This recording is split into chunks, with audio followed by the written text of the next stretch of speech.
thingy jiggy. You got to do what? Chairman The radio.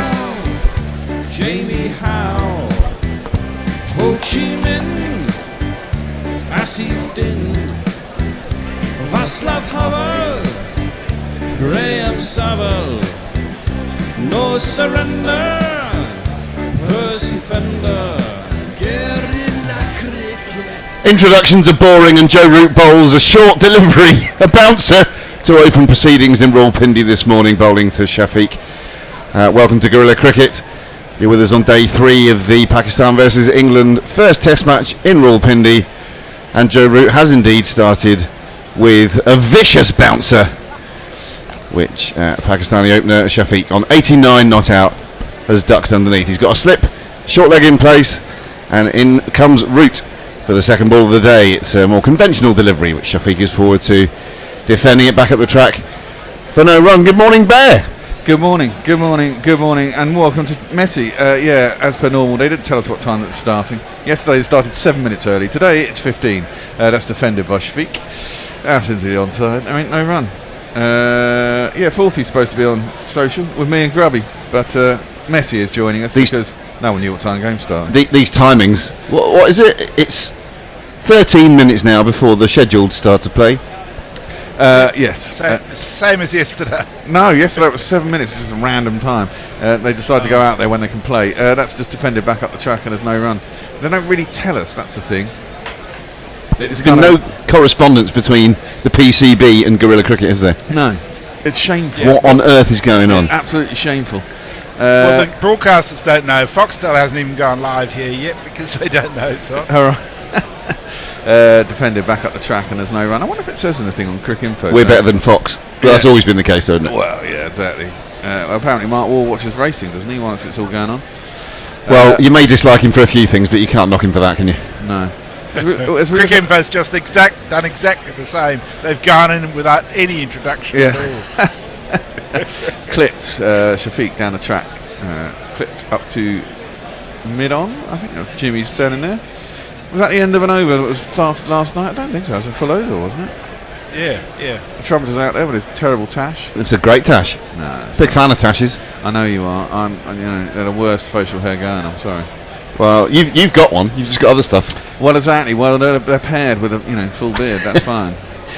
I was driving over this morning. I thought I'd flick over to 5 Live and see if there was any sort of preview of the cricket going on. And what I got was the Australian coverage of the test match against the West Indies. Just as they were walking off to lunch, and I heard that Marcus Labuschagne had got his century to go with his double in the first innings. I know. So that obviously cheered me up on the way over. Oh God, it makes you want to punch him, doesn't it? I always want to punch him. Marnus. He's a pain in the arse. That's some jingles, that's what we're here for. This man's going to bowl. Coming up is a face that I know. It's Jack Leach. Now coming up is Jack Leach. Oh, full. On Jack Leach. Driven back to him. Was it into the pitch or was it just? Yeah, it was into the pitch. Yeah. Okay, it was a bump ball. It was aerial for a little while. I got a little bit excited. Although I don't want that to happen because the wicket is such a shirt front. As Leach comes in second ball, it's defended back down the track once again. There's no run. I'm hoping for a spawny run out. It's the only way we get a wicket because I got that 20-1. And even though I failed to get my under for the first wicket, I'm still in there with a run out. What was under? 206 or something? No, 35. Oh dear. You know, actually, having said that, that's driven back, hits Shafiq, and goes to mid-on. Well, Jimmy misses it, and it's probably going to run. This outfield is lightning quick. But he won't get turned to boundary. They'll come back for... they come back for 3. Oh, there was my chance, but it didn't happen. They get back for 3. Well, I'll tell you how good this wicket is, Bear. Brian Lara's here in Perth commentating on the West Indies Australia game. He said this morning he's worried that his record of 400 is under threat on this week. Well, it's potentially. I mean, I wouldn't mind it if there was a chance that it might break up and become really tricky on days 4 and 5, but it doesn't look like it will do. Apparently, what's his name? Ramiz Raja is not happy. It was. That was attempted third, and he was sent back. Was Shafiq.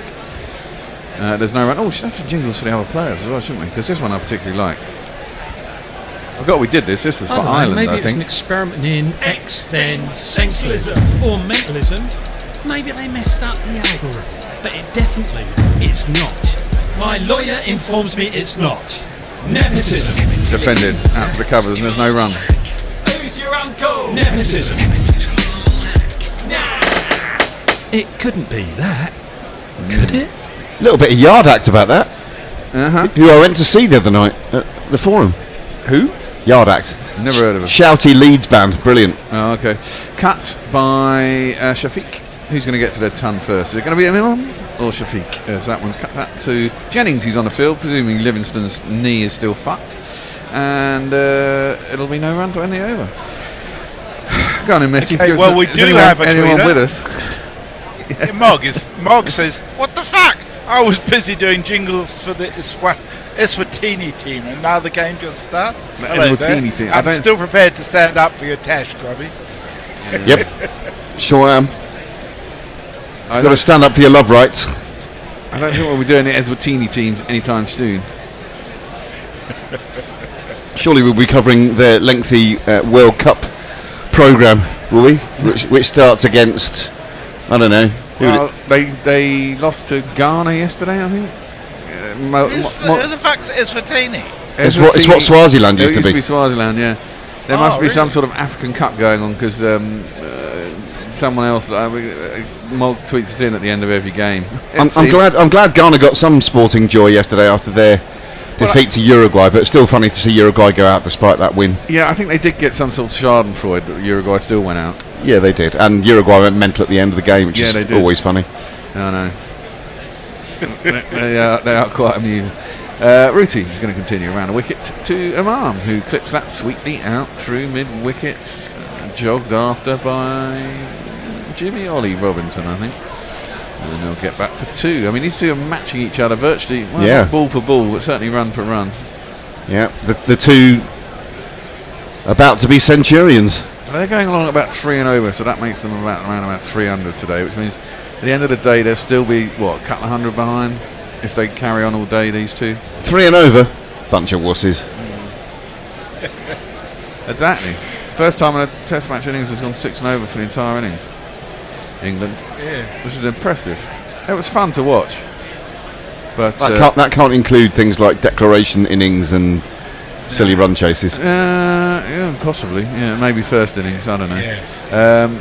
Clipped up to mid-on, and there's no run. 40 is in the background. Have we got a new rotor for today, by the way? Because I'm only going on the one that Yeah, I I've sent the other day. just reposted it onto the WhatsApp group. Oh, can you email it? I like it on my email Yeah. desktop. So you just- I'll get it off the WhatsApp as well. Messers, don't you worry about that.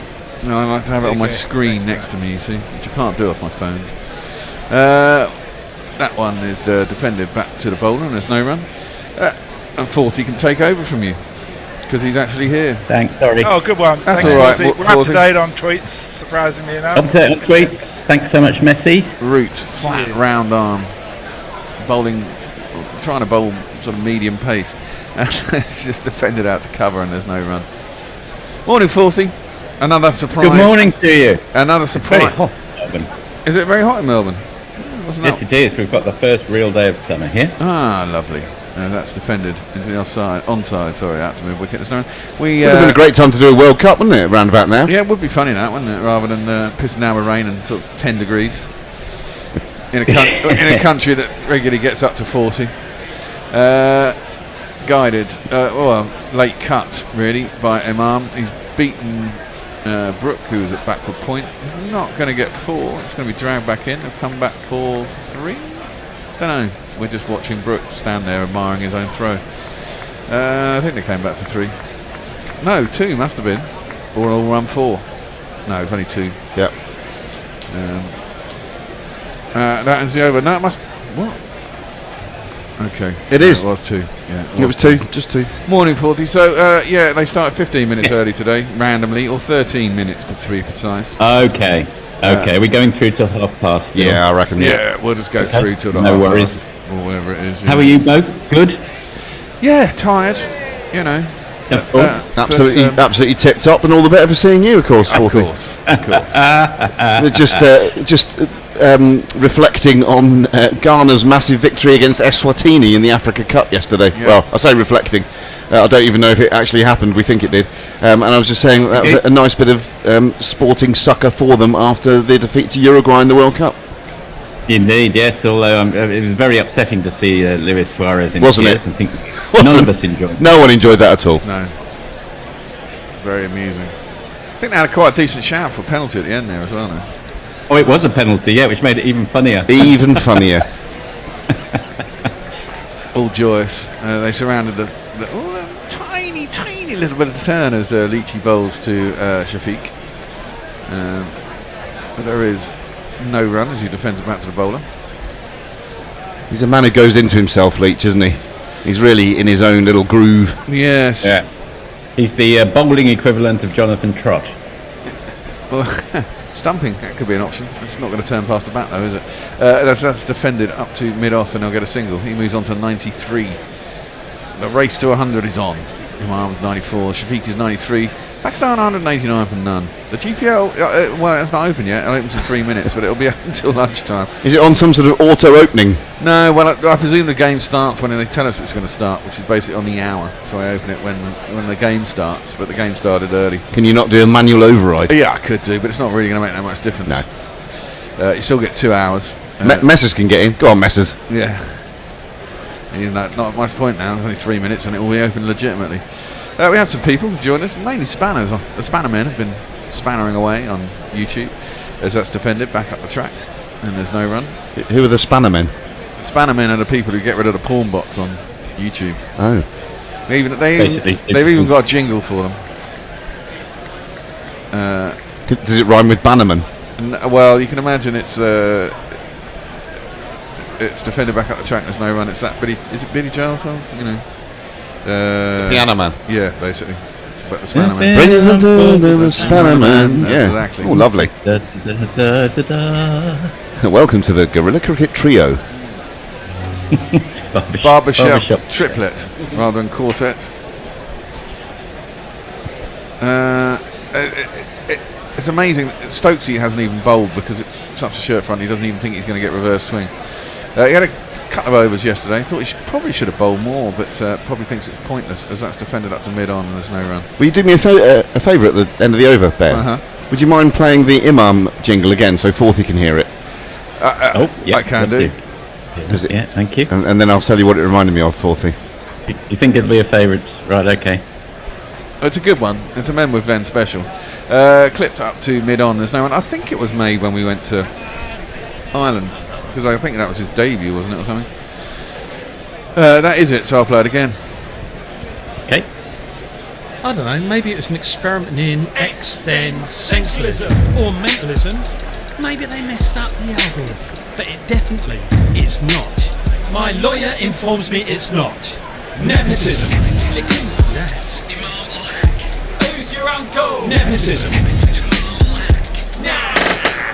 It couldn't be that. Could it? Little bit yard acty, I thought. Oh, it is a bit yard acty. Yep, that's true. I believe you saw yard act, did you not? It was not just a convenient segue to let everyone know that I saw yard act at the Forum the other night. It was absolutely fantastic. I'm seeing yard act at the end of January. Marvellous. I'm saying all this because I don't think we've got any tweets. People are going to realise the game's on in about a minute and a half time for those early people who arrive. I lie. We have got a couple, but I might get to them. Get your yard act tweets in. Yeah, well, Rooty's bowling, and it was played a little bit uppishly, bounced just before Root. And of course, we could have had a wicket when they were 9 yesterday. Yes, Pope was. We didn't do anything of it on commentary. I kept trying to say we just dropped a catch, but David and I were too busy analysing things to talk about the actual wicket that had been dropped. I know. Shaved the edge of the bat, didn't it? But Popey couldn't hold on to it. That's right. Just fluffed it. That's the problem when you don't have a proper keeper and he's ill. I bet he's all right now. In fact, is he all right? And therefore, could you just substitute him on? You know, as sub fielder. Oh, it could be a bit like The Great Escape when Popey has to agree to have a concussion so he can bring a proper wicketkeeper in there. Defender back down the tracks now. Well, no, because theoretically you can change the wicketkeeper to anyone on the field at any time, so you could just come on as a sub fielder. Doesn't even have to pretend to break his arm like in the Great Escape. No. Kevin O'Callaghan. Just go for a long squit That's who it was. and then come out. Down the track comes Shafiq, and he smashed it. I think it's gone all the way. It's going to, it has indeed. First of these for the day.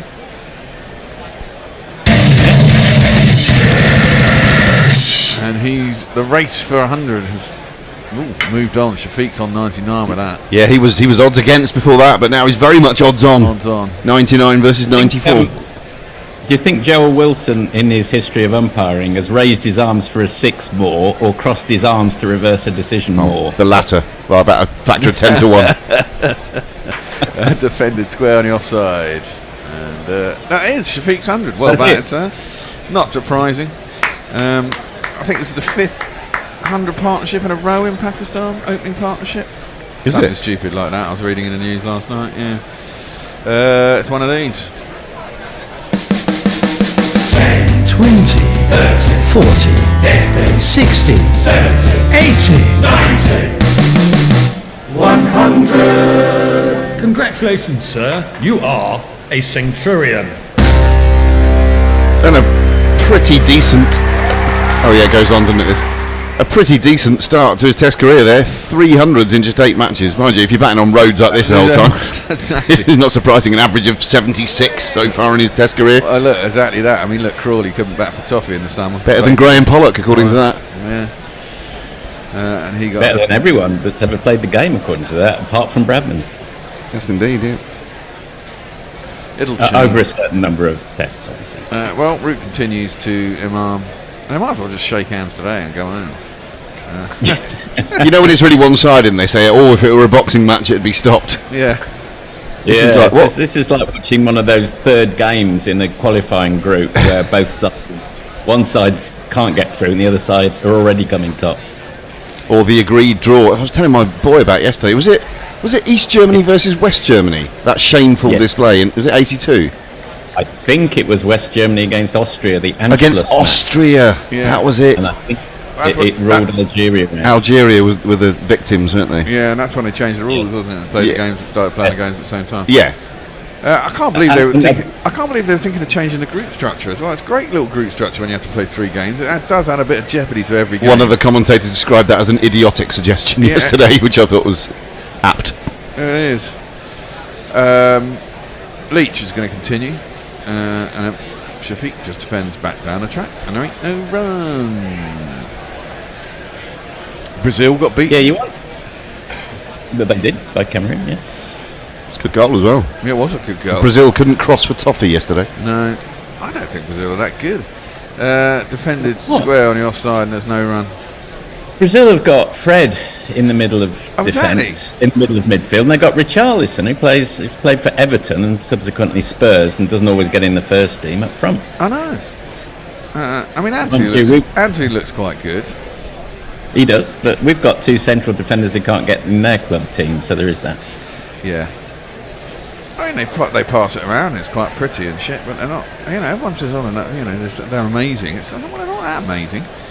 No, they're not. It's the branding, isn't it? The branding. Total branding. Every time, every fucking World Cup, it's not Brazil.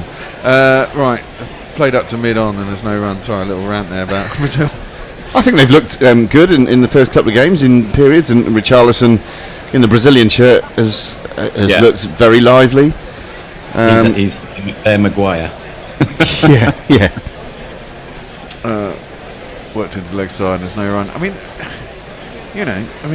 they're dodgy politically as well. I think Neymar and Alisson, is it? Not Edison. I think they're big Bolsonaro guys. I hope Alisson isn't. He's Liverpool goalkeeper. I'm afraid he is. Oh shit. That's worked into the leg side to mid-wicket. Again, no run. I enjoyed the Brazilian anthem yesterday. They all sing. Goes on forever, but it's good. They all sing heartily on that one, don't they? Yeah, well, it's a typical dictators one, isn't it? You know, jaunty horns. Say what you like about dictators, but they write a lovely anthem.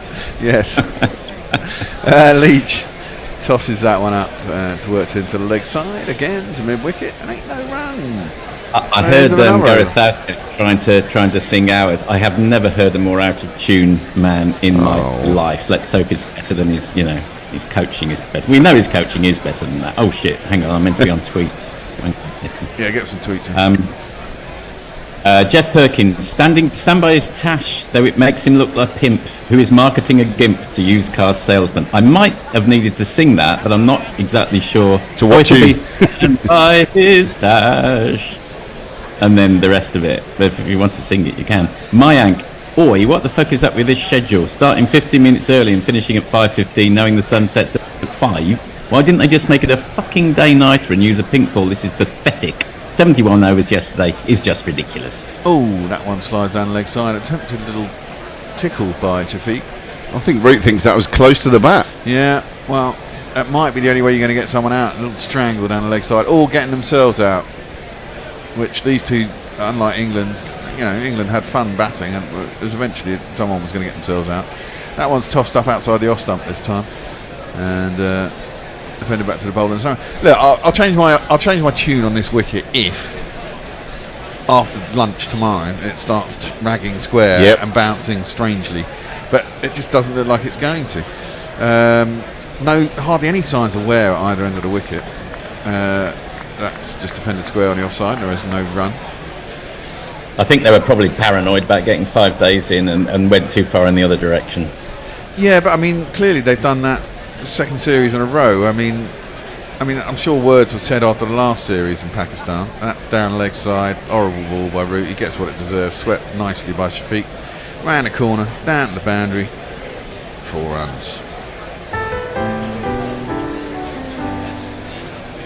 I mean, I liked what Atherton said at the end of day one, and he was sitting there going, look, it's a test, and the test is that the conditions are supposed to change marginally every day. At the beginning it's supposed to be easy to bat, and at the end it's supposed to be harder to bat and more in favour for the bowlers, but if it doesn't change throughout the game, as that's defended square on the offside, there's no run, it's not really a test, and you might as well just play an ODI. Well, who says it's supposed to be easy to bat at the start of a test as well? Well, no, it doesn't have to be, but I mean, in theory the conditions are supposed to change as the game goes on, and if the conditions don't change, then it's not really a test, is it? It's just two sides that get 22 wickets.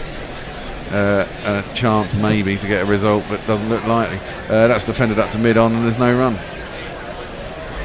There were some tests in England last year where we never did find out whether the wicket was going to change. They were over in 2 days.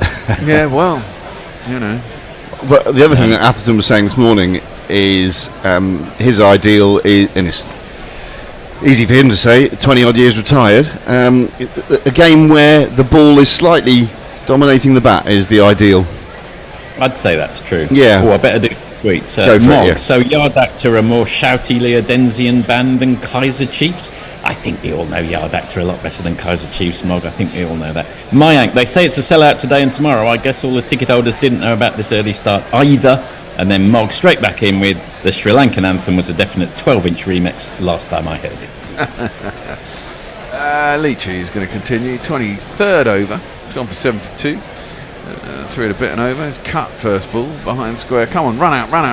No, as it goes down the point, and they get back easily for 2. So he's found a bit of turn there, Leach, but it was from pretty wide. It's pretty consistent, and it was just ever so slightly short, which meant that Imam was able to go back in his crease and comfortably cut it off stump. Yeah, but there was some significant turn there. So let's try to look at some positives if you're England or Jack Leach. I suppose. I mean, Lyon managed to get a 5 in the final test, didn't he? When they won that game in the last innings. That's defended back to Leach, and there's no run. But that wasn't here. Pakistan got their 200 up. When was the last time scoring for 200 without loss against England? I can't remember it off the top of my head. No, and England's opening partnership was 233. Although they did that in 27 overs. Something stupid like that. That's defended back down the track. There's no run. Or 27 overs. Was it? It was something absurd. I mean, they got to the 100 in the 14th over. How many times have there been consecutive 200 opening partnerships in first innings of tests? Probably last time Australia were. Can somebody let us know that? That would amuse me to know. Probably the Rawalpindi test last year. Maybe. Maybe we shouldn't be so harsh, but it's not much of a spectacle. Not really. No. Leach is going to continue over the wicket, bowling to Imam, who works that round the corner. He's 4 away from 100. As he tickles it down to the man on the 45. No run. Bit of turn. We've got Babar to come in after this as well. That'll be another ton. And imagine if they get 4 tons in their top 5 as well, like we did. Fuck me. Then, well, I'm not in tomorrow, so at least I get a break from it tomorrow. Probably everything will happen tomorrow because I'm not in. You know, got to try anything. 15 wickets in a day tomorrow, and a result possible on Monday. Leach tosses that one up. Oh, that's better. But it's still. Oh, no, there's a chance of a run out. Come on. Oh, fucking hell, man. Better throw. It's driven wide of mid-off. Imam set off, and Shafiq just wasn't moving. Imam was 3/4 of the way down the wicket before Shafiq had even set off. A better throw, and it could have been a possibility of a run out. Listen, you're sitting on 20-1. I've seen worse 20-1 shots. I know. Well, it looks like that. It looks like there's no chance of a wicket from any other source, and these two are clearly a bit dodgy. Yeah, exactly. At the running. There's a poor throw. If the throw had been better, there might have been a chance. Is that Mark? That's Babar sitting up there. He doesn't even seem to have his pads on. He's coming in number 3. He's got an ever so slightly vacant resting face, has Babar. I noticed the other day. Yeah. That was a pretty horrible ball by Leach. It was short, and it sort of stood up a little bit. Shafiq got surprised about how shit it was, and then trying to dab it onto the leg side. Just jabbed it airily down towards mid-on, but it was wide of Leach, so he wasn't going to get across to catch it, and there was no one. But they had an on Hayden yesterday, who snaffled that. Skidded. I think Joe Root had one when he was bowling. Skidded on a bit and kept slightly low, I thought, that one. Yeah, well, that is one of the ways that you might get a wicket on this, is the odd ball was keeping a bit low, and especially when it gets soft and old, and the pitch is pretty good. That's what you want from your seamers, isn't it? Yeah. Wicket to wicket, and if it does misbehave slightly, you've got a chance of LBW or bowled. Messy Jez, totally disagree with Grubby. Controversial. What? The Brazilian anthem has to be one of the shittest anthems there is in a very large field of very shitty anthems. Messy Jez. By the way, has anyone ever even dared to suggest to Britain that the words of God Save the King are totally shit? Now, I have to disagree with you there, Messi. The second verse about crushing Scotland or something. That is one of the best verses of any national anthem anyway. Rebellious Scots to crush. That's exact. We never sing that one, though, do we? We only ever sing the third verse, is it? Or the first verse? Or no. Is Colin on YouTube? We can expect an absolute cannonade from him any moment. He is on YouTube. Well, he's one of those pesky rebellious Scots. Yes. Exactly. Proves the point. Yeah. Dear. The other one I liked was Mexico's anthem, which Mexico's is very jaunty. Which struck me as like an incredibly messy version of Italy's. Well, it's another dictator's anthem, isn't it? You know, lots of horns and jaunty. Defended back down the track, and there's no run. I'm interested to know what you think constitutes a dictator's anthem. What are the constituent parts? Jaunty horns. Jaunty horns. Yes. Jaunty horns and the fourthies. Yeah, exactly. I mean, a lot of anthems probably did come from dictators originally, didn't they? You know, let's face it. Roxy didn't really take hold for quite a while. That's played back, not past the bowler, because Root dives across his crease admirably in his 8th I'd over. like it if one of the emerging nations like South Sudan took Yakety Sax, the Benny Hill theme tune, to their end. I'd enjoy that. That would be class. Are you listening, Eswatini? Yes. Be great to have some listeners in Eswatini. We sometimes have a look at our back-end figures, don't we? Yeah. And see where people have listened to us from. I think we've been listened to in about 200 countries, haven't we? Yeah, well, I think there aren't 200, 192. Oh, aren't there? I thought it was like 204, or is that bones in the body? I have no idea. That is defended out to the mid-wicket area by Imam, and there will be no run. I had quite a big listenership in the Islamic Republic of Iran for a while. Get in. And I have to be a little bit careful what I say. Don't want to offend anyone. Well, you don't really have to, because they're not coming to get you. That's defended out to cover, and there's no run. I mean, you could foment rebellion by, you know. I could. Someone suggested they use it to learn English. Some people who listen in those foreign-speaking countries. Yeah, when we used to do Test Match Soccer, we used to have a guy in Thailand who was doing what's the teaching English abroad? What's it called? I want to say Esther, but it's not an Esther. That's the visa to get into America. That's driven by Imam out to cover and there's no run. TEFL. ESL. TEFL. That's it. TEFL. And he used to use this to teach his TEFL class in Thailand. There you are. Yes. They learnt a lot of swear words. Ruti defended back up the track and there's no run. Well, he used guerrilla cricket. That was back in Test match sofa as a learning tool. Yeah. What on earth possessed him? That's ridiculous. He wanted to listen to the cricket. Of all of the audio resources, be very familiar with the late cut and the reverse sweep. All of those people, which may not be that helpful when they're ordering a latte in a cafe. Mayank. The way Ramiz Raja talked about how it'll take years for them to make proper pitches when on BBC yesterday, I would expect Multan and Karachi to look exactly like this. So much to look forward to for the rest of the series. Is that it? Are we up to date? No, not quite. Message suggests the roadiest of all roads. And he's back here. Oh, no, we've got a few actually. Sorry about that. Oh, quite a few. Right, there you go. Daphne Hughes cricketing fact. This is the first time in Test there have been two 200-run opening partnerships in the same match. There you go. See? That surprises me. Yeah. That does surprise me.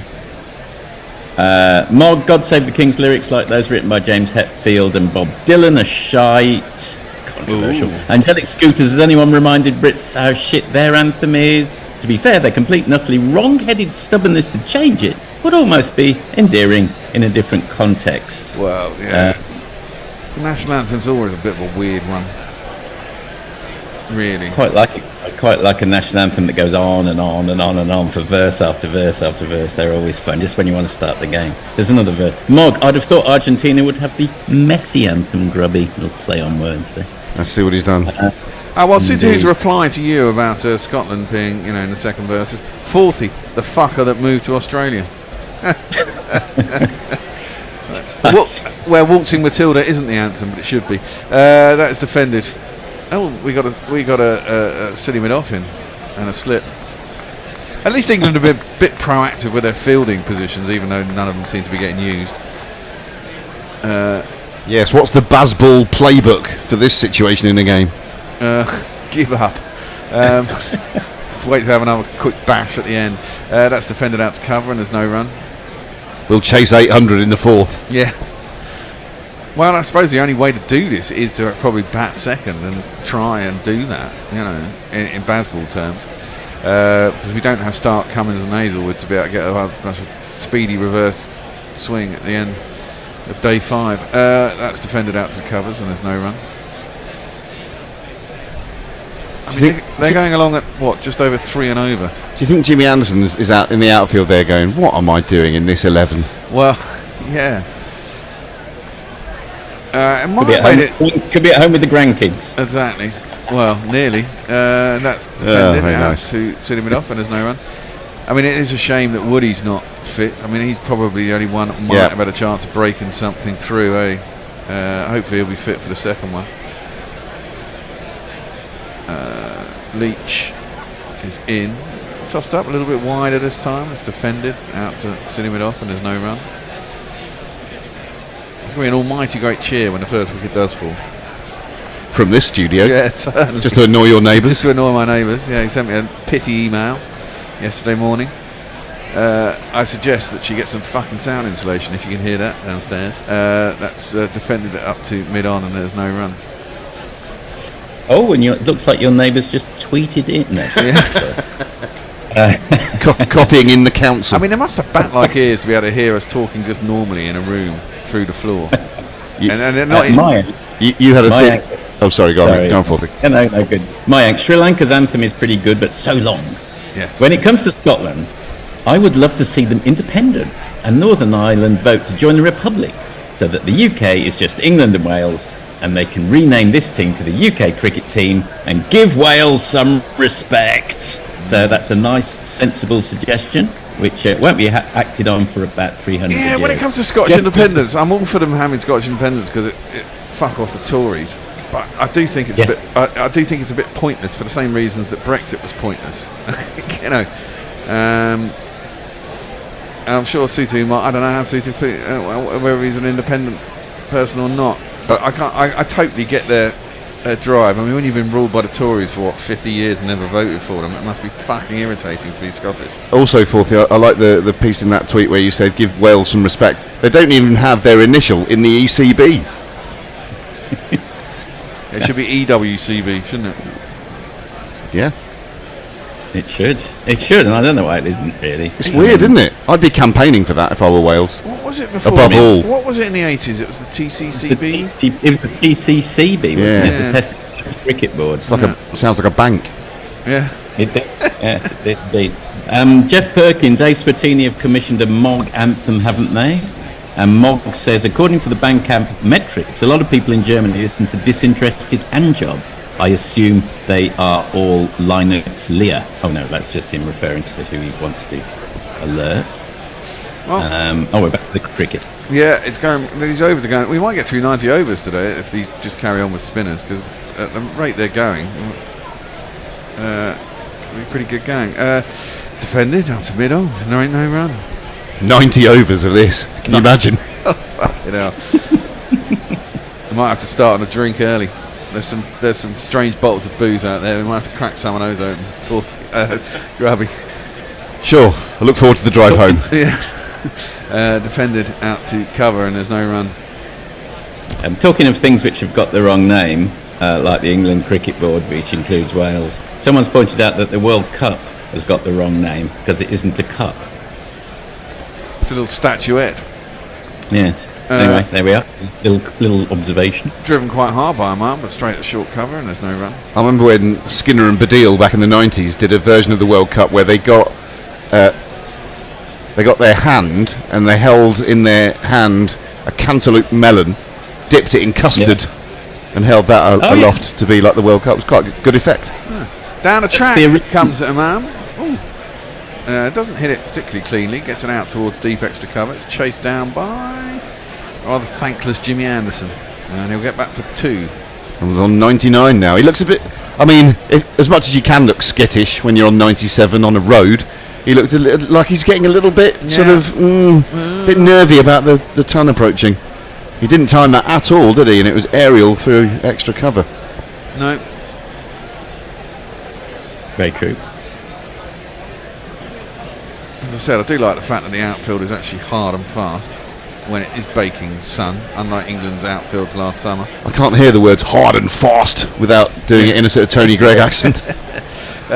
Just defended out on the leg side. Short mid wicket has gone to standard mid wicket, so Leach has to field his own bowling, and there's no run. Hard and fast, right off the meat of the bat. It's very good. It's just copying Billy Birmingham.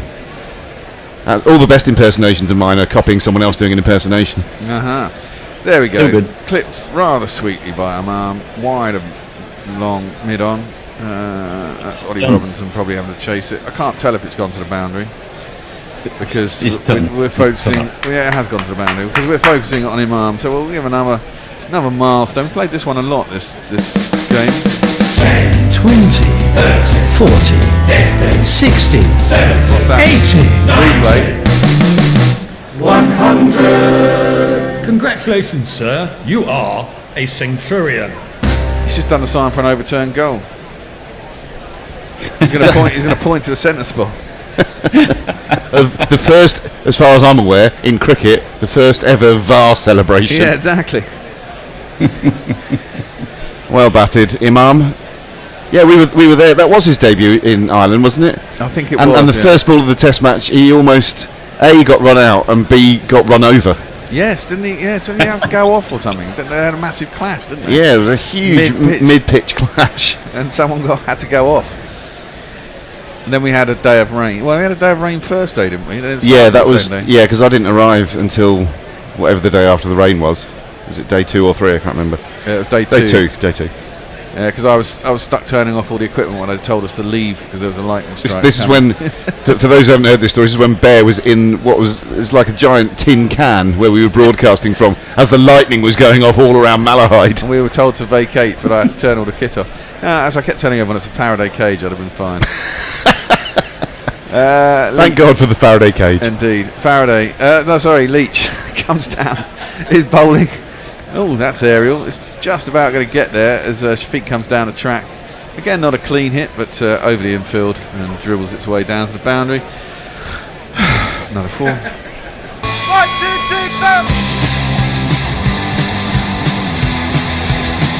4. Me and you are going to swap places in what? 4 minutes. Yeah. Are we literally going to swap places? Well, no. We're going to swap roles, and you're going to describe. It just means you've got to do the social and the jingles. Yeah. You alright with that? Yeah, I'm fine with that. We're doing it for years now. He knows what he's doing, apparently. Yeah, sat all on my own through the pandemic. Leachy around the wicket to Shafiq. A little bit of turn, not particularly fast turn or difficult turn. It's defended up to. I think he a really exciting moment there where I think he dropped the handkerchief out of his back pocket in the action of bowl. Need a replay. Should be called a dead ball then. Yeah, it's definitely it's a kind of circular VAR signal. I don't know what that means. Left alone outside the off stump by Shafiq this time. Pope takes it. There's no run. It was certainly a more interesting celebration than just pointing to the sky. Isn't it? But a weird one. Yes. Leach around the wicket. Oh, that one kept a little bit low. Turn, slow turn again though, and just plods it out square on the offside to a fielder, and there ain't no run. Leach has gone for 79 in 25 overs. Again, marginally over 3. It's all right. It's all right. No better than all right. Yeah, no better than all right. It's a shame Livingston can't bowl actually, and he's tweaked his knee. So that's defended to sit him off, and there's no run. Although he did get out in a rather annoying fashion, much the same way as he gets out in an ODI, straight down square leg's throat. You're right. It was a very circular sort of VAR mime, wasn't it?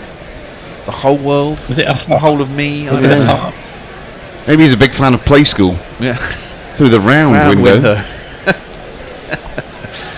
Leachy, last ball of his 25th over, is around the wicket, tosses it up, it's defended, out to cover, and there ain't no run. Just should be just going over really for the fall of the next wicket, shouldn't I? Because it's not really going to happen. Few tweets. Ravi Nair, our national anthem in inverted commas, is not, strictly speaking, a national anthem like India's or Pakistan's. Just the same way we don't have an official language. Thank you. Mayank, it must be part of China's Road and Belt Initiative. Messi. Mog, Waltzing Matilda is about a homeless thief who commits suicide the second he's confronted by the authorities. So, of course, it's quality national anthem material. Messi. Jesus Christ, the fall of the next wicket is 263, so they're 40. What's that? Yep, 50. Nearly 50 away. 49 away. And last they're only offering 4 to 6 on that. 6 to 4 on. Fucking hell. It's pointless. The last 200 opening partnership against England was 207, which has already been surpassed by Sri Lanka at Lord's 11 years ago. Paranavitana and Dilshan. The highest against England is 338 by South Africa. Can you remember when? 2003? Yes, at Edgbaston. Smith and someone. 2 bats. Smith and Gibbs. Gibbs. Are we talking opening partnerships here? Or overall? We're opening by the look of it. I'm surprised that Mitchell and who's the other Kiwi batsman who put on loads of runs together over the summer? Daryl Mitchell. Yeah, Daryl Mitchell and was it Phillips? No. Bloody hell, how bad's my memory? No, Phillips didn't play in the test. No. It was the keeper, wasn't it? Santner? Not Santner. No, it wasn't Santner, no. Fuck, what's his name? Come on, Twitter, help us out. Latham, yeah. Was it Latham? Latham. I don't think it was Latham though, was it? Yeah, they put on a double 100 partnership somewhere, or close to. That's worked down past the man on 45 for 2 runs by Imam. He moves on to 105 as the route continues. Mog is urging you to do your Tony Gregg racist foreign bride impression. Oh, yeah, okay. Yeah, there was a moment where, I think it was in Melbourne actually. I'll do it after this ball. Ruti around the wicket to Imam. He defends it. And the aerial camera panned wide and then down. There was a wedding taking place not far away, and it was a guy and a woman who, I don't know. She looked like she might come from somewhere in Asia. Hang on. Driven by Imam up to mid-off. There's no run. And Tony Gregg just said, I think he's had her flown in. Oh, fucking hell. Nice one, Tony. As David Brent says in The Office, from the days before racism was bad. Yeah, that's right. I think Oh, that's... God, no, we're joking about racism again. I take it all back. We'll get bloody tweets about it. Oh, shit. We're not joking about racism. It's a terrible thing, just to clarify. Yes, defender back to the bowler and there's no run. You'll have me on the ain't half hot mum before you know it. Exactly. And then we'll really be in trouble. To mention it ain't half hot, man, which is not funny. I mentioned it once. Oh, it's another bouncer again. You did not get away with it. The bouncer gets pulled hard out to the mid-wicket boundary for 4 runs. There's not one boy for me, I must have 2 or 3, I need 4. Here's the thing, if we miraculously bowl Pakistan out for under 457, will we enforce the follow-on? No. We most certainly do not. No. The thing is, at the rate they're going, they're not going to get it until, halfway through tomorrow, which will be day 4. That's defended out to covers and there's no run. I mean, they carry on at 3 and over in 180 overs, which is 2 days play. What would they have? 3/8 of 24, so it'd be 540. They'd still be 100 up behind, and they're only getting about 80 overs a day, and they've lost 1 day, so that'd be halfway through day 4 they might get to parity. I'm exiting. First tweet I imagine it's Messi is the Faraday tweet from Mog. It's actually John, isn't it? It's John. I'm just see you in a bit, Forthy. See you in a bit, Forthy. Right. There's some cricket ball chat going on in the commentary box between Baz Khan, Waka Yunus and Mike Atherton. Christ knows what they're saying, and Christ knows which balls they're using to talk about it. But anyway, the score here in Rawalpindi is 220 without loss. These 2 Pakistani openers have both got through to their century, and they're both on 109 now. Abdullah Shafiq and Imam ul Haq. As we welcome to the commentary box John Batham. Hello, John. You're on mute. Classic. Hello, chaps. Hello there. How you doing? You might as well be on mute because there's nothing happening here. Jack Leach is continuing. He's round the wicket to Shafiq, who turns it into the leg side. They come through for a fairly comfortable single. So, let me just have a look at you. Are you sporting quite a lengthy beard there, John? It is indeed so. Like it. And long hair. It's a Jesus look. Sweet. We try. Well, yeah, we could bless the ball and see if it'll make a difference. Yeah. There's definitely some ball chat going on. We're having a close-up of another ball which seems pretty like it's been chewed by an Alsatian. Well, I think they're asking Waka how do you get reverse swing. He hasn't got a bowl. He's not got his ball top on him. No. Hey, stop it. We never mentioned that to him, did we, when we spoke to him? No. But yeah, the game at the moment is not really going anywhere. Pakistan being still 400 odd behind, and England not looking like taking a wicket as Imam is defending this off the back foot to mid-on. The other thing is, if they want a 200-run lead to try and force a result by bowling England out in the 4th innings, I don't think they've got time if they go along at this rate. Bowls again outside the off-stump. Forward in defence is Imam, defending it back up the track. 800 divided by 3 is what? 900 divided by 3 is 300, which would be 300 overs to get to, which is virtually the whole rest of the Test match. You just want to see something change in the conditions. You want to see the pitch break up a bit. We have seen a few balls, even in the England innings, keep a bit low, and that for me was giving me some hope there could be a chance of some sort of result. He's back defending this. I think you need the pace bowlers for that to take wickets, though. You need, kind of bowling it straight and get it to scoot along the ground. I mean, regardless of what sort of bowler you are, if there is variability in bounce, it will help, won't it? If you're bowling sliders as a spinner and it keeps a bit low, then you get every chance of getting an LBW. I think on this pitch you need to be bowling with a hand grenade to make anything happen, don't you? Yeah. We need a bit of... That'd be quite useful, create a nice big crater outside the off stump. We need someone with the long spikes on to do a pirouette in the middle, a la Shahid Afridi. Here comes Leach again over the wicket, bowling to the left-handed Imam, who's forward in defence, and just dobbing it out into the covers, and there's no run. It's about as dead as Monty Python's parrot, isn't it? The Norwegian blue pitch. Yes, indeed. Who is that guy next to? It's Bazid Khan, isn't it? Okay. Leach in again, and Imam back in his crease and defending it to short leg, where it is fielded. Shafiq has just gone ahead of him, just nosed ahead on 110. Imam still on 109, and the score 221 without loss. What are those two extras then? A couple of leg buys at some point? Probably. Maybe buys. Who knows? Oh look, it's me. I'm doing tweets. Yes. I don't even know where we're up to. Well, Forthy did say. Did he? New Zealand's best partnership against England this year was 236 between Mitchell and Blundell. Blundell, that's it. I couldn't remember his wicket name. at Trent Bridge. The previous figures for opening partnerships only. So that previous tweeter who said the last time there was a 200 partnership against England was 11 years ago, Sri Lanka, was indeed wrong, which was my original point. Yeah, okay, there you go. I don't think there'd be much reference to Christ in the current commentary box in Rawalpindi. No, they probably wouldn't. What was that, sorry? That was Mog. I don't think there'd be much reference to Christ in the current commentary box in Rawalpindi. Allah, probably. That was my bit on the end. That wasn't said by Mog. Mayank says, during the pre-game show, Wacker said he expects Pakistan to bat out the day and a lot of tomorrow because they've already decided to go for the draw. That means they've got to come in on Monday. Oh, we've got to change of bowling here. Bear? Oh, change of bowling. I hope it's a Blur jingle, that's all I'm saying. No, it's not. It might be Will Jacks. Maybe it's Will Jacks. It's probably Will Jacks. Yeah, it's Will Jacks. What's that from? I don't know. I was hoping it would be a version of Tracy Jacks by Blur, which is a good tune off the Park Life album, I believe.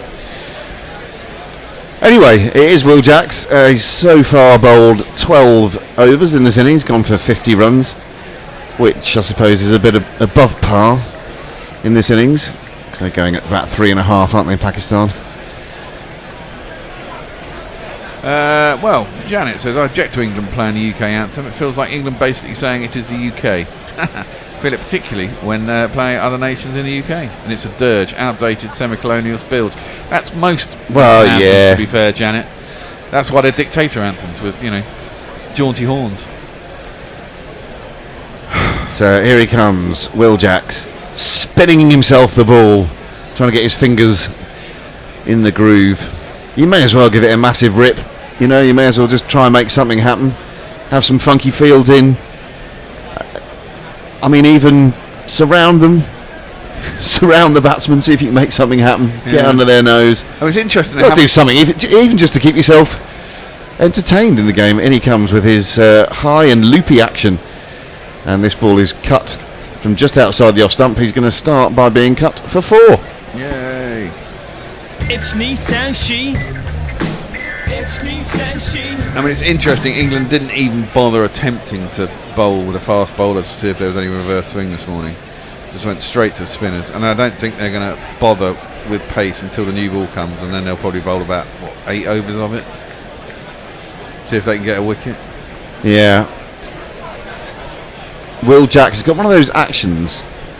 It's like when you teach kids to bowl. So he's sort of learned the mechanics of it, and now he's putting it into practice in a very meticulous kind of way. Get your arm high, straight. It doesn't look particularly well grooved to me. An attempted lap sweep here from Shafiq. It just toe ends it really into the onside.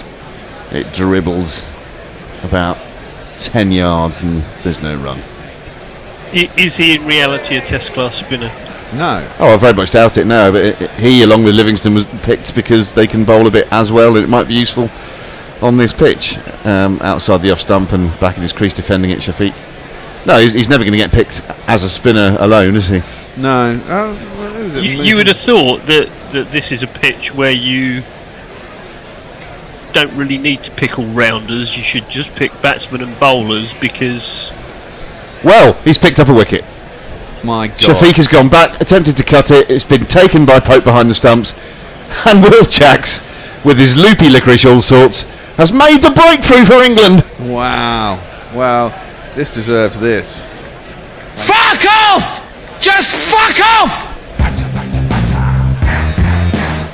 Well, the only thing you can imagine is that Shafiq fell asleep at the wicket, really. Well, it did turn quite sharply, didn't it?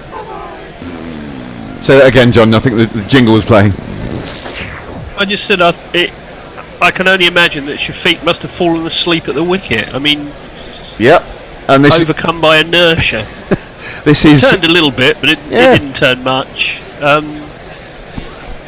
It wasn't. Yeah, I was saying before that credible interruption that you would have thought this was a wicket on which you didn't really need to play all rounders, wouldn't you? You play batsmen and bowlers, but they probably just felt it was so dead it wasn't worth bowling proper bowlers on it, other than Jimmy. So Jimmy and Ollie, and they wouldn't bowl much. No, so Jimmy's bowled all of 8 overs, isn't he? So it's pretty much an exercise in futility, isn't it? Really.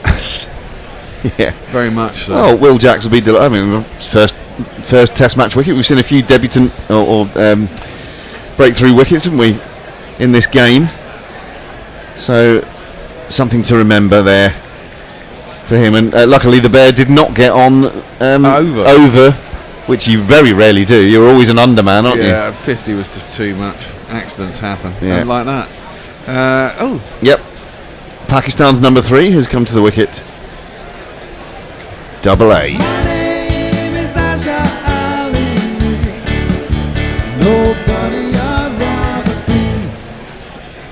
How am I going to get myself a coffee? That's the big question in my mind. Well, I'll go and I'll make a coffee. Will you? Yeah. Oh, what a lovely man. Coffee. So I'm trapped. I'm a slave to this mic, I tell you. You are. Azhar Elliott he's going to face up to the demon, Will Jacks. And we're just seeing a replay of that wicket. I mean, similar to the first ball, really. Tossed wide, spinning in a little bit. An attempted cut. And he just gets... Is it a little... Oh, no, it's a little feather through. Just a simple case of poor execution, I suppose. Looking to cut it. Which Pope very nearly dropped, actually. Did he? I didn't see that. It was literally right in the top of the glove. Yeah, catch is a catch. You can actually see most of the ball in the top of the gloves. I think even Pope himself would acknowledge that he's not a top-class wicket-keeper when it comes to the world of cricket. This is defended by Azhar, his first delivery up towards mid-off, and there's no run. No, I mean, he's doing this because of illness to folks, isn't he? But yeah, and we saw the cost so of that that was yesterday. kind of forced upon us. Yeah, he shelled one yesterday. This is a big appeal for LBW. Not a bad shout, not the worst shout in the world. It just that isn't the worst shout in the world. Just outside off stump. Took him high-ish on the pad. Are England going to review this? May as well. Why not? Stokes. I think maybe they ought to. Stokes is not going to review it, I think. Wow. Yeah, I mean, look, it may have hit him just outside the line. It may have been going over the top. I don't know whether there was a suggestion of an inside edge as well, but we'll probably see. We'll probably see multiple reasons why it wouldn't be given, but yeah, actually, it outside off stump, I suspect hits probably him below the knee roll. Joel Wilson is the not umpire. too high. Yeah, they didn't like it though for some reason, did they? It was a massive appeal. Outside off stump, I think Pope is indicating that it's outside the line. Anyway, we move on. It's the end of the over, a successful one for England, 225 for 1. Any other observations on the game so far, John? Well, I mean, obviously,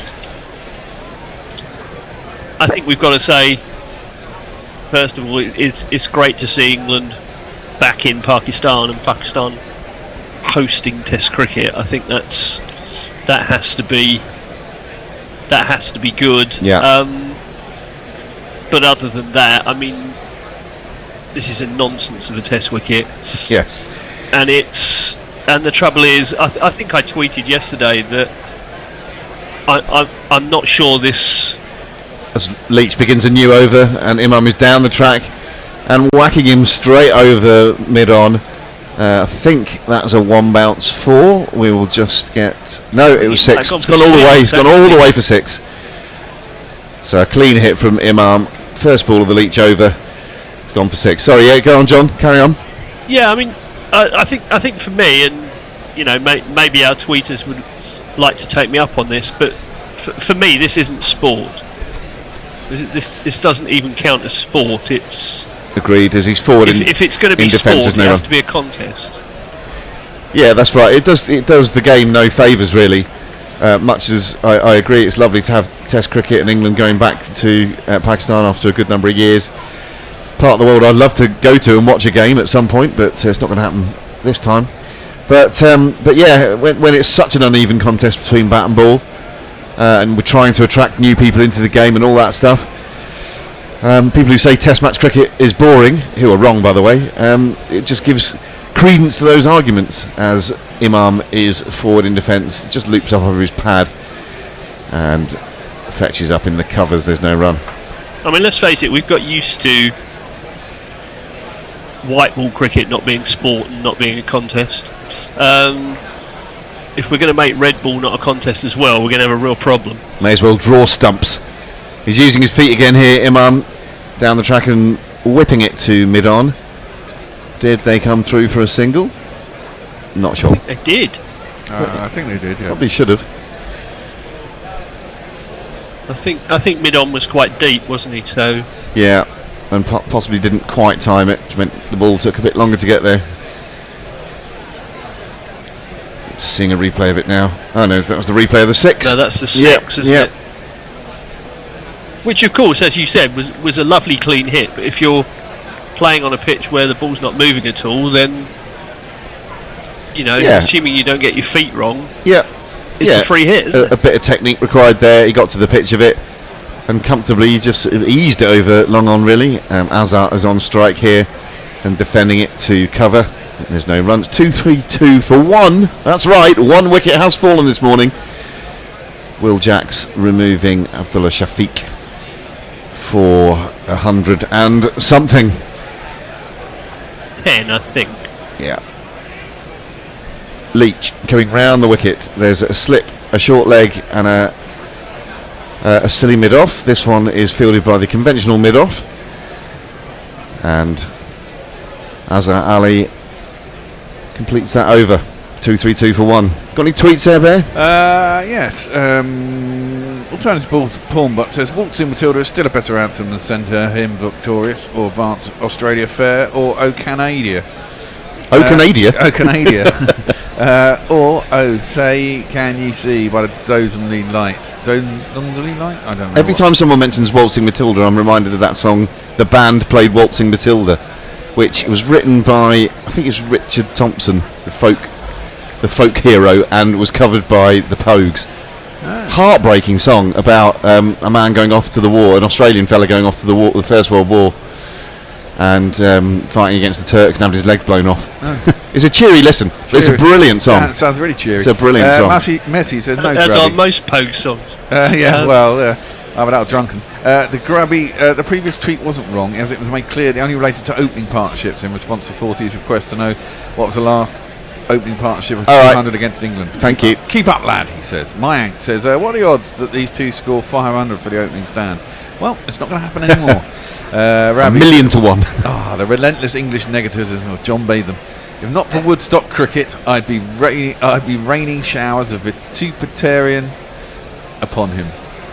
Well, I think it's vituperation. Perfectly legitimate to be negative about what we're seeing in front of us. But anyway, Jack starts a new over, and it's a bit too leg-sidey, such that Imam can turn it round the corner. A long chase for England's former captain Joe Root, but they are back for 3 runs. How do you like? Well, I realise anyway that I'm typecast because let's face it, Hendo's absent. So what am I supposed to do? I've got to be the voice of doom in the absence of Hendo. So it's not necessarily doom; it's just giving upness.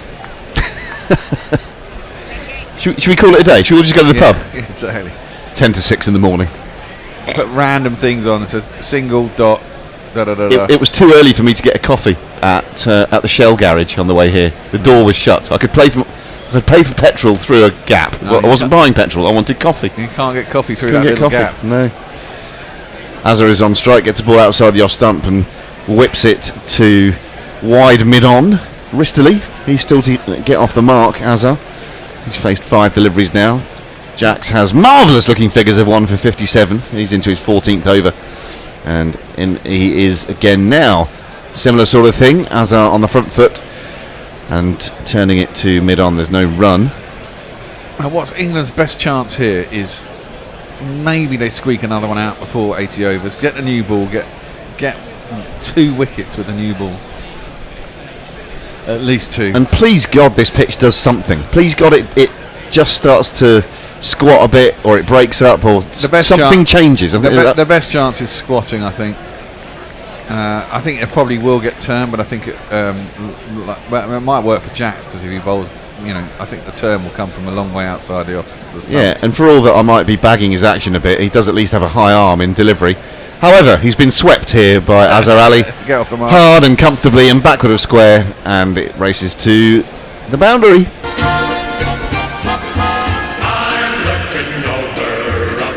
It doesn't really matter, does it? There's still 422 runs behind, or now 418. Yeah, what's the phrase? England have put a lot of time into the game. Yes, well, they certainly have. That may not be a good thing, though, as Azhar is on the front foot again. He's fetching all these balls from outside the off stump and whipping them through the leg side, and this one was fielded at mid-wicket. So he's still on 4. The score has moved on to 239 for 1. He got a couple of tons against the Aussies as well, didn't he? He's a very fine bat. That's a very poor delivery, short and down the leg side. Filth, absolute filth. And Azhar Ali can't get anything on it, attempting to pull it round the corner. Azhar Ali missed it and Pope dropped it. Yeah, so poor cricket all round. We've tweeted out Guerrilla Cricket, a wicket made in Surrey by Jackson Pope. The ECB takeover is going nicely.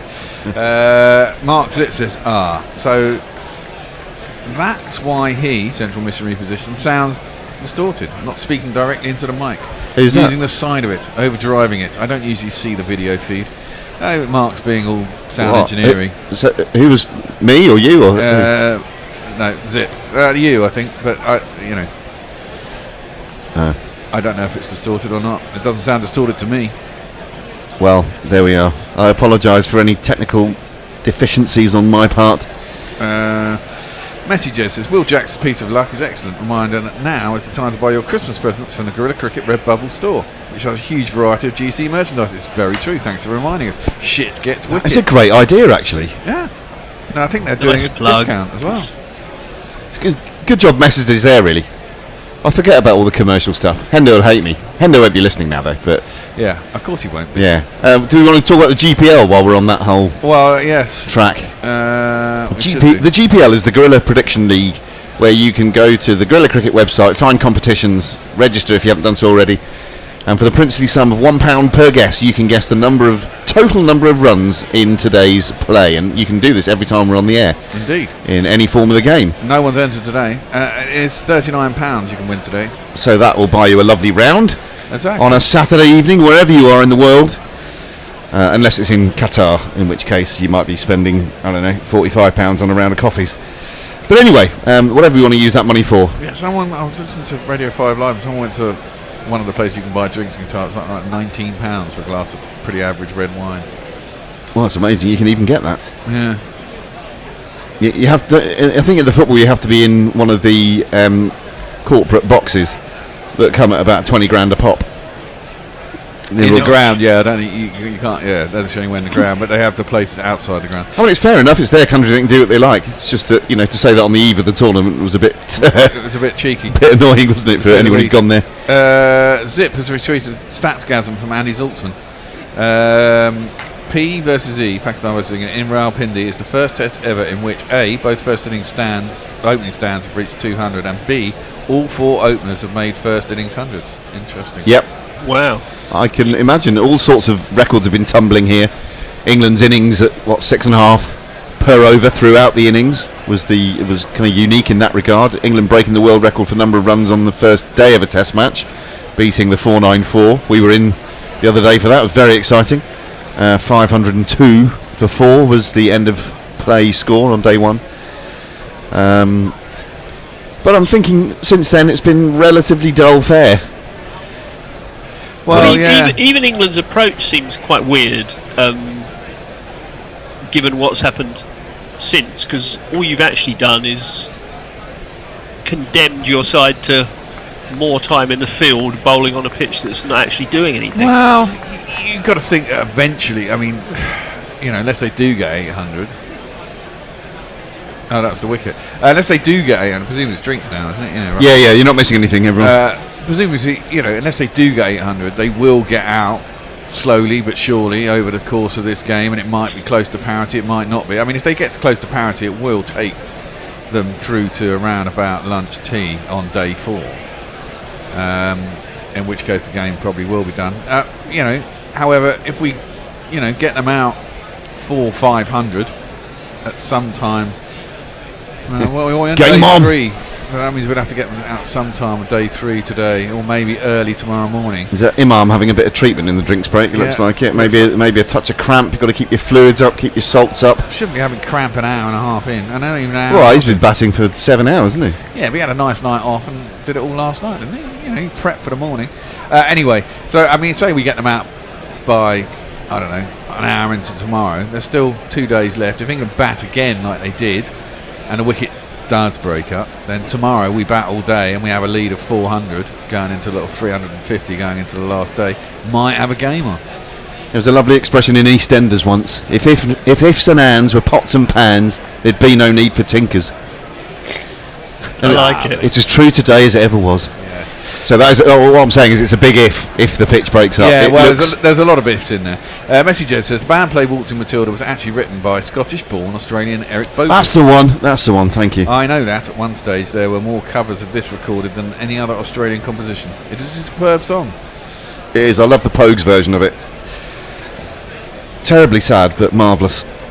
I seem to remember that when KP was scoring huge totals against Middlesex Middle, adopted very unconventional fields. Eventually KP lost concentration and got out. Time for England to try something bizarre. Is that live? No, that's not live. No. Welcome to the drudgery experienced by your Antipodean cousins last March. Also, your torch begins at 5 a.m. That's just ideal, yeah. Messenger says, it does seem to me that while it is slow, this wicket is actually turning a bit more than before. Yeah, a fraction.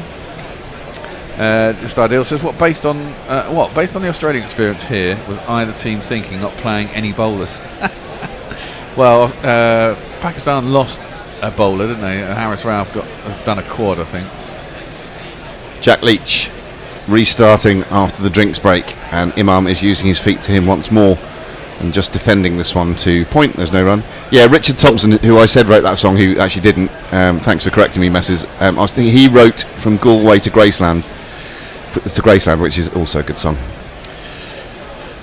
Jack Leach coming over the wicket once more. Imam is forward, defends it to point once more, and there's no run.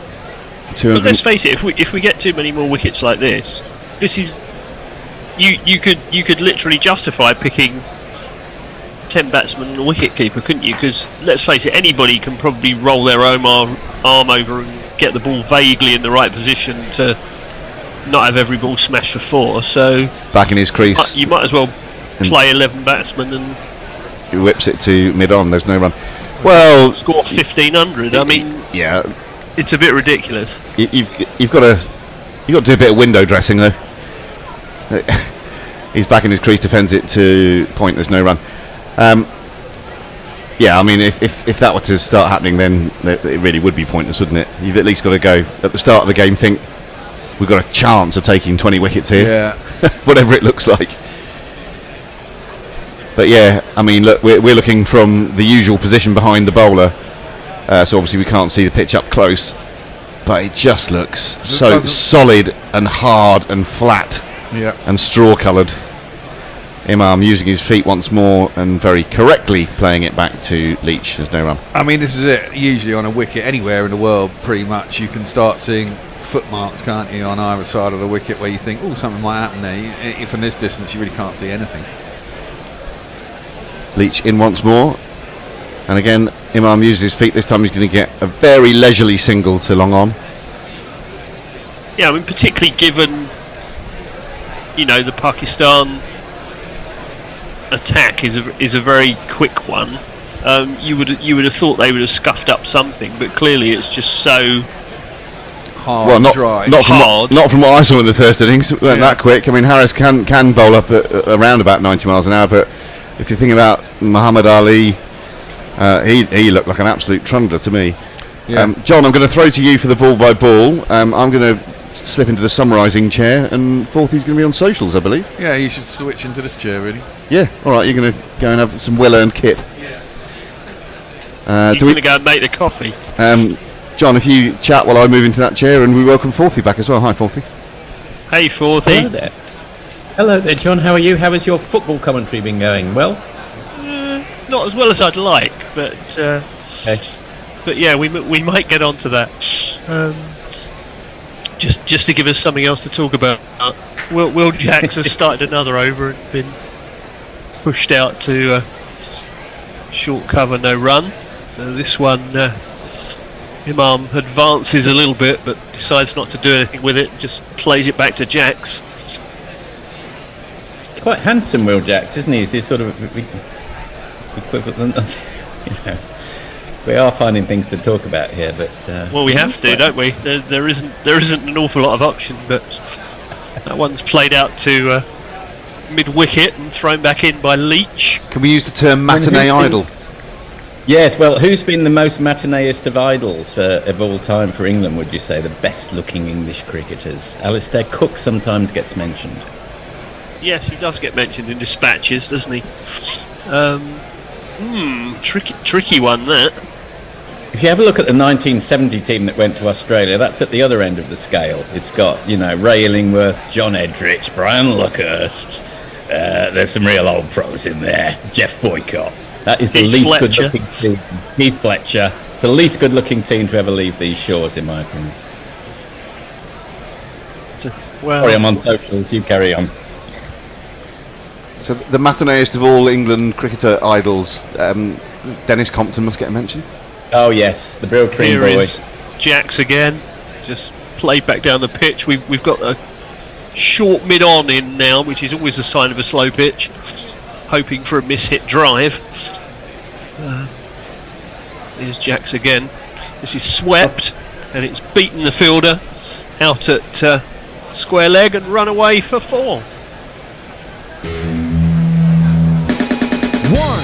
2, 3, 4.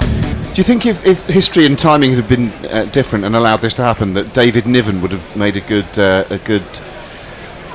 David Gower in a film of his life, wearing a wig?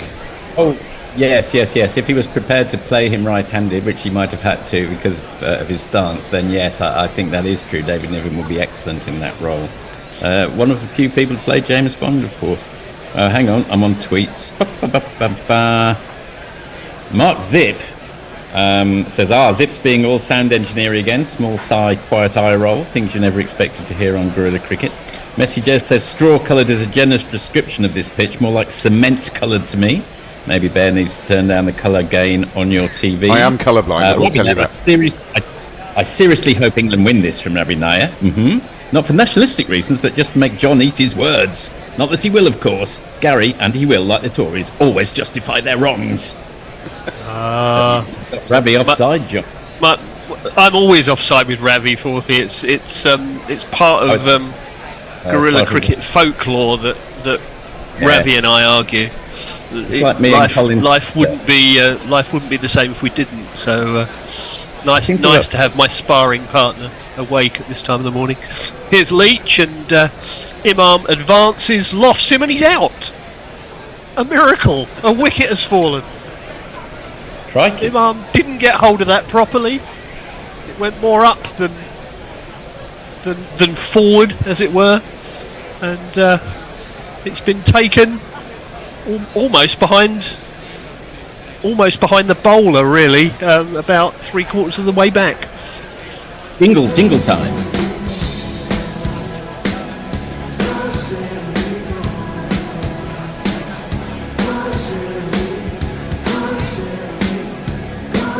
Yeah.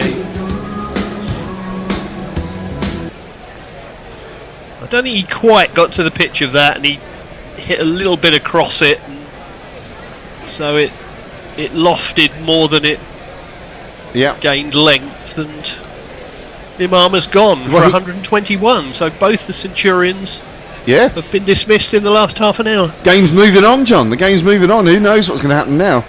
He'd been using his feet to Leach quite noticeably, and it was obviously a conscious decision that he'd made, and done it very successfully, hadn't he, over the last few overs, hitting for at least 1 6, if not a couple. And that Yeah, time, exactly. We'd had the previous 6. He was trying to repeat it, wasn't he? as you described, he didn't quite get to the pitch, and that can happen. Maybe he should have just stayed in his shell and carried on batting normally, and he'd have been there at the end of the day. But anyway, for whatever reason, maybe the cramp was getting to him. Maybe he just felt his time out there was coming to an end anyway. And yeah, I mean, maybe we have to give a little bit of credit to Leach. Maybe he held it back a little bit. I was going to say, I suppose one precedent was that Karachi heist about 20 years ago. It finished in the dark. As far as I remember, I don't remember the exact details, that was a very dull affair up until the last couple of hours when suddenly it moved into the next phase and England ended up heisting a win. Was that one of the games where either Mark Butcher or Marcus Trescothick opened the bowling for England? Such was the nature of the pitch. I might get the scorecard up. But I do remember that tells you a lot if that was in fact the case. Anyway, this marvellous cricketer has come to the crease.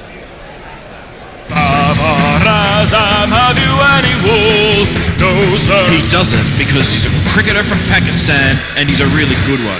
Thank you very much. Yes, Babar has come to join us.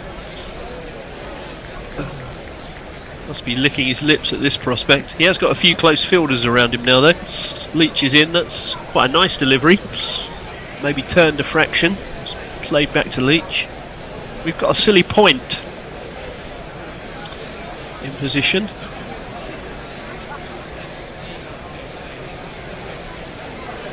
Who is that at silly point? Is it Will? It's almost impossible to tell from his back alone. What's on the back, is it? Is that Livingston? Oh, it may be. Here is Leach again. And this one drifts a little bit to the leg side, but it's just played back to Leach. No run.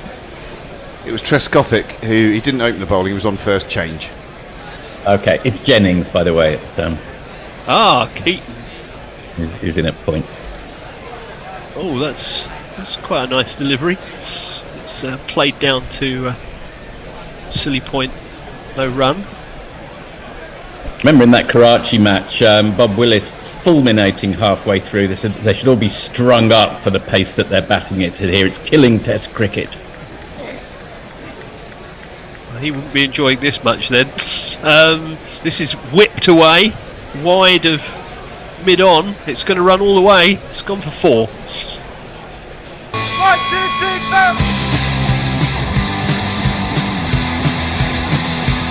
4. Babar off the mark with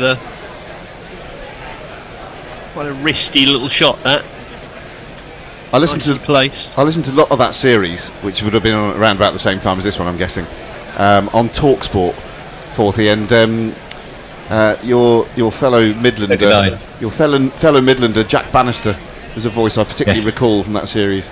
He was expert. You get a lot of expert at getting the necessary Regis commercial messaging in there. I do remember that. I remember Jack Bannister, Chris Cowdery and Bob Woolmer dominating that series. And you'll never be caught out with Regis. I do remember, I think, Chris Cowdery asking Bob Woolmer, Bob, if you ever were to stay in a Regis, do you think it would be an enjoyable experience? Oh, really? And they just corpsed, obviously, off the microphone for a good 10 or 15 seconds, and we'll get back to the cricket. Here's Jack starting another over. Excuse me. And just played back to him, no run. Don't die on us, John. Yes, I imagine it would be extremely comfortable. Here's Jack's again, and this is just played out square. Cover comes round, fields, no run. It was office space hire, wasn't it, Regis? That's right. Yeah. If you're in between offices, regis.com. Yeah. Ahead of its time. This is again just played back to the bowler. But he did it so brilliantly, Jack. He'd be like, so he did the commentary a bit like that, you know, so and so's in and defended her, and you'll never be and you'll never be caught out with Regis. Yes. This is again played back to Jack's no run. Trouble is, everybody mentions the word Regis, and I just think of Cyril. But well, it's probably showing my age. But no, there you are. Not at all. As a Coventry City supporter, very fond memories. It's again played back to Jack's, almost identical to the previous delivery, no run. First football match I ever saw, 0-0 Ipswich versus West Brom, and Cyril Regis hit the bar. There you go. Everyone's got fond memories of Cyril. What a lovely guy. I remember my dad taking me to a football match at our local ground at Hayes when I was about 12, and Regis was playing centre forward for Hayes. This is before he went to before he got his move into league football. Yep. And last ball that over was just turned into the leg side for no run, by the way. I missed that one altogether. And he said, I remember my dad saying, "Yeah, this bloke's good." And I said something about, I think he's a lump. I don't think he'll achieve very much. So, as usual, Dad was right. Just to be said. Dads are always right. Dads are always right. Indeed, they are. Just Ideal says, we've had that one, I think. Messi Jez, Pakistan fans cheering when Imam gets out so Babar Azam can come in. And a little one from, is that The Simpsons? One of those cartoons. Mark Zip, well, I for one admit when I'm wrong. It wasn't Grubby's technique that was overdriving the mic, because now he's in the jingle chair, he sounds better. Thus, it's the central missionary mic itself or the mixer input that's to blame. Yeah, I think I sometimes tread on one of the wires there, and it loosens a connection. That might be it. I don't know. Might be it. And my anchor comments, hearing Regis as an American just reminds me of Regis Philbin.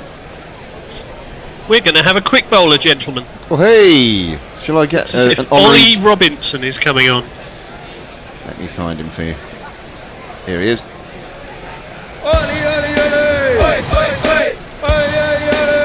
Oi, oi, oi! Oi, oi, oi! Ollie, Ollie, Ollie! Robinson!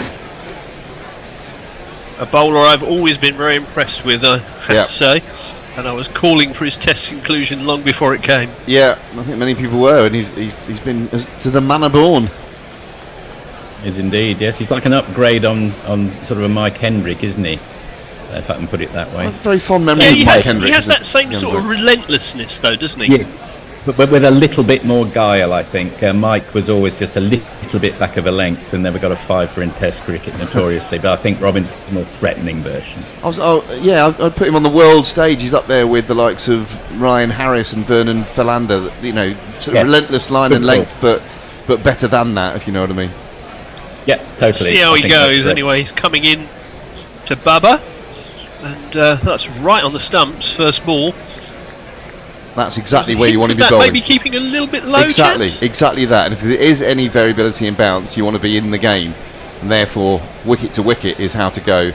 That was just on Midland leg, wasn't it? And get a relentless bowler on, and if it does anything, it's likely to hit him in line, isn't it? That's right. But yeah, just a hint that it was keeping a little bit low there. Here's Robinson again. Up past the umpire and bowls, and that's a bit too leg side, and it just runs out to backward of square, but they don't go for a run.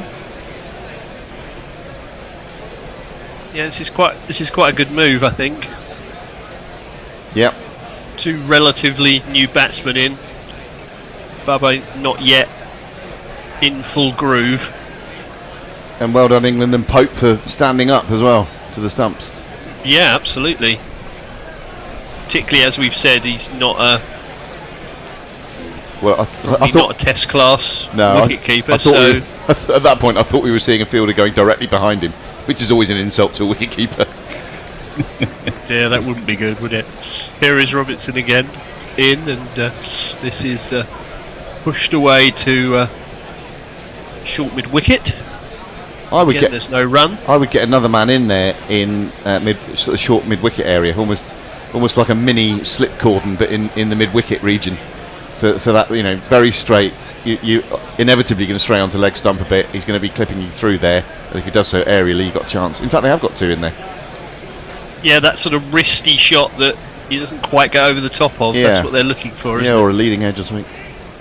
Here's Ollie in again, and this is played back to him. He's right on the money straight away. He's just hit that groove that you want to be in. We just saw a trumpeter in the crowd, did we not? Yeah, he's the new Billy Cooper. Don't know his name, I'm afraid. He's got a lovely tash. I know that much. In comes Robinson again, bowls, and again this is played very watchfully. Up to mid-on, no run. This is good from England. Got a slip, got a leg slip, got the 2 fellas in mid-wicket area, got someone short at extra cover, got a silly mid-off, and it will feel to Babar a little bit like the opposition's closing in on him. And with Robinson bowling the nagging line and length that he always does, for this pitch at least, I think that's good. It's a very well thought out field, and it's being as aggressive as it can, I think. Here's Robinson again. This is flicked away. This time there will be a single down to long leg. Thrown back in. Quite sure who that was at long leg, but one of the taller members of the brigade, I think. Go on, I remember fields like this with 4 in front of the wicket from the old days, but it makes sense, doesn't it? Forthy's taking us on a little tour of his Melbourne pad. Hello. Look, he's outside. He's showing off now. He's outside in the lovely sunshine. You're getting a cocktail on before you know it. Here's Robinson again, and this is played to one of those 2 fielders at short mid-wicket. There's no run. It's the end of the over, I think. 251 for 2. Forthy, will you be cracking open something nice and pouring it into a glass soon? I could easily. I mean, the reason I've moved outside is mostly because it's nice and warm out here, and B, my feed is so delayed on the TV, it's irrelevant whether I watch it or not. And C, to get away from my Cocker Spaniel, is going to start barking at me any minute, to be fair. For really good reasons. What would be your cocktail of choice? Yes, good. A Harvey Blore banger, maybe, in tribute to the character Blore in And Then There Were None by Agatha Christie. Ooh. Well, I didn't see that coming. He's even got a reason for having a favourite. You've got to have a story. What goes into that? What are the constituent ingredients? I've literally no idea. But when I was a student, I once put on a production of And Then There Were None, and we did a series of cocktails based on the character names in the cast. And I always remember a Harvey Blore banger. So there we are. That's the reason. Whatever is in the Harvey. The things we talk about on Guerrilla Cricket. Here's Jax. He's in and bowls, and that's played out just behind square for no run. Alternative Pornbot, drawing first blood at 225. Do you know what first blood means? It's a terrible Stallone film. Indeed. Here's Jackson. This is cracked away through cover. That's going to run away for 4.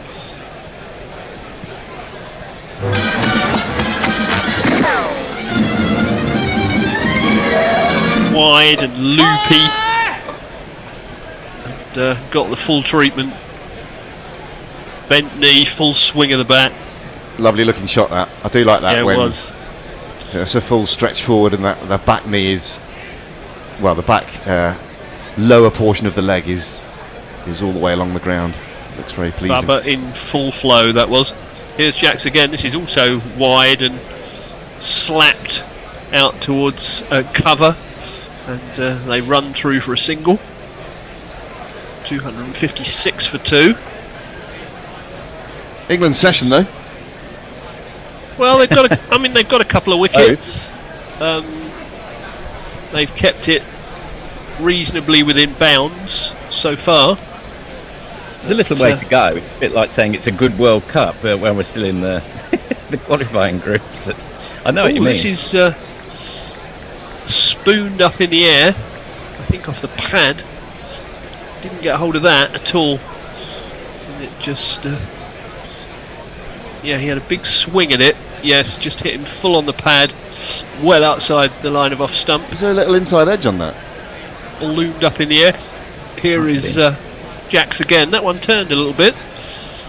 And was played respectfully. Will the Demon Jacks, he's inducing false shot after false shot. That's a phrase you never thought you'd hear in Test cricket, isn't it? The Demon Jacks. But, here he is again. Bowls, and Babar gets himself well outside off stump and actually plays it just out on the onside for no run. That's the end of the over. 74 gone, 256 for 2. I think it's Saucy Jack, which is the musical that they put together in Spinal Tap. Like it. Messi Jez says, I've just discovered that the IPL plan to introduce tactical substitutes. You can almost hear the rage in the inverted commas from Messi here next year, and I'm fucking ropeable. Totally changes the game. We'll end up like the NFL. Oh, actually, I better tone it down because I'm in the garden now. I better tone down the swearing. And we'll end up like the NFL with offensive and defensive teams in the same game. Effing S apostrophe T. Sorry, neighbours. So there we are. And Ravi Nair, I love Christmas if it means I get to criticise John Batham. Criticism is for life, not just for Christmas. You too. Morning to you as well, Ravi. In comes Robinson, and this is played out to mid-wicket, no run. Who is my nemesis, and I don't know what I did to offend him, but he's really taken against me, and I really like him. It's there we are. Oh, that'll make it even worse. I can hear him raging away on YouTube even now. He's stirring himself up. I don't what's he mind Ravi taking against me. That's absolutely fine. I'm sure I would take against me if he didn't. So here's Robinson. He's in and bowls, and this is just played back. Do you have a nemesis? Straight for no run. You have a nemesis on Guerrilla Cricket? I've had... No, you're everyone's friend. I've had a few nemesis over the years, nice. but I won't name them. So as not to give them the oxygen of publicity. If you don't offend somebody, you're probably not doing your job, are you? So, that's right. Let's be honest. Here's Robinson again anyway. Charging in, bowls, and this is flicked square of the wicket. They're going to turn back for 2. That was good running. That back for 2. Take Babar on to 12. 258 for 2. When you mentioned David Niven earlier on, by the way, we'd mentioned Dennis Compton in the same conversation. I was thinking David Niven playing Dennis Compton. That would be. Well, yeah, that would work. That would work, wouldn't it? Fairly debonair.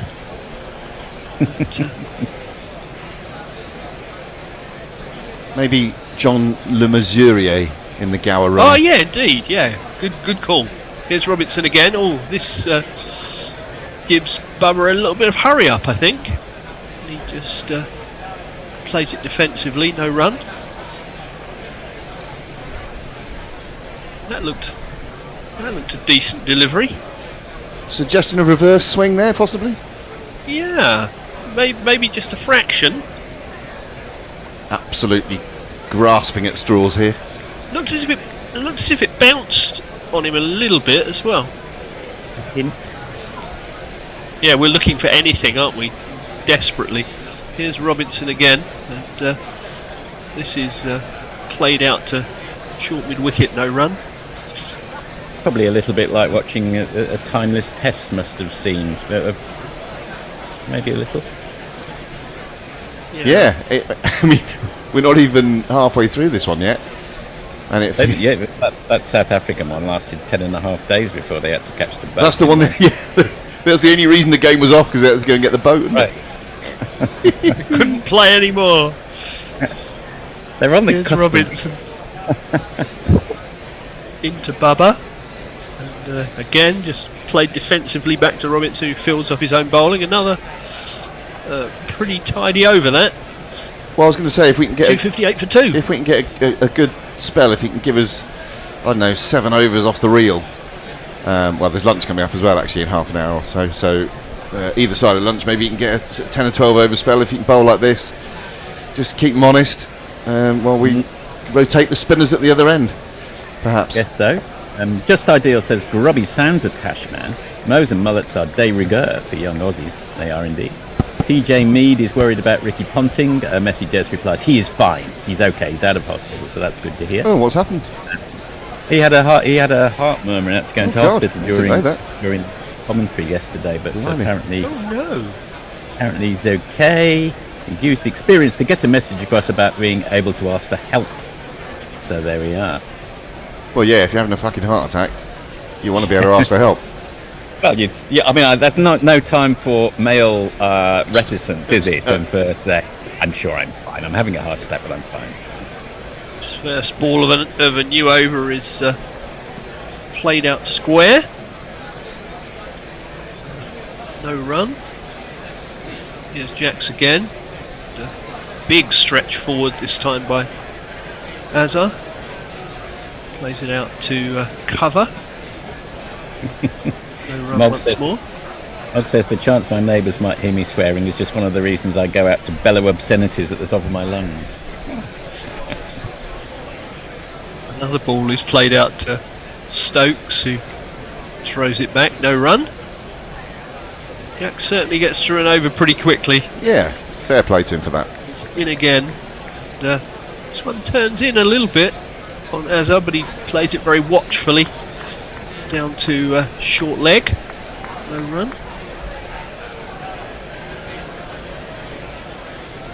Yeah, he literally just turns around and comes back in again. Here he is. And Azar advances and drives to mid-off, who fumbles it slightly and allows them to come through for a single. That was Robinson having a bit of a fumble there, I think. A drunken fumble.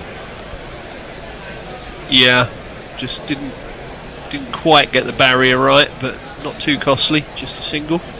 Oh, this is very loopy and driven out to Stokes, who makes a good stop. End of the over, just one from it. 259 for 2. Fourthie, Fourthie's on the move again. Worried about offending the neighbours. Obviously, he's gone back indoors. More worried about. He's obviously got lots of tweets that are not speakable in public places. The neighbour whistling, I sense, and also my dog's been fed by my youngest son now, so that's good. But Mog also adds, Advanced Australia Fair is indeed awful, so fair point. And PJ Mead asked, do we know what the problem was? That's one of those existential questions. Messi Jez has got some good suggestions here. Jack Warner as Dennis Compton, Daniel Craig as David Gower, David Niven as Henry Blofeld, John the Missouri as E.W. Swanton, and Benedict Cumberbatch as Peter Robert. I don't get Daniel Craig as David Gower. The muscular, hard-nosed Craig to play the man of letters that is David Gower. That's not good casting message. More like Chris Addison to play David Gower or someone like that, isn't it? Daniel Craig to play Robin Smith. Yes. Yes. Lantern Jord. Yes, that's right. Here is Robinson. He's in, and this is just wide of off stump and goes through to Pope, who's still standing up to the stumps. I do like Benedict Cumberbatch as Peter Robert, though. I think that's a good one. Yeah, that's an interesting shout.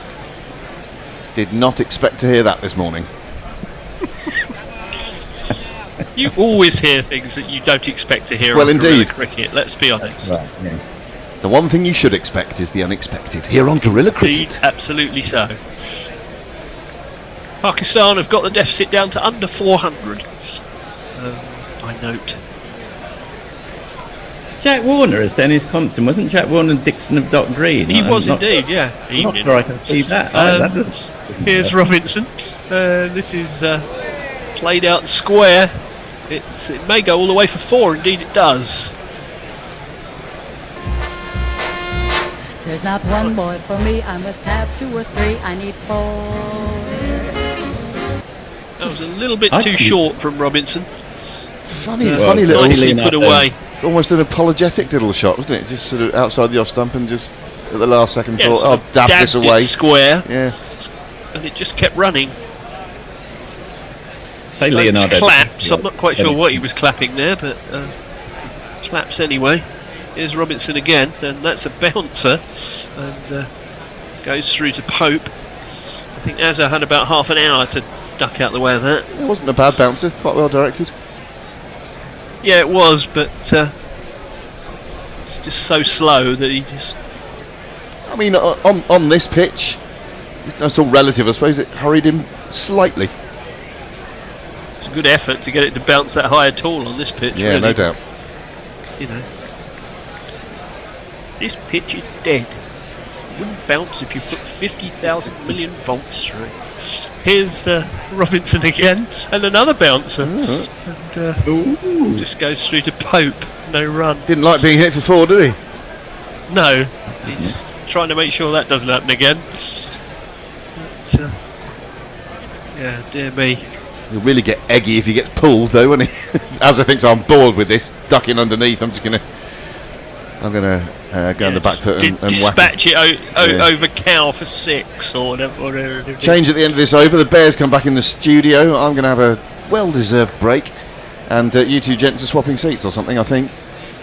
Yes, I think Not we are. literally, but metaphorically we are. Yeah, I think I'm summarising. So, are you ball by balling, Forthy? I am indeed, John. Yes. Ah, wonderful.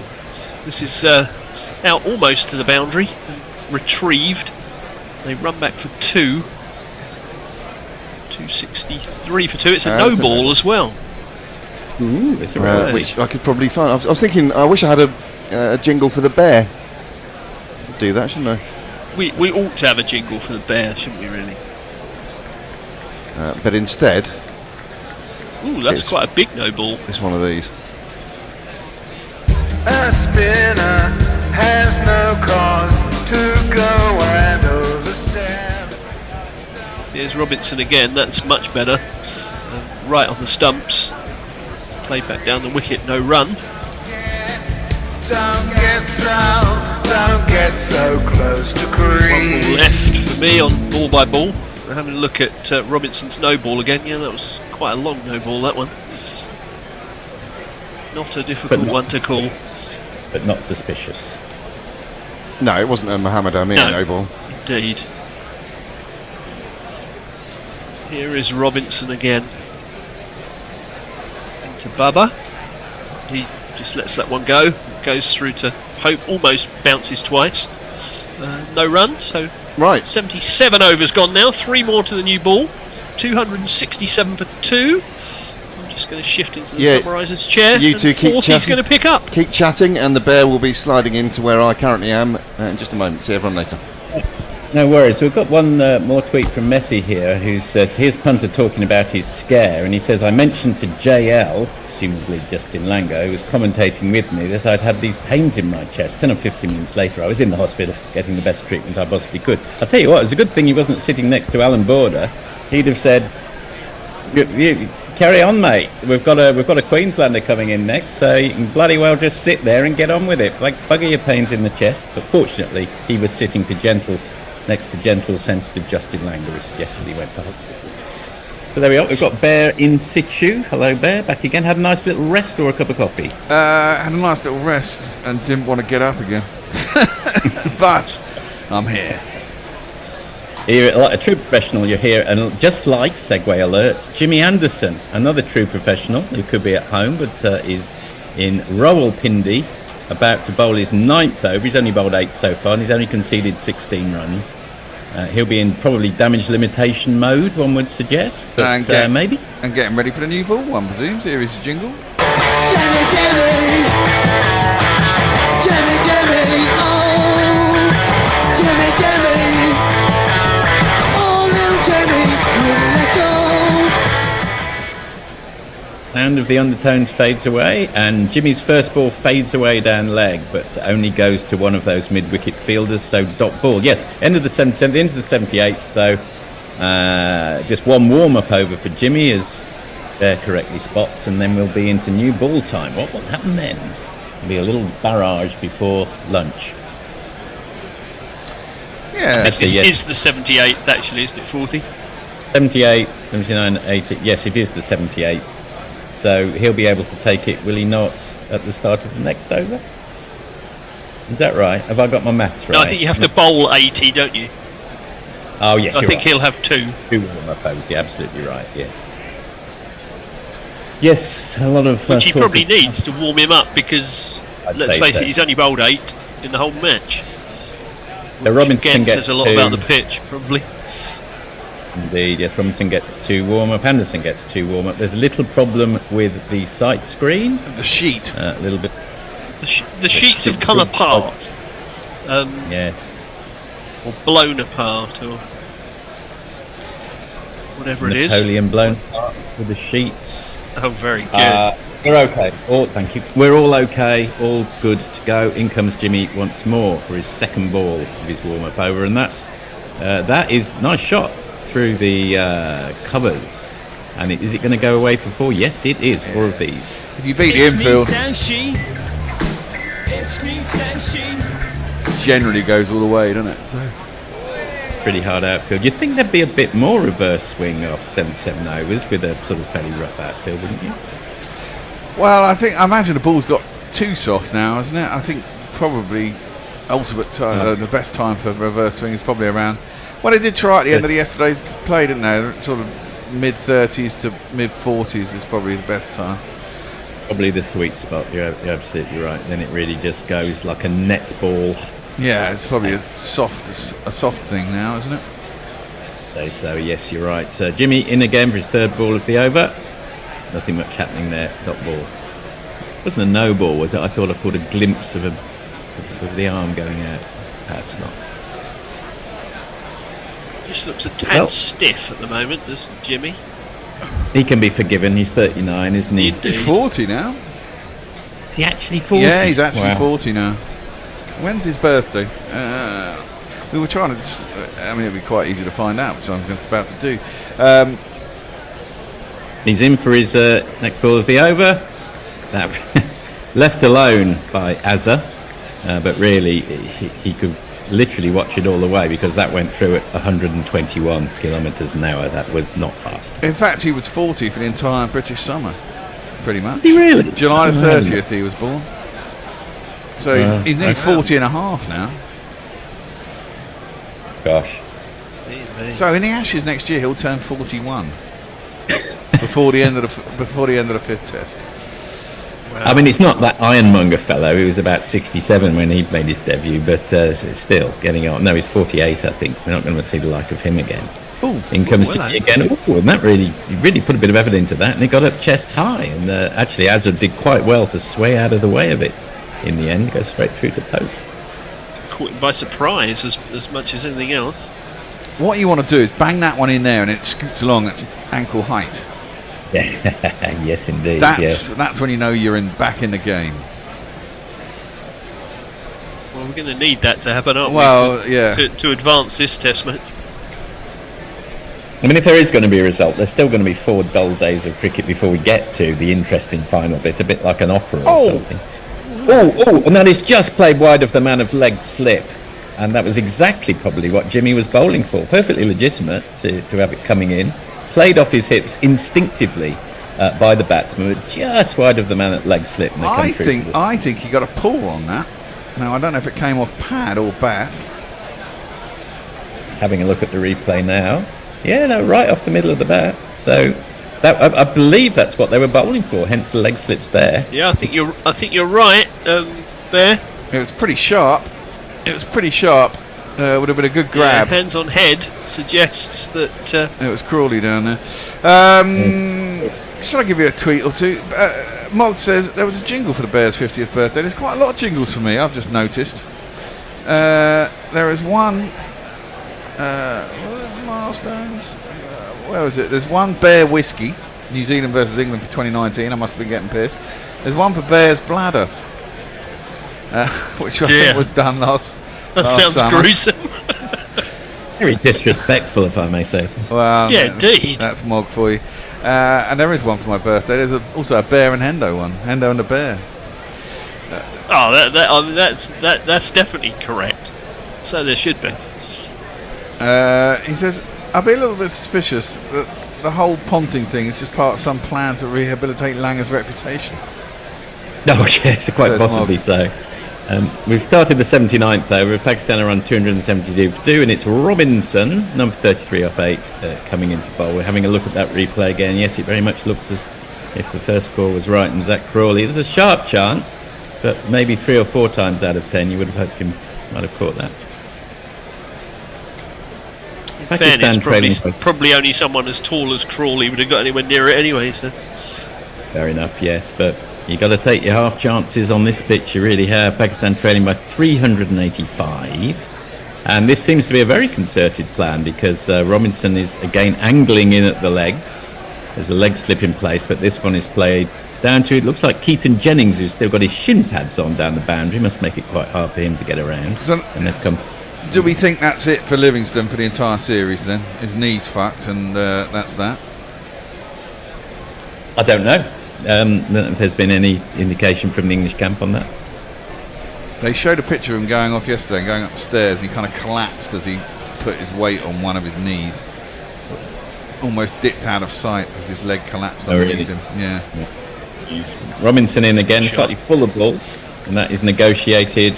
My feed's a bit jerky, but it looks as if it's going all the way. Is that correct? It is indeed. Fizzed away for 4. 2 plus 2 is our man. 2 plus 2 is our man. Pakistan moved to 277 for 2 in the 79th over. Babar moves to 16 already. Oh yes, it's a beautiful cover drive actually, which went quite square. Hit the man at point. And it just I confess I was not watching when this incident with Livingston happened yesterday, so I assume he injured himself in the field, did he? Well, yeah, he went round after this ball.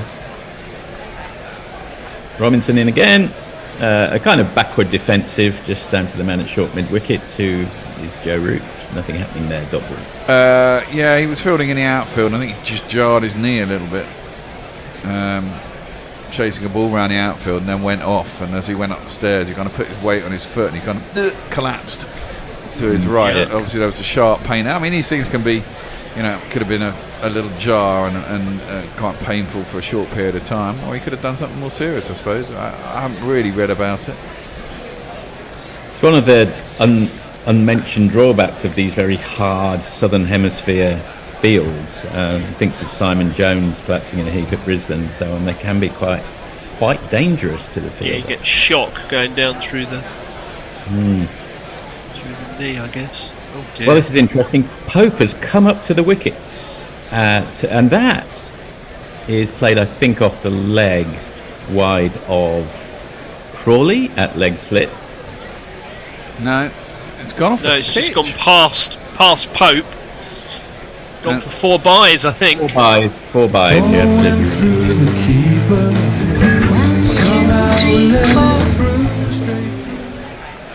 One of the drawbacks of the wicket keeper coming up to the wicket. If you're going to bowl that wide down the leg, that can happen because Jennings is quite wide at leg slip, so that was 4 byes. Last ball of Robinson's over, then one more over before the new ball. And that's at Fuller, and negotiated wide of the man at the gully. They're deciding to come back for 2. Looks like it won't quite go all the way. And Pakistan ends the over at 283 for 2. Azhar on 22 and Babar on 18. Anything happening on socials? What have we got? Why is it that Just Ideal says, why, if the lights is certain to preclude play soon after 4 p.m, does play not commence at 9 a.m? We had this massive discussion on WhatsApp about this. And Indo, who's in that part of the world, says basically the light is quite watery and it's often very misty early in the morning because it is still winter. And actually it's only 22 degrees where they are. So the light doesn't allow them to start just because it's misty and quite murky early in the morning. And until that clears, you can't start, which generally shortly after 9:30, 9:45. When they started at 9:45 today, without telling us. Yesterday they started at 9:53. So kind of random start times at the moment. But it definitely, after this ball, Oh, yes. So Anderson really floated that one up. It was effectively a Yorker on leg stump, but bowled quite slowly at 132, and Azza didn't have any difficulty jabbing down on it dot ball. I mean, yesterday they turned the lights on at about 11:30 English time, which is about, I think, 4:30 over there. And the light just goes really quickly because it's also closer to the equator. They were off at 10 to midday yesterday. They went off at about 22 the day before. And obviously they are a Northern Hemisphere country, and the light goes by 2 minutes a day, I believe, is the correct timing for it, isn't it?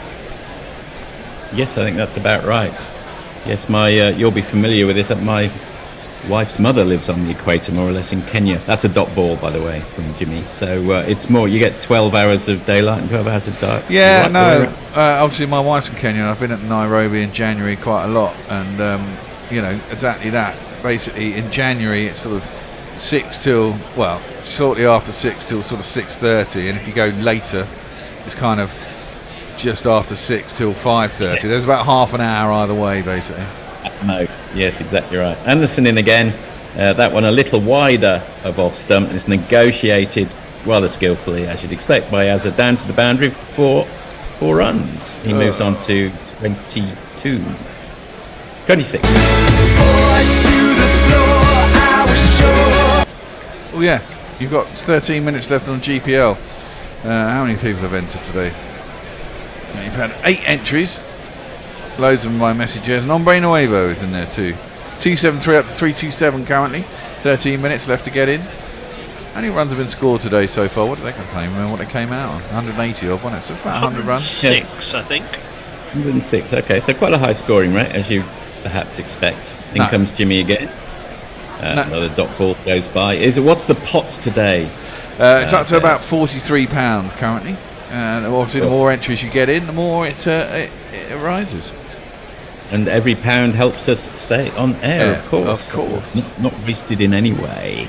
A nice way to contribute to us. Mayank's back in with, why not just fucking use a pink ball and call it a day-nighter and then have 90 overs? It's the second time he said that. There is a certain thing to that. All right, 2 balls for Azhar to survive before the new ball. You don't want a new batsman coming in to face the new ball, so he'll be watchful. Good, accurate ball, but at no great speed and fairly straight on middle and leg from Jimmy. Dot ball, play down to mid-on. Yeah, there's a little bit of in swing, isn't there? Reverse swing. Just a touch. Definitely not a fan of pink balls for any reason, by the way. Really? I don't mind pink ball cricket. I just think. Maybe something might happen. I mean, maybe it might be too cold to play I pink ball suppose cricket pink ball on this pitch might not be a bad terrible thing. Yeah. It can distort the play too much when in the last session, I think. And that's played down to short mid-wicket. The last ball before the new ball. It's a dot ball. Pakistan, off the first 80 overs, have managed to get to 287 for 2, as is on 26 at the end of it. So we shall see if the new ball brings any more luck for England. Last tweet here says, Moggs, there's lots of Kenya connections. Their tourist board should be paying you to promote them. It's not a bad idea. Well, not a bad idea. They need all the help they can get post-COVID as well, because the economy will have been traumatised by the lack of tourism coming into the country. Indeed, and the new ball is taken immediately. I think we have a jingle for that.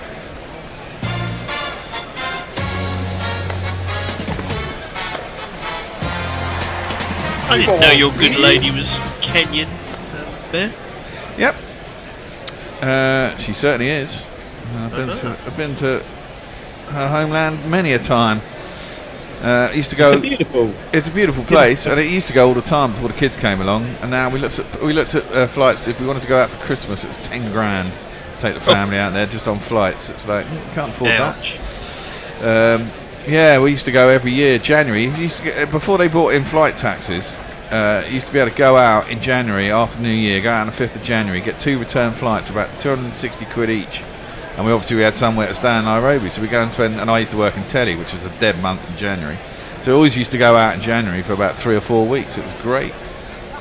So they've taken the new ball, but it's not Robinson with it. It's Jack Leach. So So we'll get my learned colleagues' opinions on that move after. Yes, we can have them now. What do we make of that, guys? Well, it turned. I don't know. That seems a bit weird to me. Maybe they think there's fuck all with a new ball and there's only stuff with the old ball, but that does seem a bit strange. It's definitely left field thinking, but certainly what you'd least expect. Maybe it's just for one over to see what might happen. Jack Leach again. I mean, it's a decent ball, but perhaps just a touch short, and it's flashed wide of the man at point. But there's a sweeper out there, and they just come through for one. I mean, it doesn't look as if. I mean, theoretically, it's quite hard, isn't it, for a spinner to control the new ball when the seam is that proud, or that's the mythology. We might get Bear on that after this ball to his expert spinning analysis on that. That's, again, a little on the short side and played out to the boundary for another single. I never had that. I never found that to be a problem. I quite liked it because, it was always proud, very easy to grip. I mean, this whole thing about slipping off the stuff, that's nonsense because you're using the seam and you could always grip the seam. I never minded it. Never had a problem with bowling with a new ball. It always seemed a bit of a waste in England, but Leach in again, so he's bowling round the wicket to the right-handed Azar. And that one is a little fuller and pitches middle and leg. That's probably a better line for him. And defended by Azar, dot ball. In again. Again, England getting through their overs very rapidly. Come on, umpire. Yes! He's With a given big it. appeal. It's looked like it's pitched on leg and held its line. It's been given. I think they'll probably review this, though.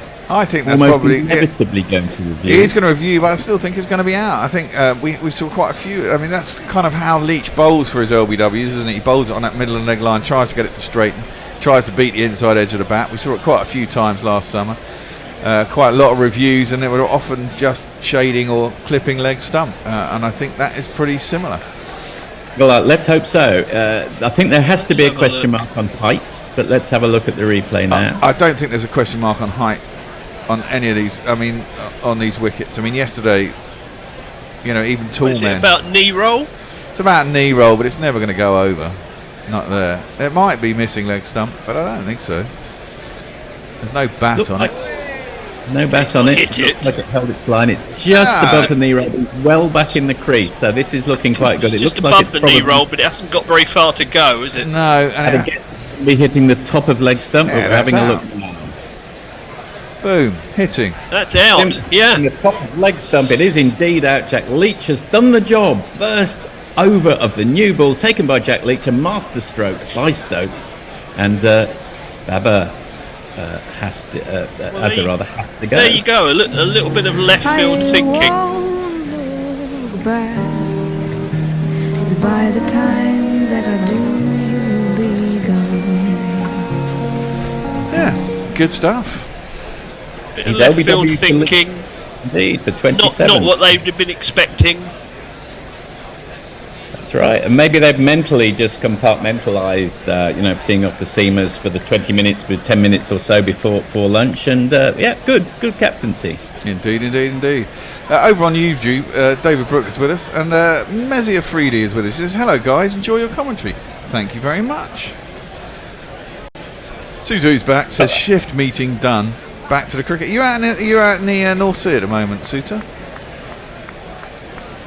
Back out there. Must be quite grim in the North Sea in the middle of winter. Yeah, well, he works out on the rigs, doesn't he? On the rigs. I didn't know that. What does Colin do out there? He works on the oil rigs. I don't think he's a driller himself. Probably works in a nice plush. I wouldn't say plush, but heated control room of some description. Plushish. Even so, on an oil rig.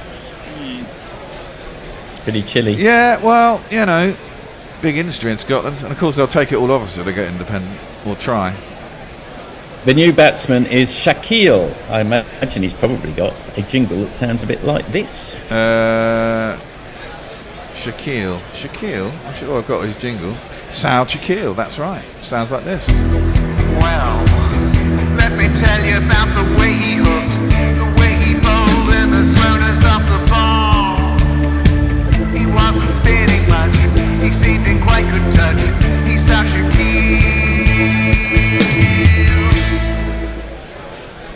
27. He's left-handed. He's got his legs are very far apart. That give him a lower centre of gravity. Leach is coming over the wicket to the left-handed Shaqeel, who smothers the first ball, and there are 5 vultures hovering around the bat.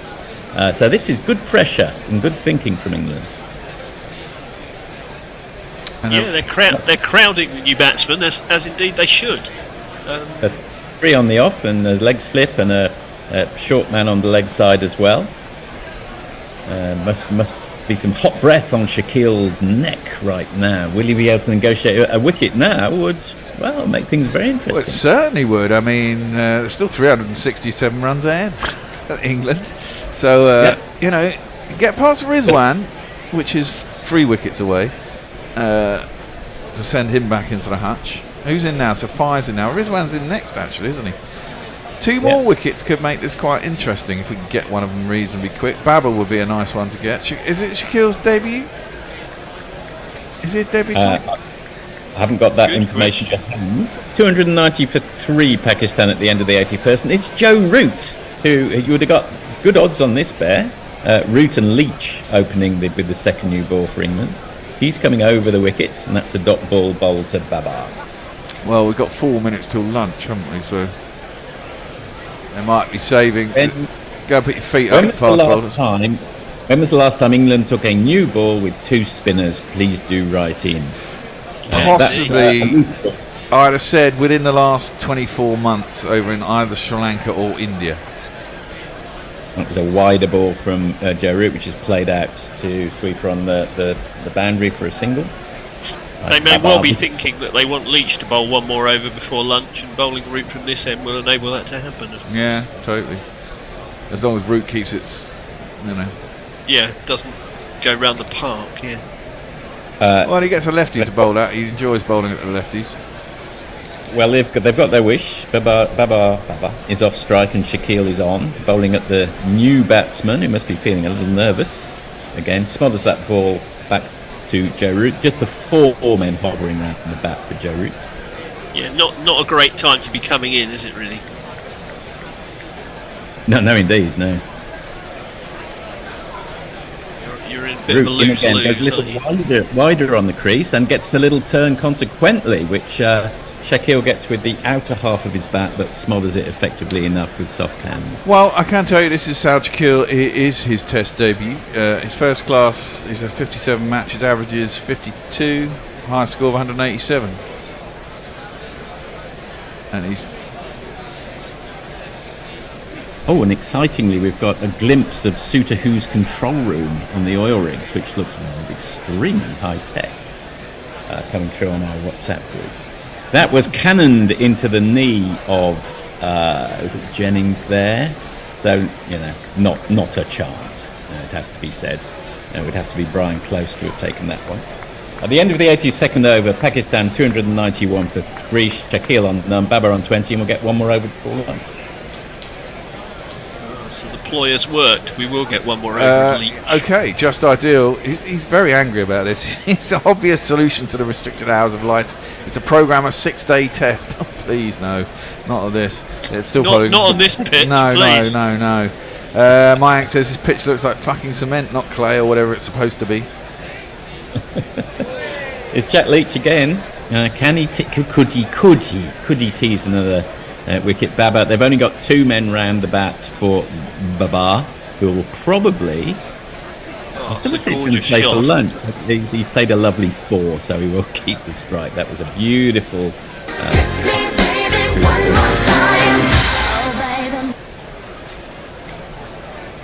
Just bowling a touch short, isn't he, Jack? Yeah, you can't bowl it there, really. No, it's a little bit too short. Babar's class as well. I mean, I do like watching him bat. I don't want to watch him bat for too long, but Oh, that one just turned slightly, but more interestingly, perhaps kept a touch low, and we've seen a bit of evidence of this morning. And the up and down is probably what is going to make this match interesting, if anything does.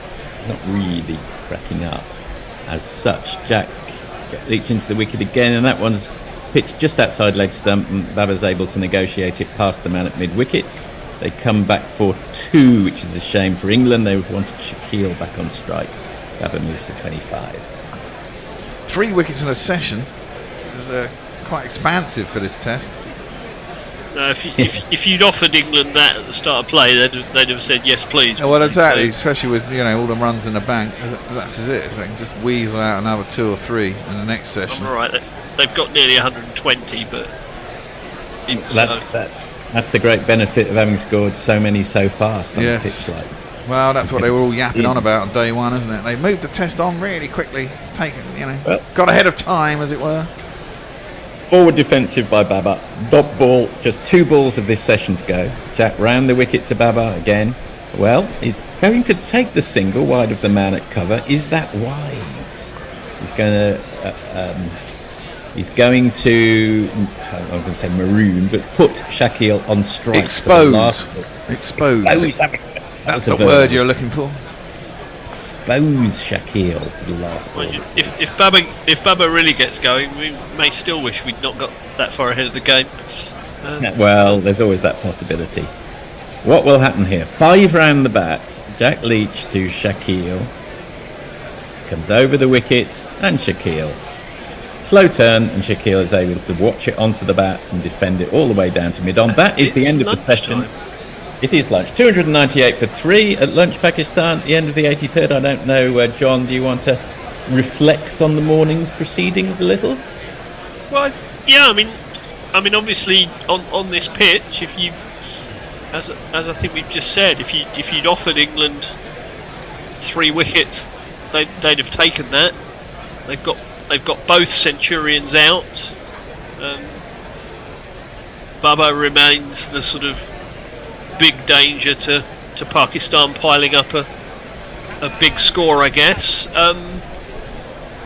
Leach has done well. Got himself a couple of wickets. Robinson bowled a good little stint part way through. Nagged away. Pretty accurate. And yeah, just a few little signs of up and down, as you say, just 1 or 2 keeping low, and that's about all you can ask for on this pitch, which isn't doing an awful lot else. No, and hopefully maybe it'll get a little bit worse as time wears on, and more up and down. And as you say, with the runs in the bank, maybe England will get an opportunity to push for a result sometime on day 5. It's probably the best you can hope for. Last tweet before lunch. John just approved of England's field placing, like Gary purring over England's batting on the first day. I usually can't see the moon from my flat, but I bet it's blue, he says. And that takes us to lunch. We're gonna have the Battle of Melbourne again. If you missed it yesterday, you get a chance to listen to the Battle of Melbourne between Forthy and Mog as they take on Who's That Weirdo? Because it's see you later, guys, and we'll see you in 40 minutes, 35 minutes or so. See you shortly. Bye. Great matches. No, I'm not. Who's that weirdo? Neil McKenzie. Who's that weirdo? Shane Freed. Who's that weirdo? Chris Harris. Kevin O'Brien. Who's that weirdo? Good morning, good afternoon, good dawn, good dusk, wherever you are in the world. Welcome to Guerrilla Cricket and the 3rd episode of our new quizcast, Who's That Weirdo? A competition that separates the live cricketers from the dead cricketers and those who aren't cricketers, but possibly sound as if they could be. I'm Gorilla Hendo, Nigel Henderson, and I'm joined today for an absolute corker. I mean, you could only have this combination during a World Cup, I think. A World Cup year. 2 incredible heavyweights. Great matches. Alan Knowles. Who's that weirdo? Way down there. Neil McKenzie. Who's that weirdo? Shane Freed. Who's that weirdo? Chris Harris. Kevin O'Brien.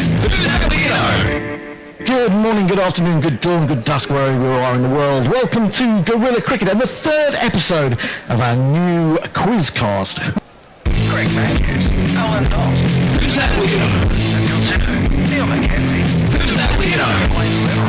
Shane Freed. Who's that weirdo? Chris Harris. Kevin O'Brien. Who's that weirdo? Good morning, good afternoon, good dawn, good dusk, wherever you are in the world. Welcome to Gorilla Cricket and the third episode of our new quizcast. Who's That Weirdo? A competition that separates the live cricketers from the dead cricketers and those who aren't cricketers but possibly sound as if they could be. I'm Gorilla Hendo, Nigel Henderson, and I'm joined today for an absolute corker. I mean, you can only have this combination during a World Cup, I think. A World Cup year. Two incredible heavyweights of Gorilla Cricket, all the way down there in that country that's a little bit down under.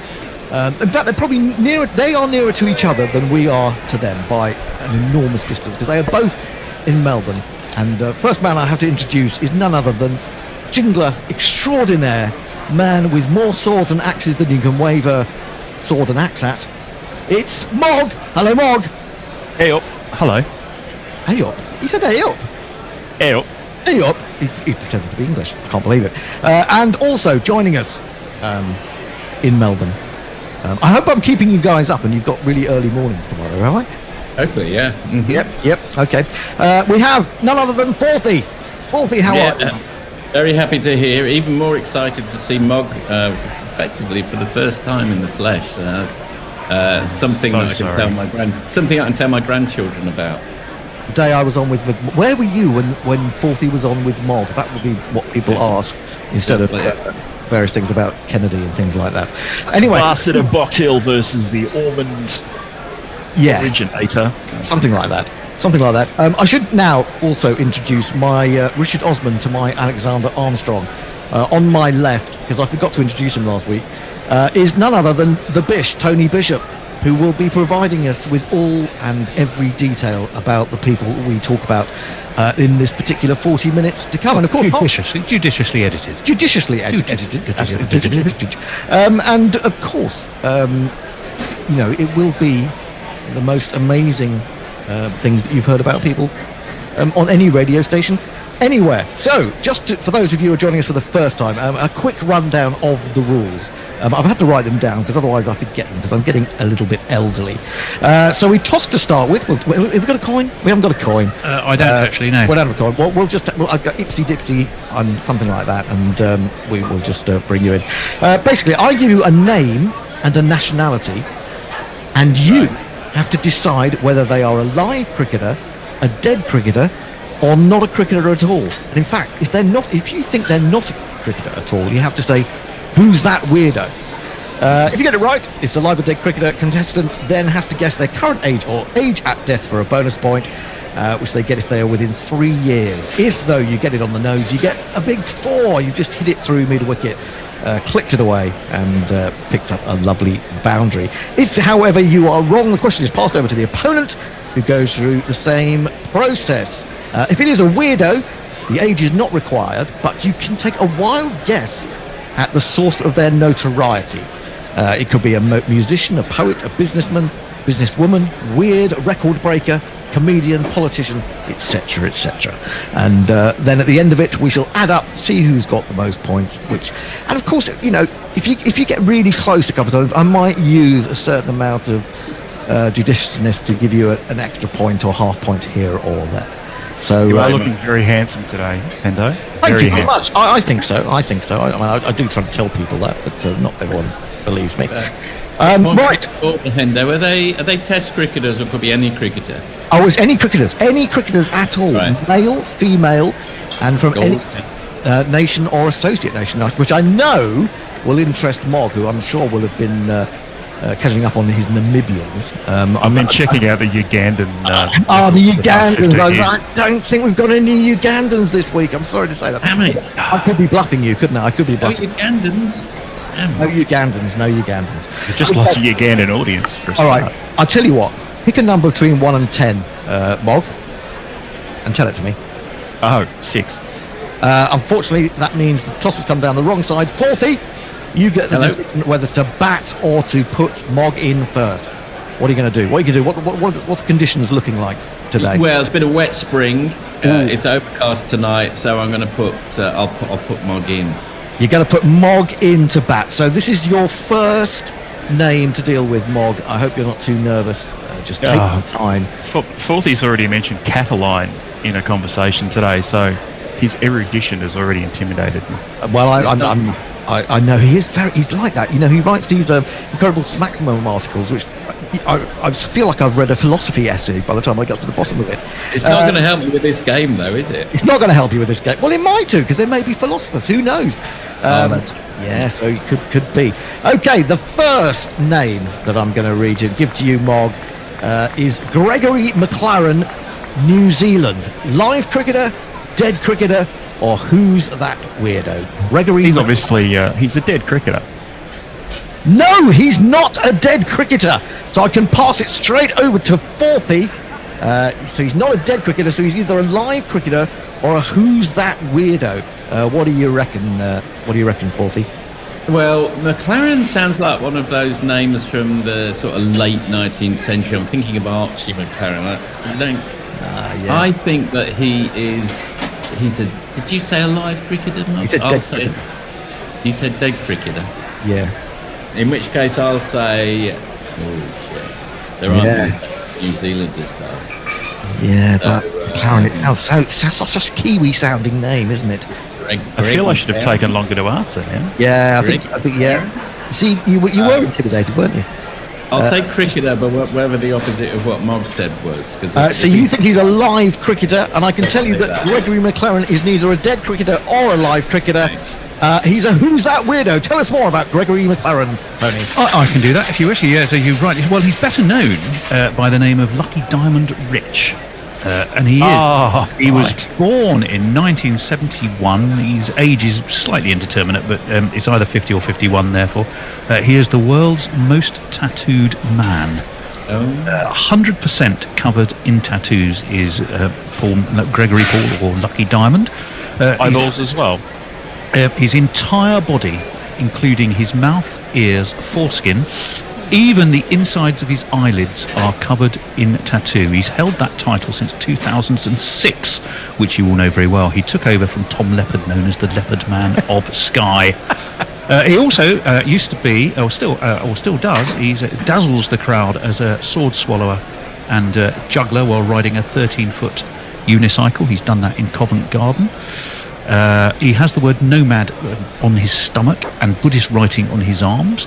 And he lives a rather nomadic lifestyle and performs now still, I believe, in Adelaide in Australia. Mog, you sounded as if as soon as we said Lucky Diamond Rich, as if you actually knew who we were talking about. Did you know him? Absolutely not. Oh, right. Confidence is important, I feel. Sounded good. How the hell do you tattoo someone on the inside of their eyelids? Well, I was more intrigued by his forekin, I've got to be honest. I mean, do they have like such an extendable message? Oh, please. Oh, yes, I suppose it could be, couldn't it? Depending on... If he's 100% tattooed, how can you tell what's written on him? That's a very good point. Yes. You can see plenty of pictures of him. You can find him in the Guinness Book of Records.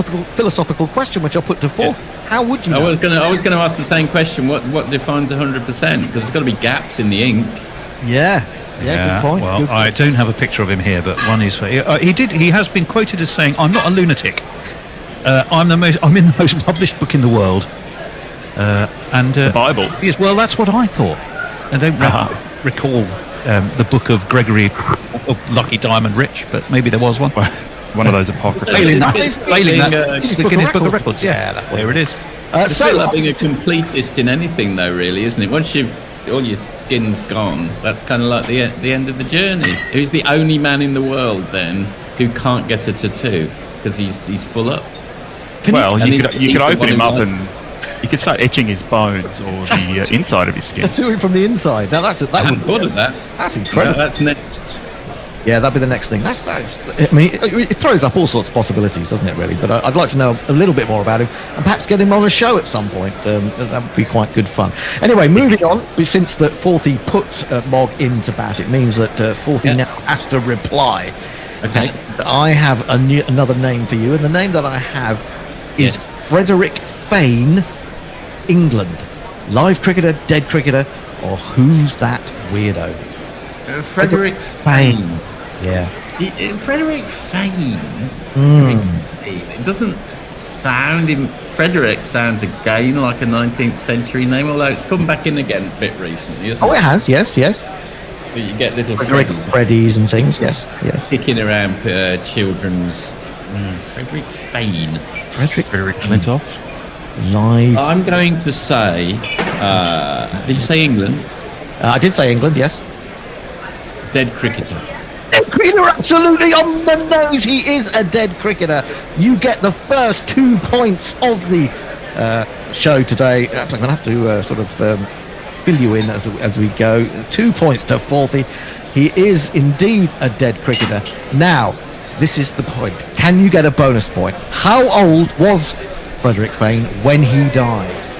Well, process of elimination. I don't think he was post-war because Frederick Fane. He may even be pre-First World War. He could have died. It could be a tragic story. Oh, so it's got to be how old was he when he died? Okay. Yes. Which is absolutely nothing to do with anything I've just said. Doesn't matter when. Not how old is he now, because he's obviously been around dead, for a while. Yeah. But I will say, I get the feeling, I get a vibe that Frederick Fane was.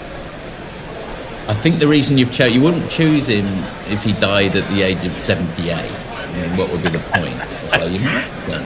Yeah, so this is the beauty of this competition, you see. Could have done, or see the nuances of it. Yeah, he could be. He's either like something like 37 or 96. I'll go for 96. No, you're nowhere near. Well, you're not that far away, to be honest. He went the right way. He was 85 when he died in 1960. So you don't get the bonus point. You do get the 2 points for getting a dead cricketer. Don't get the bonus point. Okay. Tony has more information about the great Frederick. Frederick Fane. Well, I can tell you, he was born in County Kildare and he died in Kelvedon Hatch in Brentwood. In 1960, as we've said, at the age of 85, he played 14 tests between 1906 and 1910. He averaged 26, had a highest score there of 143 versus South Africa at the Wanderers in 1906, although England still lost by 243 runs. He was caught at the end of that innings by the great Albert Vogler off the bowling of the one and only Sibley Snook. Was him on that, indeed. He captained England as well on a couple of occasions. Good-looking front foot player, that is him. He also represented Essex with great distinction for 20 years and scored close to 20,000 first-class runs for them. So I'm a bit disappointed you guys haven't heard of him. I'd have thought, he's that Vogler guy, was he South African? He was Albert Vogler, yes indeed. Yeah, so he is Q Henderson, I know all about this. I'm going to give you half a bonus point for that, Mike. There you go. See, now you'll be nice to me. So moving on from Frederick Fane, who should that come up in a quiz that you find yourself over Christmas, you'll know all about him. Right, moving on back to and you'll be having a very dull Christmas. Oh, now yes, well, won't we all? It'd be my sort of Christmas, but absolutely. Best Christmas crackers ever. Now I'm thinking that you guys should get this one. Dexter Kruger, Australia, live cricketer, dead cricketer. Who's that weirdo? Dexter Kruger. I won't just immediately blurt out an answer this time. I'll put it through the mod computing facility. Dexter, that's an old name. I've already forgotten his surname. Kruger, that's not to be confused with Freddie. That's of German extraction, so he's clearly going to be from South Australia. Oh, I like the way you're thinking. And Nightmare on Grace Road. Nightmare on Vulture Street. I'm going to say again, dead cricketer. No, you're absolutely wrong. It's not a dead cricketer, which means it goes over to Forthy. Is he therefore a live cricketer or a who's that weirdo? You say his name again, Dexter Kruger. Kruger, yeah, Kruger, like the national park in South Africa. No relation to Freddie. No relation to Freddie. Done that. No relation. Sorry, pay attention. With a K, not that it makes any difference. Yes, it is. Yeah. Okay, Dexter Kruger. He's going to be a weirdo. You're absolutely right. You get a bonus point for saying that he is a weirdo. He is a weirdo. And why exactly is he a weirdo? He is Australia's oldest man. He died at the age of 111 in 2021. He's a Queenslander. And he attributed his longevity to the unusual diet of chicken brains and a simple lifestyle. I'm not sure he was the his sharpest knife in the drawer, but I'll read you his quote, which was, "Chicken brains, you know. Chickens have a head, and in there's a brain, and they are delicious little things. They're only one bite big." Apparently, that was the wisdom of Australia's oldest man, Dexter Kruger. That's what's in chicken McNuggets. So sure. Do you know what's really There was there was a chicken in America. Was it in the 50s or 60s? And they cut his head off and they kept him alive for it's about 2 days or something, wasn't it? Yes. For a long time. years. It was for quite a while. I'll tell you one other interesting fact, which very relevant actually, very timely. Apparently had a big problem on Twitter because Twitter couldn't recognise anybody born before 1910. Therefore, assumed they didn't actually exist. That's ridiculous. So he had a big problem doing that. Do you think? I think what is really great about it is that English had the last laugh because he died at 111. Nelson. He wrote 12 books. He wrote 12 books. He was raised by German immigrants, and the last was just before he sadly passed, and it was his autobiography. Oh, well, we'll try and get a copy of that for some lunchtime during the Pakistan series. Right. Can I get a half a point for the German background? I worked that out. Yeah, right, I'll give you a half It's point. the only fucking way I'm getting any points. Okay, I'll give you another half point if you can think of a recent Australian Test cricketer with German heritage, Bob. Hang on, you can't. You can't go 3 points away. Hang on, Oxford. What is it? I don't know. He goes to one live World Cup final and he thinks he can do anything, doesn't he? Really unbelievable. Oh, okay. Sorry. That, of course, is in my remit only to give out. Sorry, I was thinking of Justin Langer. He's got German heritage, isn't he? Right. Well, moving on. Would you believe we have another Australian, Thomas Wall, 4th. Dead cricketer, live cricketer, or who's that weirdo? Thomas Wall. WALL. That's the one. I hope you're not looking it up on your computer. I hope you haven't got someone feeding you information. One of your children, your wife, cat, dog, rabbit. Thomas. I'm just looking at Blink Twice. Thomas Wall. No, none of that. Thomas Wall. Sound like a cricketer's name, apart from stonewalling, maybe. Did I hear someone cough in the background? Was that a major? Carry on. I was going to do that joke later, so thanks. Sorry about that. I've taken all your best material. Thomas Wall? Dead cricketer, live cricketer, or who's that weirdo? Thomas Wall. Tom Wall. I'm going to go with live cricketer. No, you're wrong. I'm afraid to say he is not a live cricketer, which means it goes over to Mog. Is Thomas Wall a dead cricketer or who's that weirdo? I'm going to stick with you. Dead cricketer. You think he's a dead cricketer? And you're absolutely right for a bonus point. My goodness me, what a game this is becoming. It's now 3-2. I'm properly on the board. And another bonus point if you can tell me at what age he died. Thomas Wall. I'm going to say he died during the first Battle of Ypres in 1916. So he was 32. He was a first lieutenant in the Australian Imperial Infantry. I think so. So yes, 32. He died at 32. I'm afraid no bonus point for you on this occasion, Mog, because he didn't die in the first battle of whatever it was you said, in the Australian Imperial something or other. Wipers. No, I'm afraid he was 76 when he died in 1981. I was close. You were very close, very close. You were only 49 years out. So, tell us more about Thomas Wall, Tony. Well, I can do that. His name was Thomas Wellborn Wall. He died in 1981, as we've said, at the age of 76. For some reason, he was known more commonly as Tim. He was a right-arm quick bowler, right-hand bat. He was born in Semaphore in Adelaide. Whether people sort of walked up and down the high street there waving flags at each other, I don't know, but that's where he was born. I've been there, and they do. Do they, by Jove? He's one of only 3 bowlers to take all 10 wickets in a Sheffield Shield innings at the time. There may be more now. And he was for a time Australia's a limited time Australia's best fast bowler. He took 16 wickets in a bodyline series actually. Wow. 32-33 at an average of 25 and a half. He got Herbert Sutcliffe 4 times. Wow. He was remembered as a bit of a trier and a nearly man. but he at least had his name at the top of Australian bowling in that series.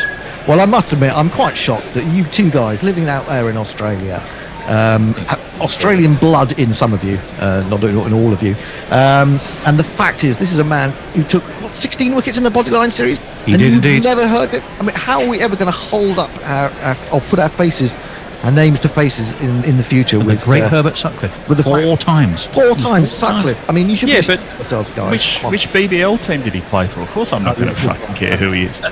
He might be. I think he might have got a game with the Team Abu Dhabi or Team New York Rangers or whatever they're called in the Abu Dhabi T10. Who's the Adelaide? It'd be the Strikers, wouldn't it? If he was from Adelaide. The Adelaide Strikers, it would. Yeah, absolutely. All right, moving on back to Mog, and these will be the last two before we have the break, and then Chris Woke, our social justice warrior come swing bowler, will be having a few words while you maybe run off and visit the little boys' room. Justin Greaves, West Indies, live cricketer, dead cricketer, or who's that weirdo? Justin Greaves. Just in case, just incredible. Yeah. Justin. That'd be great if there was someone called Just Incredible. There was a wrestler called Just Incredible, but it wasn't his real name. Is that worth a bonus point? No. I'm going to say... Who's that weirdo? No, you're absolutely wrong. This is hilarious. I'm fucked at this game. Completely all over the shop at the moment.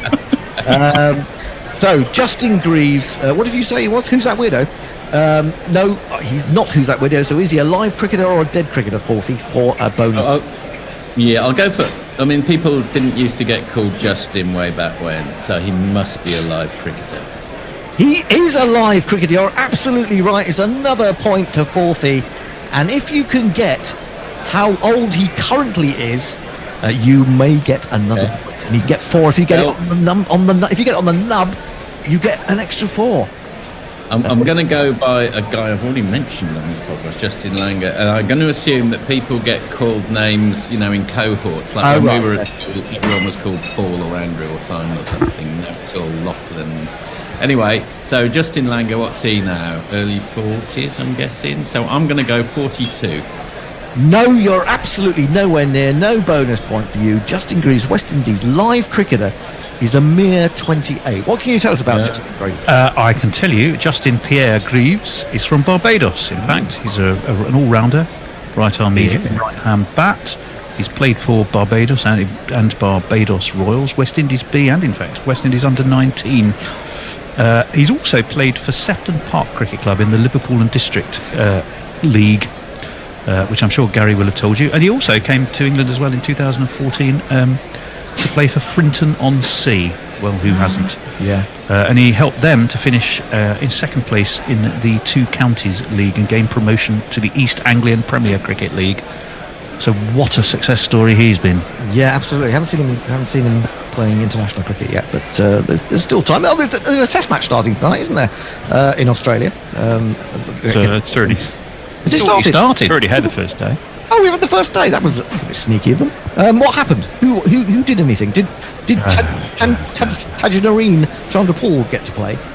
No, Australia batted first, and David Warner was out for 5, I think. Yes. And after that, I laughed myself so sore I couldn't be bothered watching anymore.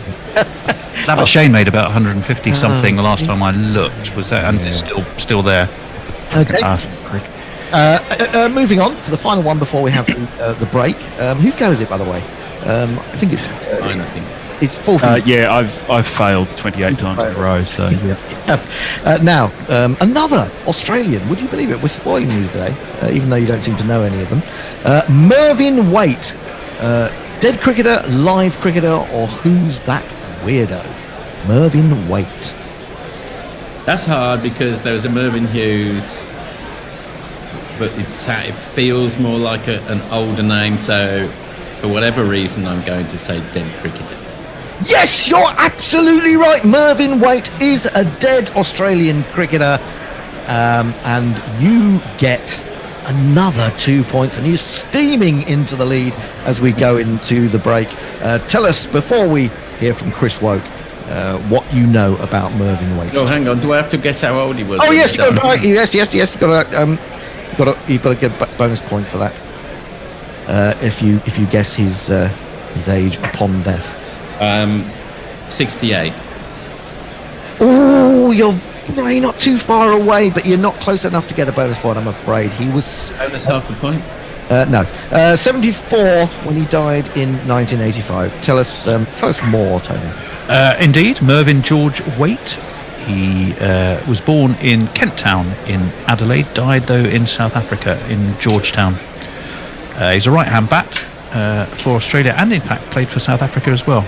Hard-hitting batsman and medium-pace bowler, also bowled a few off breaks. He played 2 tests for Australia in the 1938 tour of England at Leeds and the Oval, and opened the bowling. It was the Oval where England made 903 for 7. His analysis in that game was 72 overs, 1 for 150. Which I don't think was bad. Was it Fleetwood Smith in that game? Oh yes, Chuck Fleetwood Smith. Indeed. I think I might have mentioned that a bit further down somewhere in my little write-up. Right. Yeah. Wait. He got the all-time. His 1 wicket though, I'll tell you his 1 wicket was. It was Dennis Compton, who he was bowled for 1 when the score was a mere 547 for 4. Well, that's straight out of Compton. That is something to put on your gravestone, isn't it? That you got rid of Dennis Compton. Yeah. So there we go. That's half time. That's half time stayed. Okay. I can tell you that at half time, at the interval, Orthy is leading by 6 points to 2, Mog. So you're going to really have to up your game. I'm off to have some performance-enhancing drugs. Okay. Well, I'm just going to play another little jingle, and the next person the listeners will hear from is Chris Woke. Greg Matthews, Alan Knott. Who's that weirdo? Daniel Tedder, Neil Mackenzie. Who's that weirdo? Wayne Leverock, Shannon Freed. Who's that weirdo? Chris Harris, Kevin O'Brien. Who's that weirdo? Alright there, me ducks. Chris Woke here again. Troubling batters in English conditions only, and dragging cricket kicking and screaming into the 21st century. Remember last summer, when our game's warring factions were at each other's throats? I'm reminded of a parent telling their 2-year-old why the kid can't have a ghost pepper shish washed down with black velvet and a triple Jack Daniels chaser. It's not for you. Whether it's county protectionists turfing pro franchises off their Facebook pages, or advocates of newer, shorter forms of the game flicking the V's at anyone who so much as saw David Gower play, the message is clear. You're not welcome here. Well, I decided all that had to change, me ducks. After all, we must demonstrate that all forms of cricket are for everyone, that the whole wonderful, diverse rainbow of our society is welcome at every single cricket event. And do you know how I committed to doing it? Forced inclusion. That's right. My brilliant idea was to take groups that are callously overlooked by each format of the game and jolly well make them attend. As ever in these matters, I was leading the charge personally, as well as charging the ECB separately. And the first step was an initiative called Watch with Woke. So where to start? I thought to myself, Chris, you first need to connect with the cohort that's been most cruelly marginalised by the recent cricket revolution. And obviously, that's white middle-aged men. With that in mind, I recruited a few from the Guerrilla Cricket Board of Governors, which is full of them, and off we tootled to a T20 double-header. Getting tickets was a piece of cake or pastry or your confection of choice, because apparently no one had thought to conduct any sort of marketing activity to let people know it was happening. Boston Beardy Specky Grey was dismissive about the product, labelling it just a fucking hit and giggle, but was buoyed by the prospect of nearby beer, as long as I can pay in cash. Grey Beardy Specky appeared more reticent. I don't really like crowds, or noise, or people really, and had brought a thermos of Ovaltine in case the opportunity for a snooze arose. Fat chance, but he didn't know that. Meanwhile, Specky Grey Beardy was as nervous as a kitten at the prospect of knowing nothing about the players on show. Only several hours of furious research, followed by the printing of an entire ream of notes, calmed him down. Must have a word with him about that. Think of the trees. He was particularly chuffed with the grammar school first 11 debut figures he'd unearthed for the women's team's star spinner. Then the three of them got embroiled in an energetic discussion about Derek Underwood and Alan Knott and uncovered pitches in the late 60s. I sighed. It's a long road, this integration process. In the ground itself, and the guerrillas were settling into their unfamiliar environment. This beer's flat, and £7.50 a pint is a fucking scandal. I can barely hear myself think. What about the glorious thwack of leather on Willow? Oh dear, the pavilion end is the river end, but my notes say they're opposite each other. I'll have to change it. Does anybody have a pen? A pen! A pen! My wisdom for a pen! At this point, I must confess, I raised my voice and was warned by a steward that if I used language like that again, I'd be out. As the games unfolded, the guerrillas were beginning to engage, albeit while highlighting some of the wide cultural chasms we're looking to bridge. Why is this fucking spinner tossing it up the whole time? I'd be going for no more than 5 and over. This batsman, sick, is trying to cross-bat everything through mid-wicket. Has he never seen John Edridge? In 1832 on this ground, Clutterbuck clattered a cover drive, hit a pigeon mid-swoop and was given out caught at Silly Point. But should it have been a dead ball as well as a deceased bird? Nearby, a conventional nuclear family were pretending to enjoy themselves. Then one of the kiddies piped up, "Mummy, this is boring. When does the 100 start?" You can't please all the people all the time, can you? And yet, that is exactly what we must do. In fact, I wrote a working mission statement to that effect. Everything for everyone all the time. The journey home was relatively uneventful, as both BSG, too much flat beer, and GBS, nervous exhaustion, were plumb tuckered out. It was only SGB's frantic scribbling in his notepad that provided any sort of aural accompaniment over the hum of the engine of our luxury electric people carrier. So, that was the successful launch of Watch with Woke. With my grim determination and your support, we'll make our game the paragon of inclusion we all want it to be. Remember, cricket won't right itself. Until next Woke, Jarami Duxt. Next time, the story of when Watch with Woke took an inner-city school party to Radland to watch Middlesex men's twos.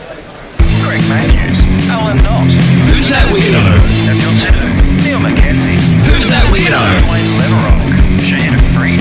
Who's that weirdo? Chris Harris, Kevin O'Brien. Who's that weirdo? It's lovely to hear from Chris Woke. I really do admire the work that he's doing amongst the underprivileged in cricket. He's a marvellous example to us all. Let's carry on then with Who's That Weirdo? At the halfway stage, Forthy in the Melbourne standoff was beating Mogg by 6 points to 2. 6 points to 2. And with a stick, apparently. Yeah, absolutely. And to be honest, two of Mogg's were sort of slightly dubious half points. But You've awarded them, you can't take them back. No, I won't take them back, but even so, what have you got flies in front of you there, Forthy? Yeah, I have got mosquitoes. It's a mosquito. Shouldn't you be wearing one of those hats with some corks? I was just thinking it's 6 for 2, which was the England-Iran score in the World Cup. I was about to say that. Oh, yes, yeah. Good point. And also, someone made the rather amusing observation when they see England 6 for 2. They're usually expecting Joe Root to make his version. Yes, I saw that tweet. That's very, very good, wasn't it? Quite funny. I think I need to stand up for the correct way to report scores in cricket. 6 for 2 runs. Yes. 2 for 6. It just doesn't work, does it? I mean, you could imagine it being 2 for 6 England. I've seen Middlesex get that, I think, once. What, 2 for 6? Yes. Wow, that would have been incredible. Lords on a very overcast morning against Yorkshire. I imagine that Surrey must have been that when they were bowled out for 14 by Essex. There must have been about 2 for 6 at some point. Yeah. Anyway, moving on to the second part of Who's That Weirdo? Whose go is it, by the way? I'll keep losing track. I think it's Mogg's, isn't it? Yeah, it's Mogg's go. Now, this might be up your street. We will soon find out. Or it may not be. Let us see. Jason Hershey, Papua New Guinea. Live cricketer, dead cricketer, or who's that weirdo? That's Jason Hershey, Papua New Guinea. How do you spell Hershey? Hershy. So not of the chocolate-producing Hershey's, then? No, I don't, unless I spelt it wrong. I mean, possibly when I was copying it down, that I did spell it wrong. Jason Hershey, and that has been known to happen. I can tell you, as the man who has to then find the notes. And so this bloke doesn't even exist. This is true. I did have Mervyn Wake down as Martin Wake for a whole week until we finally got it sorted. But Jason Hershey, Papua New Guinea, and we know that you're a big fan of associate cricket. Is he a live cricketer, a dead Papua New Guinea cricketer, or who's that weirdo? He's a who's that weirdo. You're absolutely right. Well done. What a wonderful start to the second half of Who's That Weirdo, you get Fucking 2 points. 2 points. And what was the other thing we're going to do with it? Yeah, you've got to tell us what he did, or what he does. He was, I believe, he was an early Australian governor of the territory whilst we still had control of it. No, you're absolutely nowhere near. He was known as Ocean. He's a hip-hop artist, would you believe it? Tell us more, Tony. Oh, yeah, right up my fucking alleyway. Well, yeah, it's also rather misleading in a way, because he was born, although you're right, he is Papua New Guinean. He was born in 1978 in Spokane in Washington, and he now lives actually in Hawaii. He raps and sings most of his songs in Tok Pisin, which is PNG, that's Tok Pisin. Stop pissing? Tok Pisin. Oh, sorry. When do you know what against the clock. means? I don't know. What does it mean? It literally means talk person. Oh, not for well. It's Papua New Guinean pigeon. It's a Creole language spoken throughout Papua New Guinea. His most recent single, I can tell you, was "Mama Never Told Me," which was 2021 for Jason, well, now known as Ocean. Could you sing us a few bars of that? I'd probably be happier if I didn't. From 1994 to 1997, as a young man, later to call himself Ocean, he did a bit of time in Washington State Prison. He's got credibility as a rapper. Burglary, yes. And it was there that he taught himself Tahitian. He carries a Papua New Guinea passport and a US one. So there you go. After serving his time in Washington, he moved to Hawaii, where he found work as a beach boy in the Waikiki, and began developing his music. I was tired of bubblegum reggae, he said, and "Ooh Baby, I Love You" songs.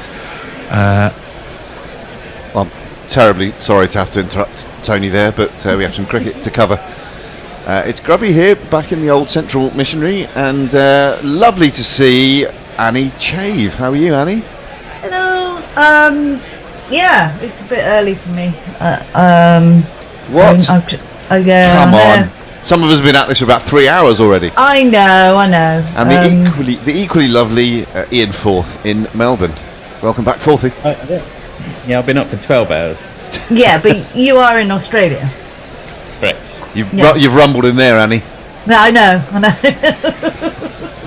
Bit of a flurry of wickets before lunch there, which you probably weren't listening to, were you, Annie? Because you'd still. No, I wasn't listening to it. In fact, I snoozing. haven't long been up.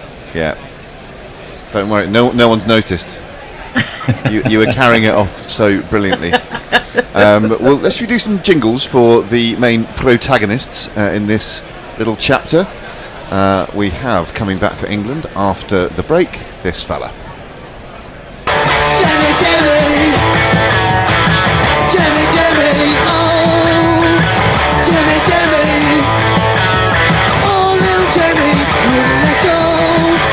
First ball after lunch is defended back down the track to him, and there is no run. The score is 298 for 3. I'll jingle up the Pakistani batsman as well. It's going to be this marvellous individual. Babar Azam, have you any wool? No, sir. He doesn't, because he's a cricketer from Pakistan, and he's a really good one. Thank you very much. Young Mog there, who those of you listening in the lunch break will have heard him on Who's That Weirdo? We had to leave it at a very exciting moment. This is a leg stump half volley, more or less, from Jimmy. Not like him at all. Babar turns it to deep backward square for a couple. That brings up the Pakistan 300 for the loss of just 3 wickets. And Babar moves on to 30. He is joined at the crease by this fella. Well, let me tell you about the way he hooked, the way he bowled, and the slowness of the ball. He wasn't spinning much, he seemed in quite good touch. He's Shaqeel.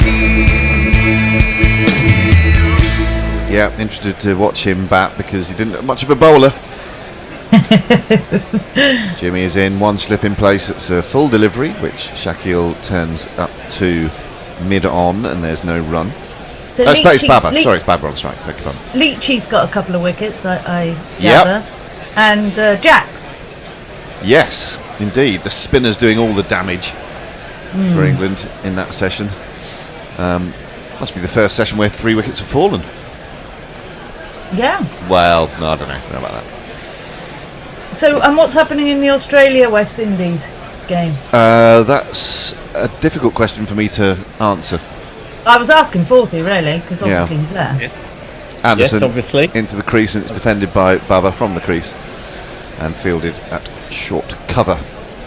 I can tell you, Australia 598 for 4 declared, West Indies subsequently 283. Australia declared their second innings at 182 for 2, but now West Indies are 109 for none, and they'll need 389 on the last day. That would be a good game for the West Indies to win, wouldn't it? Chanderpaul Jr., by all accounts, looks Like- pretty good. Yeah, looks like Chanderpaul Senior. Well, yes. But a more He has conventional got- version. He got a 50 in the first innings, and he's 42 not out in the second so far, so real chip off the old block. Defended by Babar into the covers, there's no run. Still 300 for 3. Yeah, and who's his opening partner? Have you got the screen up there, Forthy? Yes, I have. Oh, Craig Braithwaite still. Yeah. Oh, yeah. And we know he can Yes. last for a long time. So if he finds a willing partner, much in the same way that, you know, after Strauss retired, England can replace him for ages and ages and ages, and arguably still haven't. They, you know, the strength of a good opening partnership is not to be underestimated. Well, still a few overs to go in that match. I'm not sure exactly how many to the end of play, but could be an interesting last day. Certainly West Indies no wickets down. Babar defends another one to point, and there's no run. It's still 303 at the end of that over, the first one after lunch, and presumably he's going to be spin from the other end, you reckon? Yeah. You want to see a bit of Leachy, don't you? I do want to see a bit of Leach. I saw a little still that someone had posted of Joe Root holding the ball to Leach's egg-like head to glean some sweat and do whatever they were trying to do to the ball. Not really. Yeah, they call him Nut, don't they? Nut, yes. Yeah. So we got a couple of tweets. Mog, 2 of them from Mog, admittedly, who's first of all asks, is this session going to be full of action and excitement or what?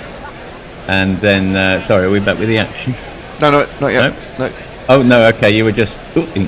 and he also says, look, I apologise for my talking voice. It's always sucked and isn't nearly as mellifluous and melismatic as when I sing. I disagree. I rather like Mog's slightly downbeat intonation. I was enjoying it. And, it's not going to be spin at the other end. It's going to be this lad. Oh. We got a poke.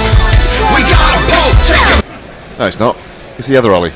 I just hit the wrong button. Oh dear. After this, he's coming round the wicket, and Shaqeel gets off the mark with a little nudge to backward point. It's actually but to be fair, this boy. you have been up a long time, haven't you?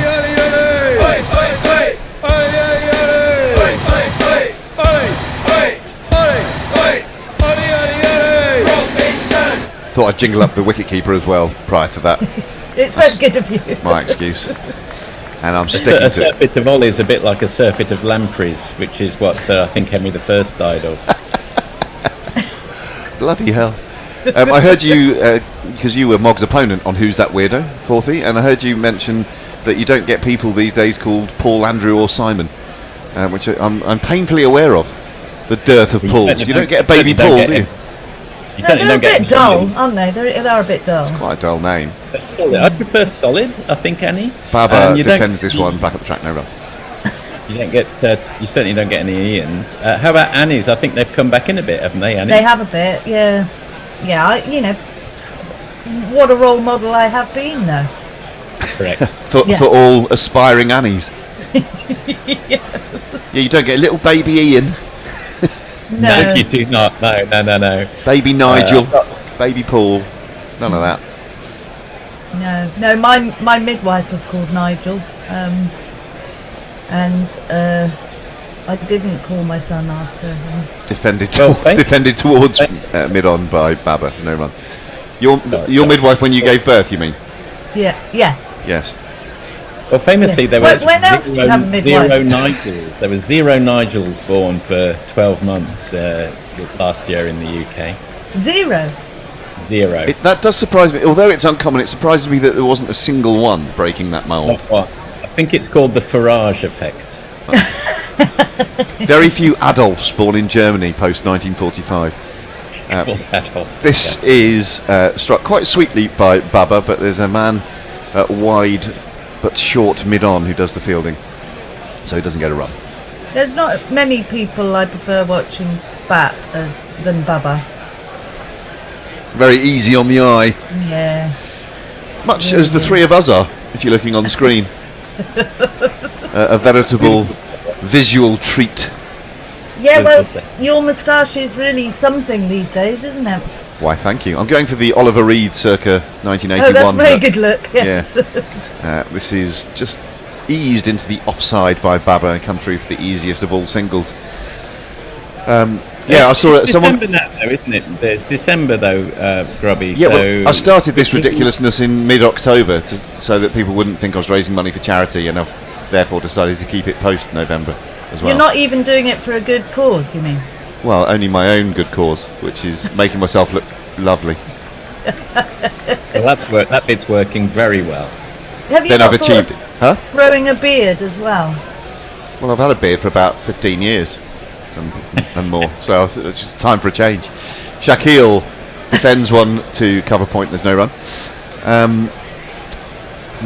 No, I saw a lovely still that someone had posted of Alex Higgins and Oliver Reed. They were notoriously good mates and had some wild times, as you might imagine, with a couple of, and I use the term advisedly from an era that did use this term, a couple of dolly birds on a snooker table, scantily clad, and it was something to do with the World Snooker Doubles. Apparently Ollie Reed was a late replacement for someone. And but you thought that's what I want. And he at the time was sporting the most amazing. I can't grow them this sort of big and bushy and thick, but he had one of those because he was a proper man, unlike me. We just got one or two tweets, and just yell because I'm on my screen on my PC if you need to get back to the cricket. Ravi asked, "Are we sure Annie is awake? She seemed unsure as to whether Melbourne was nearer her shin or Forthy's ankle." Oh, it's a little harsh, Ravi. We're all just doing best here. Anderson is into the crease and Babar turns him to mid-wicket, but can't beat the fielder and there's no run. Forthy. I'm not good at my anatomy. Yes, good. Nestler says, Annie. God, Annie, bloody hell. Has anyone ever texted in like I get? Fuck off, mate, or anything like that? Yeah. Jay Grover does. Okay. Old Sydney. He always tries to tweet in his accent. And some of us sort of indulge him in that, and other people translate him simultaneously. Babar nudges one down to third, or towards third, backward point really, and gets a single. Pakistan on to 302 for 3. Anything more there, Forthy, on the tweet machine? I do have more, in fact. Mog suggests it would have been great to see Pope keep to his own bowling. That would have been good. Leah, hello, I missed the first sesh as I watched Escape from New York yesterday. Caught the tail end of Chris Woke and it sounded terrible. What Tory wanker wrote that? Dear me. I think that's humour, hopefully. Dave Wood, that poignant pause from Annie had me thinking she was going to say she enjoyed watching Farage bat. It's amazing the inferences that people draw from things that we've said, isn't it? I can't think of anything I'd enjoy watching Farage do, in fact. So jump into something, maybe? Maybe. Oh, there's a picture of you in a beard that Mercy Jez has put up. Oh, yeah. Round the wicket comes Anderson, and Shaqeel shoulders arms. Keeper Pope takes the ball, and he's ripped that from one of my social media sites, I'm sure. That was professionally taken, that photo. It's a very limp smile, I have to say. From the Gorilla Cricket site, actually. Yeah. Well, there we are. I consider that to be one of my social media outlets. Yes. Don't I look lovely and young? Look at that. No. That beard is far greyer when it grows these days. In fact, it's almost entirely grey. Shaqeel faces up to Anderson. He's able to play through the line of this one, trusting the bounce as you're able to do on this pitch. It's fielded on the cover point boundary, and Shaqeel is through for his second single. Do you think Anderson's enjoying himself? I was going to say, do you think... no. Have you ever seen a man whose feet are wider apart at the crease in his stance than Shaqeel? They must be back there about 3 yards apart. Oh, I haven't seen him side on. I'm trying to think of other widely stanced cricketers. Now you mention that, and I can't immediately do so. Matthew Hayden, perhaps. He had quite a wide base. But it was kind of stable. This guy's virtually doing the splits, Shaqeel. Babar goes back in his crease and punches it to cover. There's no run there for him. I like England's kit as well, in the sense that, I've mentioned this before, I don't think it's just my eyes. It's so white, it has that sort of bluey sheen to it. Do you know what I mean? It does, but I have to say I much prefer the Pakistan jumpers. They're more traditional and nicer colour, I'm afraid. Okie doke. Just a traditional creamy white, perhaps. Yeah, and proper knitted, you know. I mean, the white is okay. We all have a cable knit. Oh, Forthy's dog's getting involved again. What's the dog called again? Is it Toby? Toby. It is. I was going to say Toby, and I thought I better not say that in case that's the name of one of your sons. Toby the dog. What type of dog is it, Forthy? He's a Cocker Spaniel, Annie. He's a Cocker Spaniel.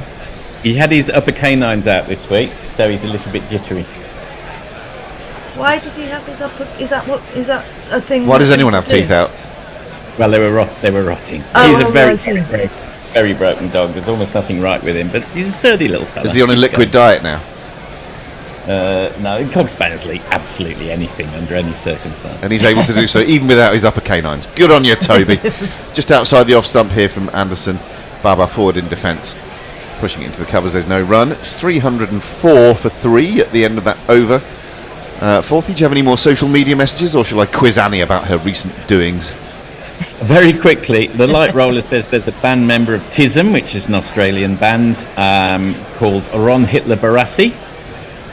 Australians get very upset when you say this. I find TISM a little try-hard, but say that to an Australian and they'll go off the deep end. They think they're the funniest band ever. They're more or less the equivalent of Half Man, Half Biscuit in English terms, but is there an equivalent? Surely there's nobody like Half Man, Half Biscuit on the planet. Alternative Corn by Oliver Reed circa 1971 got drunk and naked wrestling poor Alan Bates. Yes, do you remember that? Mog, geez, tell me about grey beards. Mine's fucking white as snow, and I'm pretty sure I've not earned that in years yet. Naria, oh yes, Ravi Nair suggests Shivnarine Chandrapal. Yeah, I was going to say Chandrapal when you said a wide stance. I mean, he was wide, but he was more noted side for being on. Yeah. Like Peter Willey style. And hang on, Robinson spelled the ball there, and Shaqeel has driven it to wide extra cover. There's no run. Yeah, sorry, Forty, back to you. Yeah, final comment from me, then I'll throw you over to your discussion. Old fart at play, best commentary yet, thanks, Toby. Oh, thanks. Toby. Annie, you put a picture of yourself up wearing a nice cricket jumper the other day. When was that picture taken? Is what I want to know. In fact, I didn't put it up. The people that were going to go and do a talk put it up, but it was taken in '96. There we are. On the front foot here is Shaqeel playing the ball at the top of the bounce, backward of point, beats the man who's fielding at backward point. And he is through for a single. I was playing for Gunnersbury Ladies at the time. Gunnersbury? Gunnersbury Ladies, yeah, in London. But they're no longer a team now. They're something else now. What were you as a cricketer, by the way? Batter? A bowler. Definitely a bowler. Yeah. Pretty quick, or a big spinner of the ball? I was just very boring, medium pace, but very straight. I bowled very straight. Oh, you'd be doing a fine job on this wicket. Wicket to wicket, you miss, I hit. Here comes Ollie Robinson bowling to Babar Azam, who pushes him into the covers. No run for him there. What are your best ever bowling figures? I think I got 3 wickets. Well, I need to see. I don't even know. I got 3 wickets. My son would be able to tell you. I got 3 wickets for something like 20. Has he ever been on the show, your son? No. Why not? But good question. He should be our statistician. He's incredible. Yeah. If he's got all of your career figures at his fingertips, then sounds like my kind of guy. This one is fired in quite full by Robinson, and Babar turns him into the onside, looking for a run, but it's not there. My career wasn't huge, though, I have to say. But my claim to fame is that I got Charlotte Edwards out. So. Oh, gosh, that is a great claim to fame. Yeah, it is. Come on, talk us through it then. You may have done so before, but do it again. A dreadful long hop that was hit to the boundary and brilliantly caught. And she was only 14 at the time. I hope you That's not how I would be shaping the narrative, to be honest, Danny. Babar Azam is facing Ollie Robinson, who goes past the outside edge of the bat. We've not seen that too often in this Test match. Bit of extra zip and bounce there for Robinson. Yeah. And maybe slightly decking away as well. And he's beaten what some people consider to be the finest batsman on the planet. All ends up. Great piece of bowling. I hope you gave Charlotte Edwards a suitable send-off. Oh, definitely, yeah. Pointing to the boundary a la Chris Lewis circa 1993. I said, have it, when she went off. Actually, we had a parents versus kids little run out at Mitcham Cricket Club. Hello, Mitcham Cricket Club. Great club in South London. After this one from Ollie Robinson. Fresh from beating the bat. This one, though, is just steered to point and they come through for an easy single. Yeah, so we did that a couple of years ago and I took a catch and before I knew what had happened, I heard myself say the words, "Jog on," to the kid I just caught. He was about 11.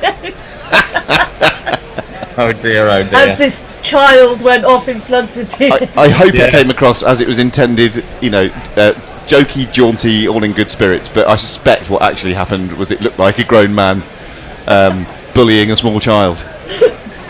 The other thing that happened, I was umpiring for the end of season competition a few months ago, and I put my arm out to stop because the batter pulled away. I put my arm out to stop the bowler bowling, not realising he was in his run-up, and I basically smacked this kid in the mouth. who then put a brave face on it. I said, "Are you okay?" He's like fighting back the tears. Oh dear.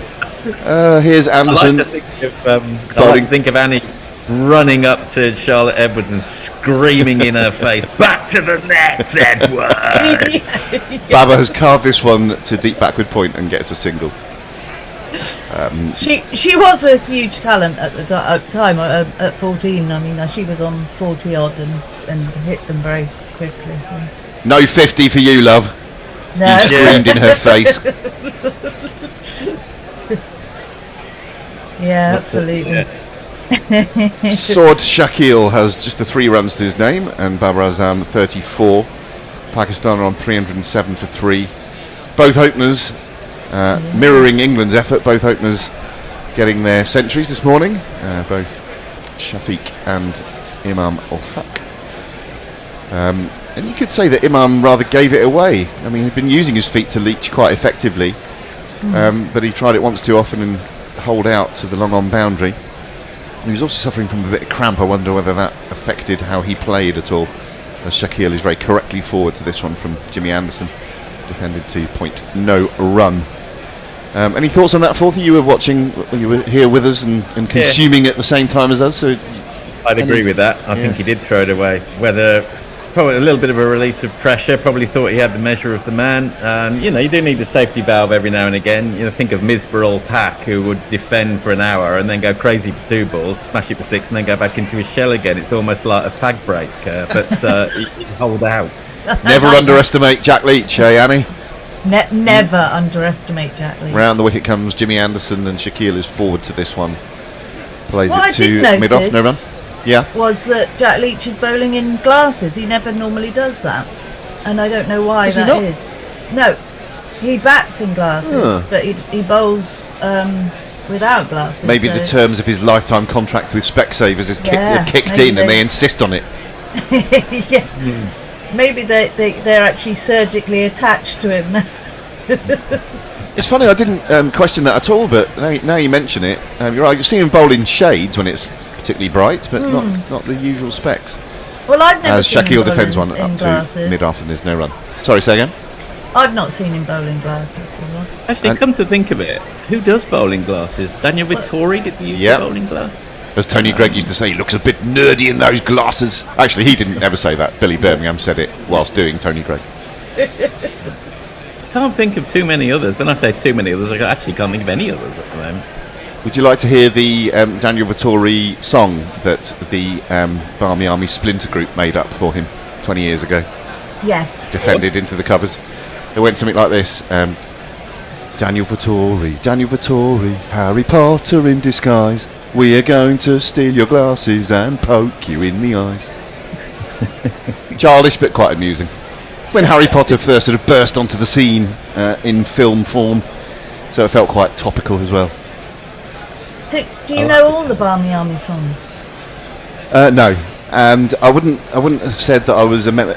I think the people I was with, we sort of formed this splinter group of Barmy Army. This is defended by Shaqeel back at the track, because I think even then I felt it's sort of quite ambivalent towards the Barmy Army. On the one hand, I think they're good for the game and brought lots of fun and colour and stuff.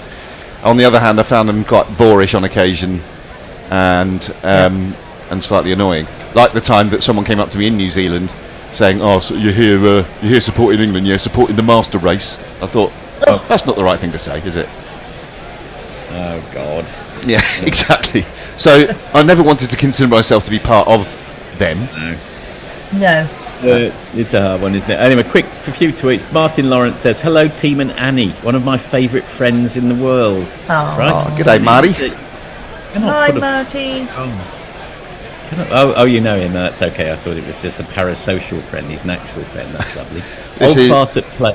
Sultans of Ping were pretty funny. They were actually. They were, yeah. Back in his crease goes Babar and steers it backward a point for a single. Back to you, 40. And one last one from Leah. In my headcanon, Cocker Spaniels were first bred and are named after a long-schlonked pimp. Well, actually, I think Cocker Spaniels were indeed bred, but I think their name comes from the waving of the tail in the long grass when they went, they're gun dogs, and they went in looking for ducks, and they were called cockers because their tails cocked, so you could see them through the weeds at the edge of the lake. Is that why it is? Robinson round the wicket to Shaqeel, who turns him through square leg. He's going to bring him at least one. And only one, in fact. Well, what Leah, are you thinking to his batting then? To who's batting? Shaqeel. Early days, I suppose, but he looks neat enough and quite compact. He's just sort of feeling his way into this Test match. 4 from 18 at the moment, so he's certainly not going at better than a runner ball that we've seen a lot from the English batsmen. But no, he's all right. I wonder whether Leah will be proud of me that I know that Dachshund means a badger hound, doesn't it? Because they used to go and kill badgers, or that's what they were bred for, or whatever. There you go, bit of German there. I also know the word Betrug, which I'm quite proud of. A scam, or like if you've been scammed, it's ein Betrug. This is defended by Babar into the covers. Didn't know I had all this in the locker, did you, Leah? Huh? Well, you're a man of mystery. I quite like Weltschmerz. What's that? I believe is a sort of world weariness. I'm not too good with my German, I have to say. Well, as I mentioned on the show previously, my mother-in-law, Glenn, was a German teacher and taught, among others, Stephen Finn. Yes, you have mentioned that, yeah. I wonder if he was as tall. Not always, I don't think, no. Babar nudges this one backward a point and gets a single. Used to be taller. Was he a good pupil? Was he a good pupil? I don't know, but she sometimes tries to take credit for his cricket career, which I find a bit of a stretch, given that she taught him German.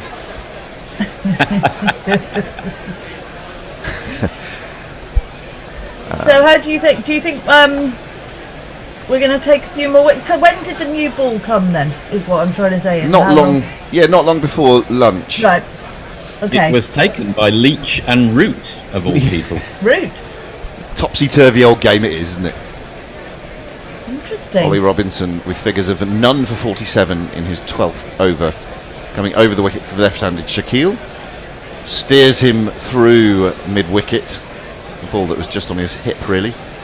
And I think he's come back for a couple. He has indeed.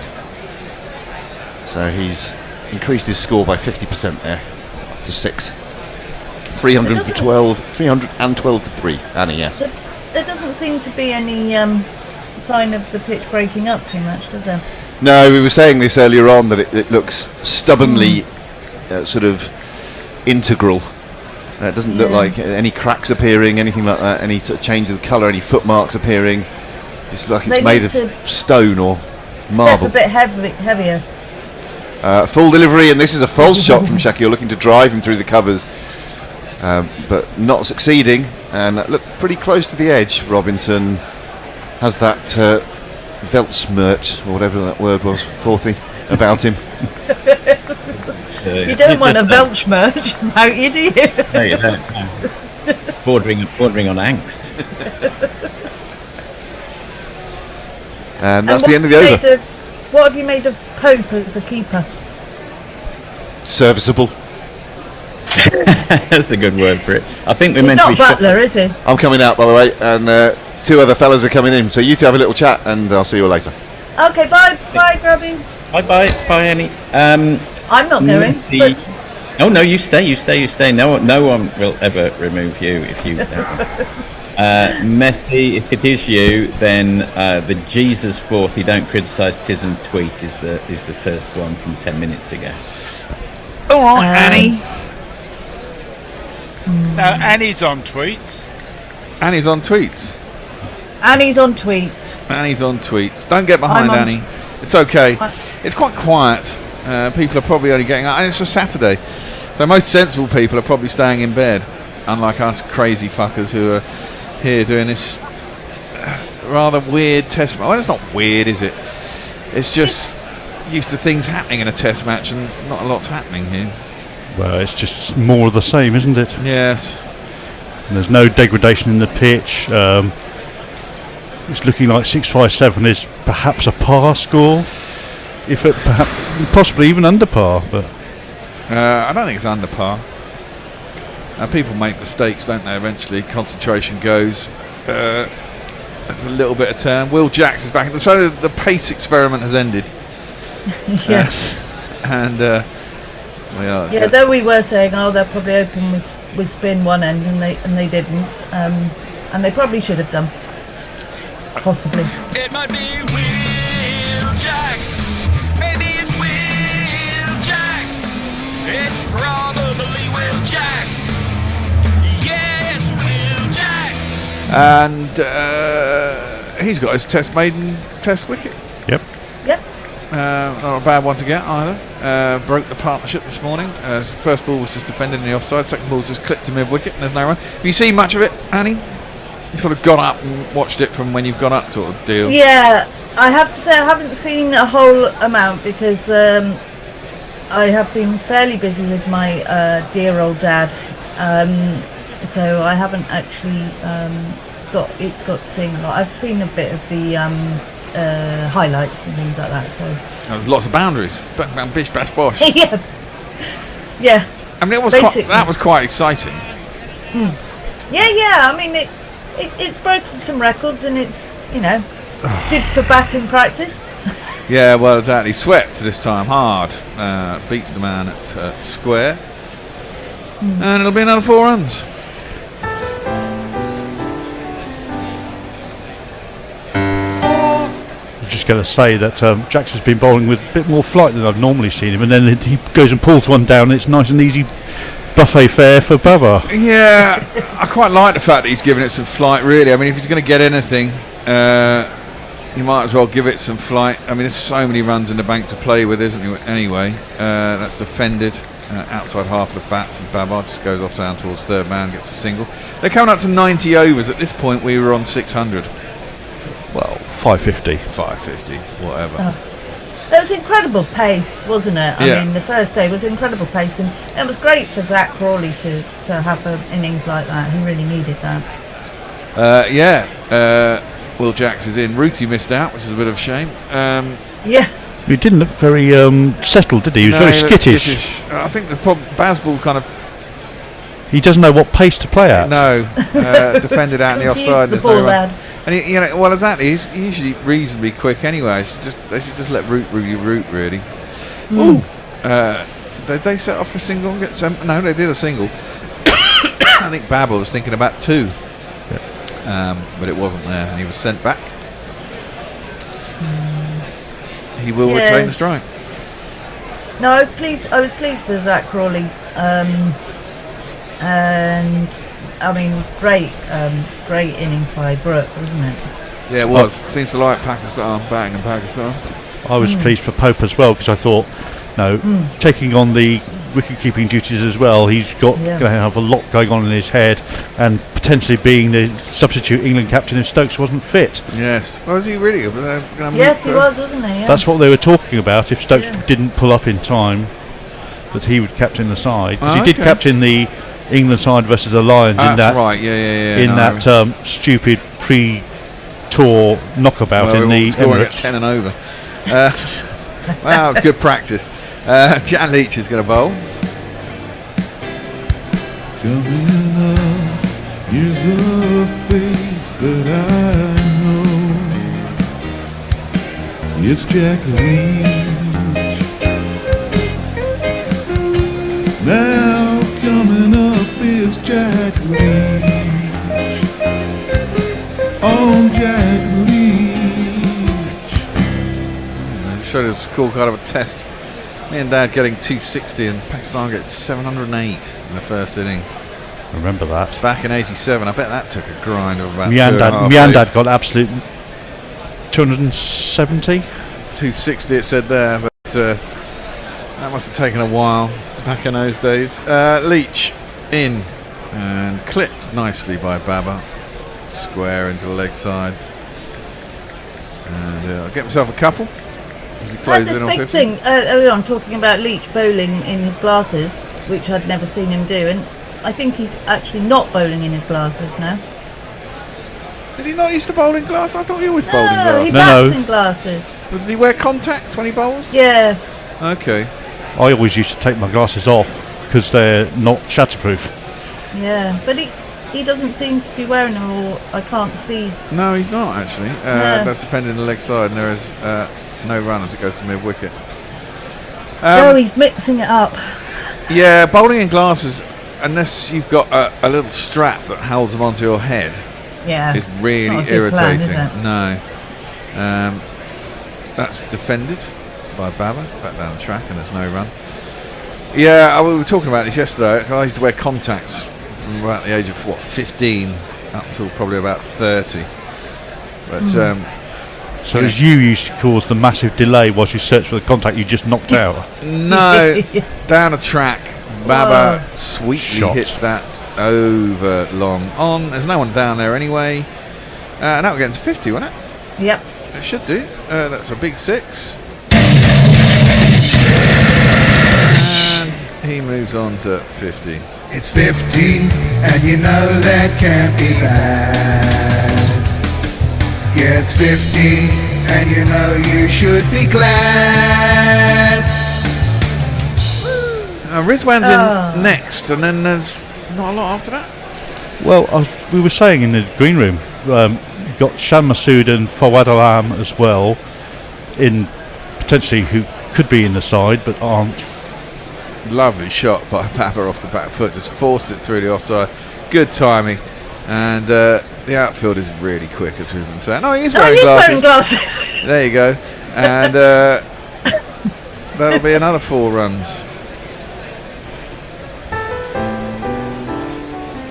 That was a beautiful shot, well placed. He's looking sublime. Yeah, he is looking sublime. It's not hard on this track, to be fair, but you know. I mean, Shaqeel must be in some form if he's keeping Fawad Alam out the side, because Fawad Alam had a great 2021. Yeah, defended out to cover, and there is no run. No, I'd like to be seeing Shan Masood. Well, yeah. Over the tweets for you. Oh yeah, Messi Jez says Annie Chave's performance in dismissing Charlotte Edwards focuses attention on the relevance of the offerings in the Gorilla Cricket store.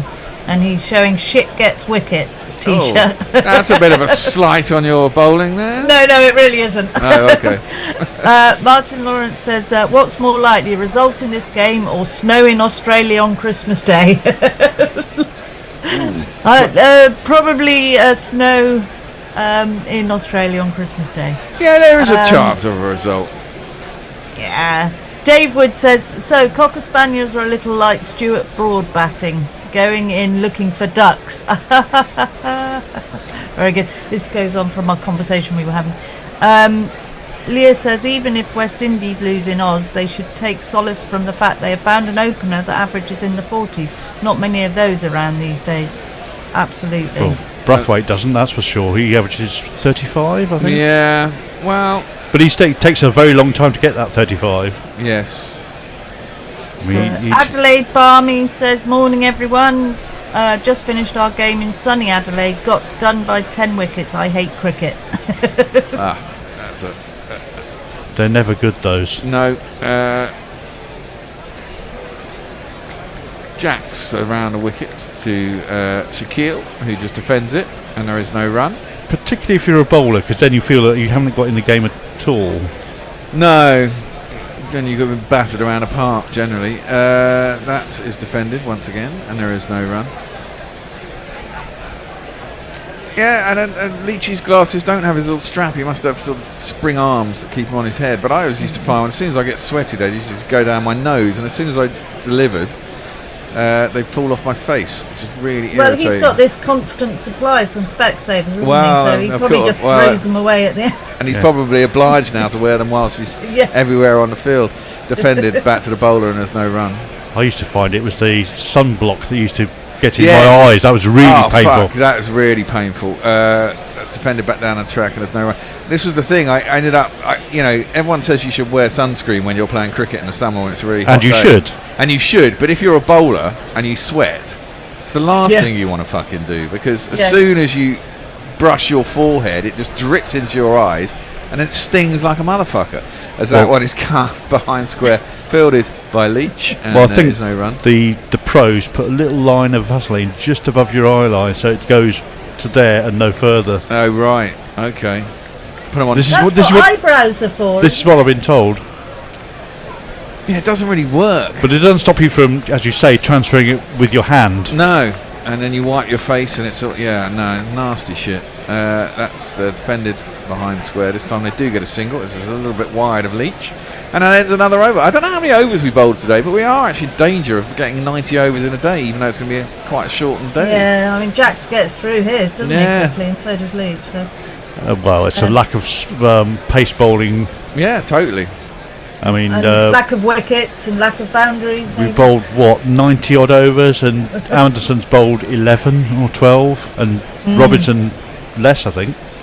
Around about. So that's 20 overs out of 90, and Stokes hasn't bowled many, to my knowledge. Stokes had about 2 or 3 last night. Yeah, go for it, Annie. Yeah, no.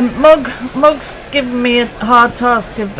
He's telling us a fun fact in German sort of stuff, so I'm going to have to try and pronounce it. The Legasayaka Jingle 40, the Napalm Death Track I sampled for. It is called Weltschmerzen. Zen. I think I did it really well. I think you did it extraordinarily well there, Annie. Leach is coming over the wicket to Soud, who drives, beats cover, but can't beat mid-off. And there is no run. Yeah, I was saying yesterday I used to wear contact lenses, but because contact lens technology has come on a lot since the 80s and 90s. Yeah. I used you to had hard lenses. Hard lenses, and they don't sit on the. And I've got not what have I got? Stigmatism. Stigmatism. So my eyeball is not, one of my eyeballs is kind of out of shape, and so it doesn't sit on them correctly. It's defended back down the track, and there's no run. So it always slips slightly off the iris, and you constantly be blinking, try and get it in the right place, waiting for the ball to be delivered so that you can actually focus. And I kind of gave up on that, late 20s, early 30s. You just thought, I won't bother seeing anymore. No, and then you just wear glasses and you get used to it. Oh, there's an appeal, but it's hitting well outside the line. Might be going on to hit the stumps, but he's playing a shot, boys, and therefore cannot be out. Yeah, but that was well worked out because they moved the short leg across to silly mid off because of the line, and therefore it persuaded him to try and sweep it from outside off stump into the vacant area. Yep. So at least they're trying new things. Well, yeah, I mean that was one thing that Pakistan didn't do. They just, as soon as runs were being scored, they just completely spread the field and just let England get on with it. Yeah, it seemed like a negative response, wasn't it? Yeah, he's tried the same thing again. He's got away with it this time, and it's a good shot. Set it behind square, split the field, no one out there, and it'll be 4 runs. Oh yeah, it's me. 1, 2, 3, 4. I get a day off tomorrow. Yeah. Although I don't really get a day off because Tony, if you're listening, wants me to get up at 4:45 or whatever and set up the studio and then go back to bed. Make sure that he gets on air, which is a bit kind of like, well, I don't get a proper night's sleep then, huh? Swept out to mid wicket. And do you have anyone taking over from the studio duties? Well, Tone kind of does. And Jace Jace does actually. Jace is better than Tone, if you're listening, Tone. But not Hendo. Hendo refuses. Well, he gets too. Yeah. No, he goes into Kermit Flail. Well, him and technology don't, mix well. Yes, no problems on his mobile, particularly. Yeah, exactly. Maybe we should get him to do it on his mobile. I can just do it from home on FaceTime. It's defended. Up to mid-on, who can't be asked to come in. It's Ollie Robinson, and they'll get a single to end the over. And Shaqeel will continue with a strike. Over to you, Annie. Leah says this game is almost as bad as your typical Sheffield Shield match. Sounds good to me. There's probably more people at a Sheffield Shield match. The crowd started to pick up, hasn't it? I mean, it has, yeah. I'm being a bit controversial there. I don't think Leah was very impressed by my German. Said something like, well, as a native German speaker. Yeah, I imagine there's a bit of schadenfreude there. Yeah. Well, if you will send us German words and we're not German speakers, That's pretty much it. God, I'm actually. You're up to date. Well, yeah. I mean, there's a few chatting between each other, but yeah, I am. That never happens.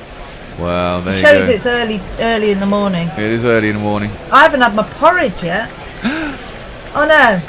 So you mean you're not glowing all around this little... I'm not glowing. That's ready break. Ready break kid, yeah. Can't stand porridge. Nasty shit. Man. Oh no, you haven't had my porridge. That's cut. And can't beat backward point. No, I'm kind of with you, Bear, but my sister swears by it. Oh, I love it's it. Just bland. It's just how you make it, I think. It's not bland. I have it with. It's lovely, warming, and I have it with honey, and it's just lovely. With what? Honey. Okay, yeah, that's sweet. Which is kind of the answer. Yeah, you have it with something. Yeah. Because by itself, it's whiskey. Yeah, well, that'll be all right. That was cut to a backward point again. There's no run. I suppose it's oats. I like them in flapjacks.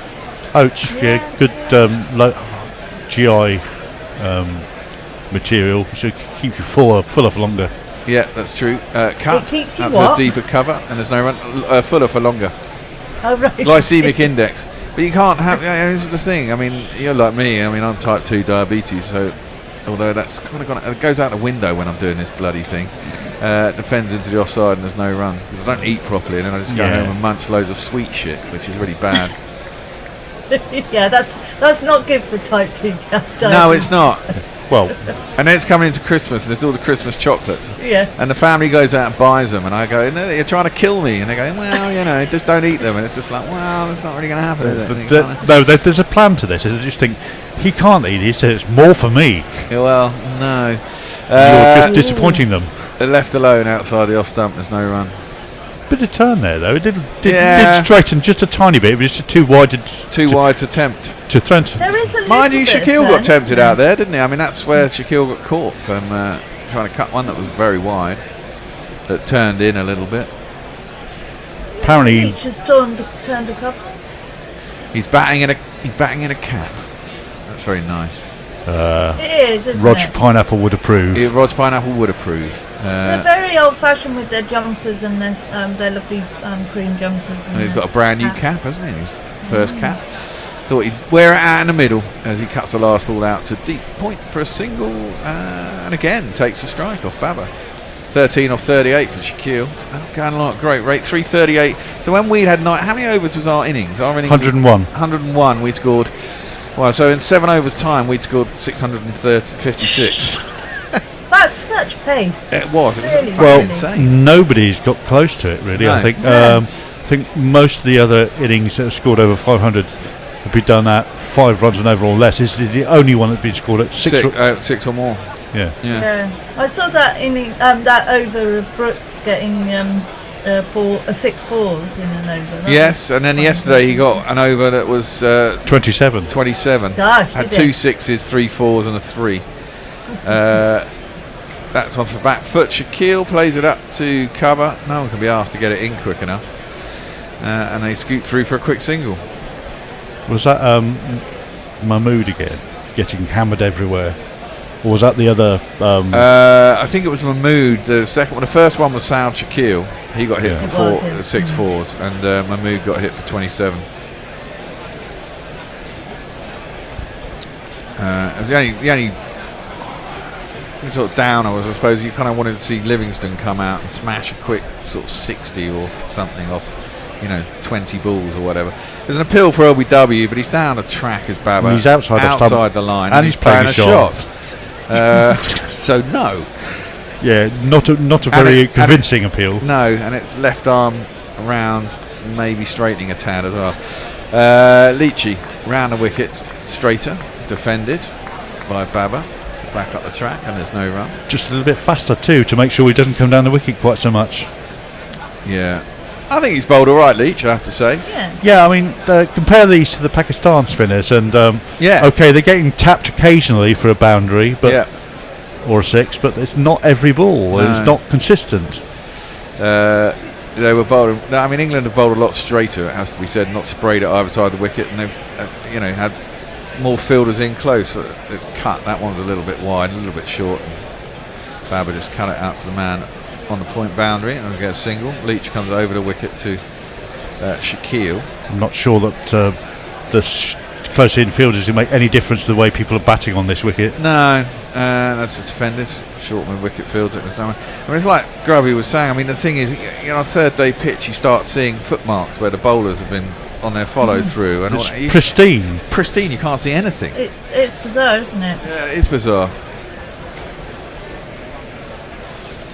I mean, when you look at it close up, there are some cracks, but they don't seem to be opening up. Oh, has he been warned for? I don't think so. I don't know what's going on there. Encroaching. No official. They're having a good chat. They're having a chat. No official warning. No, it doesn't look like. Someone should take the hit for that, actually. It's just clipped into leg side. Get some part-time bowler to come on, run right up the middle while scraping their feet behind them. What you mean? Do a Shahid Afridi and do a complete 360 in the middle of the pitch. Do pitch. a part-timer that you don't need for the rest Jump up and down for the rest of the innings. So just one over of complete mayhem in the middle of the pitch. Livingston, where are you? Yeah, exactly. I have some tweets. Aha. Mog says, well, if you can't speak German, how about some old English words? That's English, right? Yeah, okay, thank you. Nestler says, Annie up to date, who'd have thunk it? Porridge and honey rules, he said. Thank you, Nestlers. I agree. I mean, what will I Nestler say? said not toast. Yeah, well, well, I suppose he's this super fit cycling dude now. Super fit cycling man now, exactly. He probably needs his energy from his porridge.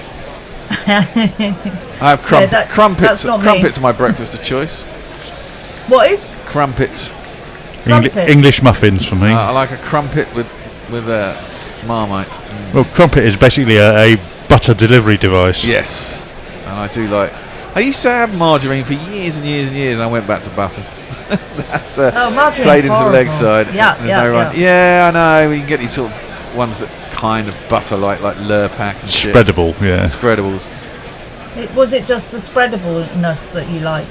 Well, yeah, exactly. But then you just get a butter dish and you leave it out, and it's exactly. Oh, that one slid across Babar. It gets a half edge. Not sure it would carry to the second slip. Went wide of the first slip. Is Rooty. And they'll probably get 2 runs down to third man.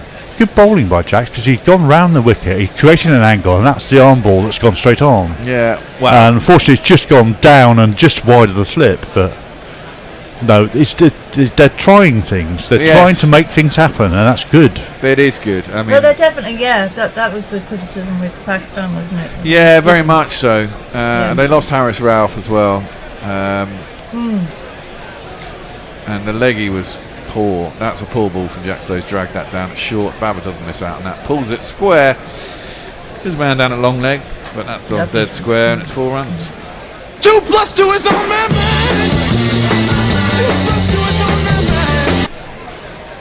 I think we're on for a Babar century. Yeah. It's looking the inevitable Babar at the moment. Well, how many centuries? Out of our top 6, we had 4 Centurions. Yep. And have defended down the track, and there's no run. Out of their top 5, if Babar was to get one, they'd have had 4 so far. Rizwan still to come in, of course, and Saud could get one. So, yeah. That didn't carry at all, did it? No. What was your thought on the supposed catch, keeper catch? Yesterday, obviously, it looked funny at the time. He looked just a bit short. It looked short. Yeah. Initially when I saw it, I thought he patted it in the ground, bounced up and caught it in his glove. It didn't look right at the time. And I think they were right to say it didn't carry. It certainly didn't look like it. I mean, no blame attached to Pope at all, No. because you cannot tell whether you're diving like that, whether it's gone up into your glove or come up off the ground. And I think they were just so glad that something happened that they appealed anyway, you know. By that point. Leah says, for once it wasn't me sending in complicated German composite. I can't even say it. Bear. It wasn't. It was Mog. Dave Wood says, I seem to recall Devon Malcolm beginning his Test career bowling in glasses. He did, yes. Massive. You weren't wrong, Dave. Yeah, the big NHS. Bottle top glasses. Yeah, the big NHS jobs that he used to get in those days. When the NHS existed. Ha ha ha. Leach tosses that one up. Clipped nicely by Shaqeel, but straight to mid wicket. But no run. did his best to york himself there by going down the wicket and turning it into a yorker well outside off stump. Do we think Wood will be fit for the second test? That's the plan, I think, is that he's never going to play in this game. He will be probably selectable. Do you think he'd make a difference? I think got to, really, hasn't he? That's driven up to long on for a single. Shaqeel moves on to 15. Babar's on 62. You'd hope so. Yeah. Well, I imagine that Livingston probably won't play in the next test as a result. Well, I don't think you need all these batsmen, do you, really? I mean, Livingston was batting at 8. It was ridiculous. It's pointless. Yeah. So I think there's a possibility for a batting, an all-rounder, bowling all-rounder to come in. Yeah, that's chassé down a pitch by Babar. Doesn't get to the pitch, defends it. Just down to short leg. No, so I think it's a straight choice between Wood and Overton. We need Sammy Curran. No, we don't. I love him, but I don't think we do need him on this wicket. Not these. He's not quick enough, is he? It's just driven nicely by Babar, but straight at cover. I think we need one bowler with extra pace, and whether it's Overton or whether it's Wood is another discussion to be had. Wood's got a little. Yeah, I mean, if Wood isn't fit, I'd certainly put Overton in. I thought they might have tried him in this match. That's cut out to the point boundary. There's no run.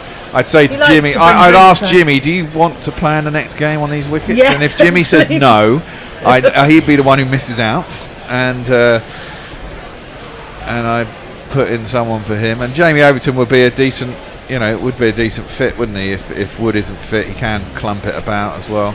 Oh, he's very clean hitter of the ball, as Annie knows very well.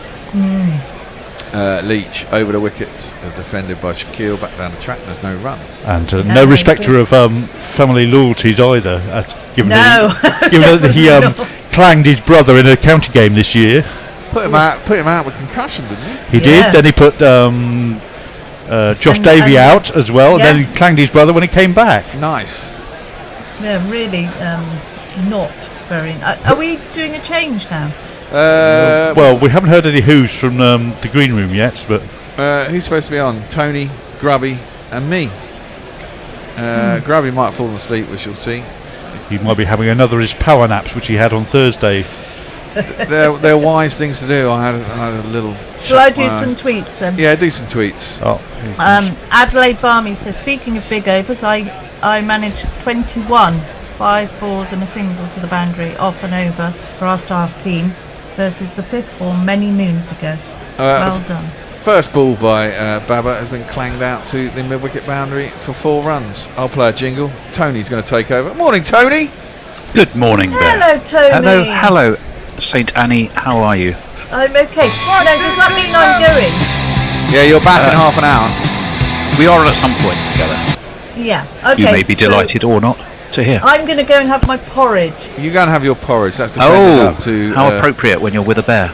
Cover. And there's Bye-bye. 1 run. No run. Bye-bye. That's driven back past the bowler. For 3. Shall I just finish this over and then you can take over, Tony? Yes, Bear. Why don't you do that? Why don't I just do that? It'll be over in about a minute anyway. We've been getting through the overs quite quickly. I would like to know, I don't know how many overs were bowled yesterday, but we must have had 50 odd overs today, I think. I think there was 40, they faced 43 overs yesterday, as that's driven back to Jackson is now. Sorry? I had him described as a very there were 77 total overs, but how many did Pakistan face? Oh, was it 51? I thought it was 47. That's left alone outside the off stump. There's no run. So 40 odd overs so far today. We might have a 90 over day, you know. Yeah, definitely been whipping through them. Yeah. There's definitely a loose connection on this. Yeah, there is. It's very weird to listen to sometimes. It's not the microphone. It's testing 1 2. Testing 1 2. Is that all right, Tone? Yes, I can hear you. Clem Fandango. I can't hear myself, which I hate, because I love the sound of my own voice. Of course. Well, that's driven up to mid on. There's no run. And also, I've got to bring you some tweets, haven't I? Mayank says British foods are shit. Marmite, Lurpak, crumpets, porridge. Do you still nothing wrong live? with Marmite? No, I'm a massive lover of Marmite. I used to work on that account as well. Oh, did you, by Joe? Did you? Do you all still live in? People used to love working on it. Others not so much. Yeah, that's how I remember it. Same about working with me. Anyway, Mayank wonders whether we all still live in 1943. I think some people would like to live in 1943. Yeah, certainly in this country, some people. I'd rather wait till the war was over. Rationing in the Blitz spirit. I think people would like. Some people would like that. Yeah, they all vote Brexit and a bunch of. No, let's not go. Old fart at play says, "I've sat my 8-year-old daughter in front of the cricket and have given strict orders to tell me when there's a wicket." Well, that's a good idea. Good for her. Well, you can tell her. Well, first of all, we'd like to know her name, but after that, you can tell her it's Jack Leach bowling. He's coming around the wicket. He's coming around the wicket to Babar, who defends into the offside, and Jack Leach wanders across. So what do we have? We have a slip and a silly point and a silly mid-off. No, we don't. The silly mid-off has gone to forward short leg, but we do have a silly mid-off. We have a forward short leg, and we have a slip to Babar, who goes onto the back foot, wristily whips this towards mid-wicket, and they take a quick single. He's looked very, very solid, hasn't he, chaps? Babar? Yeah, he certainly has. So did the first two, to be fair, and they kind of got themselves out. I think that's the only way you get out on this track, is kind of getting yourself out. No one really. One false shot, wasn't there, outside the off stump? Was it Robinson beat him outside the off stump? Yeah, and Shaqeel basically, cut at one that was really wide and got it slightly wrong, was caught behind, and Imam got himself out caught and long on. For Leach, as this is flicked away nicely. It'll be a single for Shaqeel. Bring Babar back onto strike. I was interested because I didn't really see the full story behind it, but I've seen the film of Jack Leach's head being used as a ball polisher. Yeah. By Joe. And I have to say, the thing that came immediately to my mind was Benny Hill and Little Jackie Wright. Squeak, squeak, squeak. Yes. I think it was more to do with the sweat on his head. Oh, it could have been.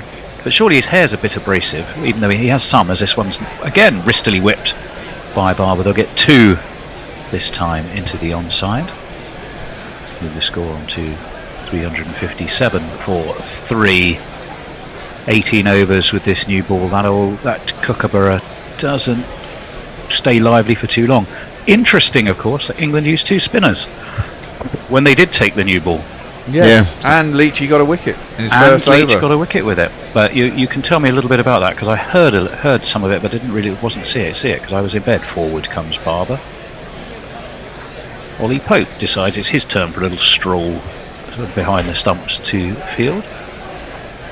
I believe he took a catch as well. He took a catch off Jacks, didn't he? Yeah. Made in Surrey, the full takeover of the ECB in full operation there. Let's have a look. What do we got? We've got the slip. We've got the deep backward point, and this one is slapped, fielded though, out there in the covers, and a bit of a dive to his left. I think it was it Joe Root? No, he's behind I think it was. It's the end of that Leach over. It's 3:58 for 3. Shaqeel 16. Barbar going nicely on 72. Not quite the express pace of the Bazballing England, but tidy progress enough. Yeah. Scrubs. Did we have the Adelaide Barmies tweet? Speaking of big overs, I managed 21. Yes. Had that one, okay? Well done. Well done, Adelaide. All of Adelaide, not Is just that the our Barmy friend bit. Johnny Co-op? Is that a Johnny Co-op? 8 ace, please. Mog straight in. The thing I like about Lurpak is that the thing it's named after is a type of ancient Scandinavian horn, and there's little pictures of it on the packaging. Did you know that? No, I didn't know That is a piece of knowledge. Did you know that? Scandinavian horn. No. I thought you said you worked on the account. No, I worked on Marmite. We did have Lurpak in BMP at the time. Jack Leach, by the way, has just left the field. One assumes that might be he didn't seem, let's say, in an excessive hurry, which makes you wonder if it might be a more physical problem. Jack's flightily in, although he pushed that one through a little bit more, but it's worked away towards square leg. They take a single.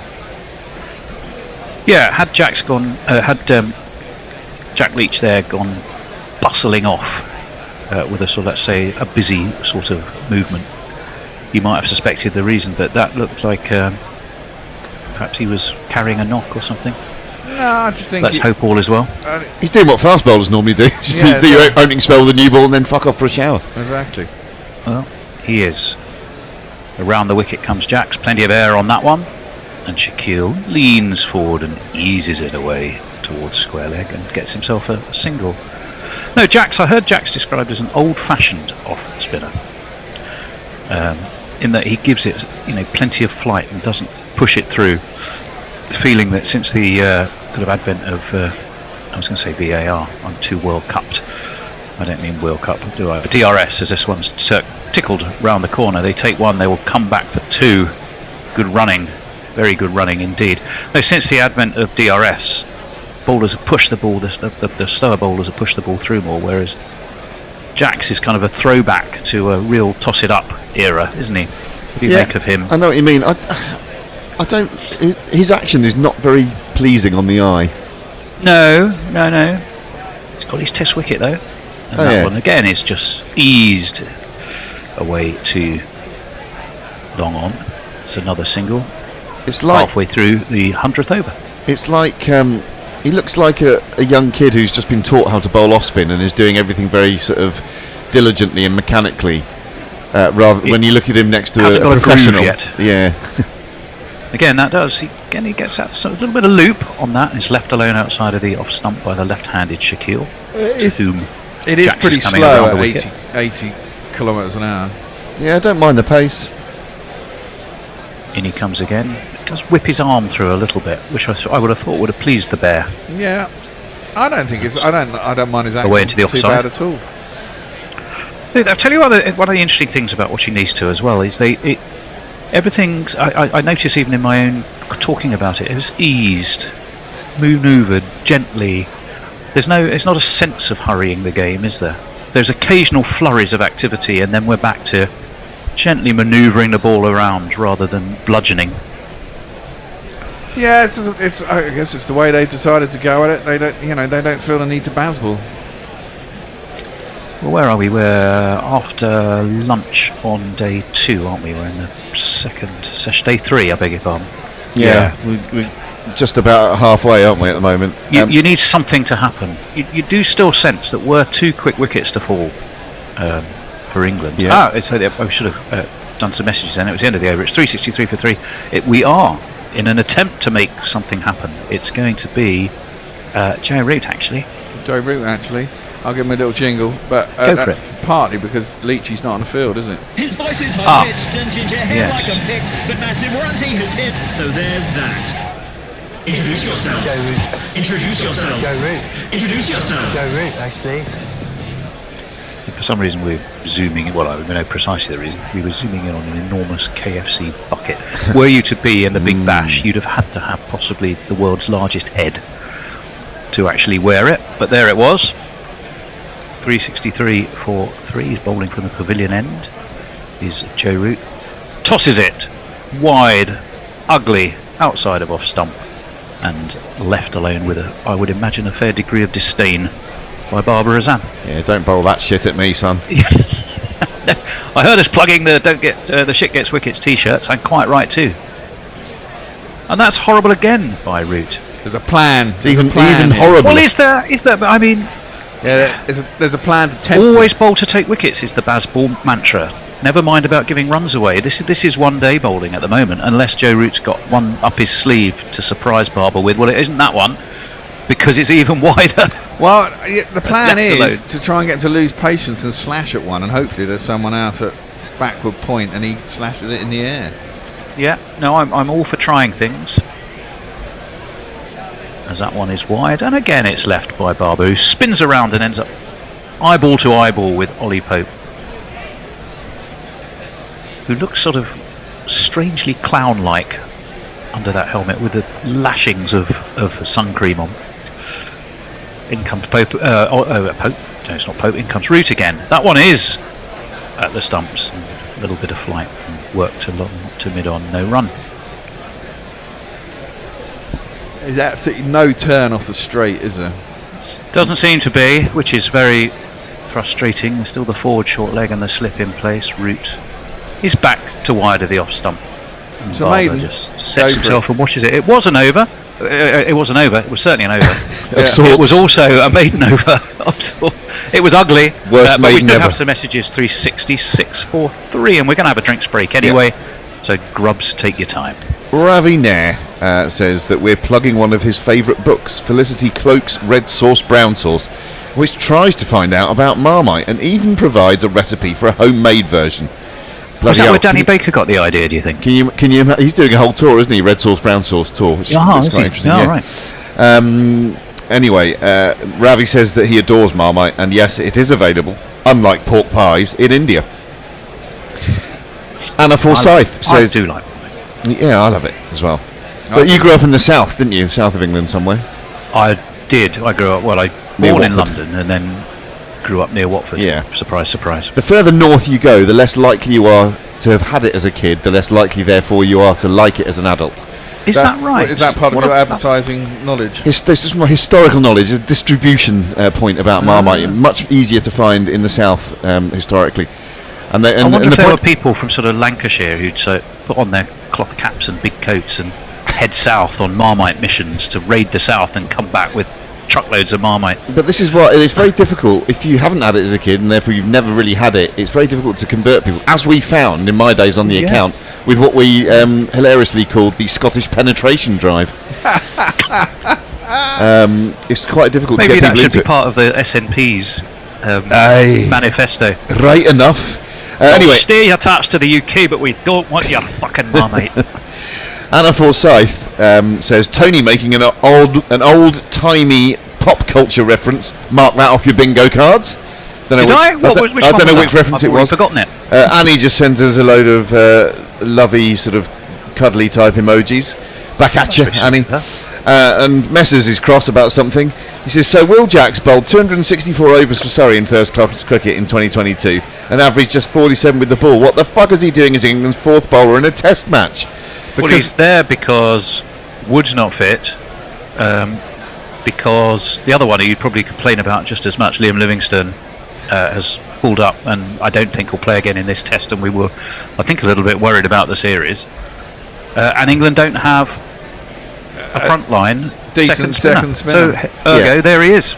Yeah, we've got Livingston and Jacks in the side for the same reason. Long old batting lineup, and they can also turn their arm over a little bit as well, which is useful in these conditions when the seam bowlers need all the support they can get. And in fact, arguably you don't need a third seamer. Well, exactly, and obviously they tried to tempt Moeen back into the Test side, didn't they? And he just basically said no. He was going to be he was the option as the second spinner, stroke batsman.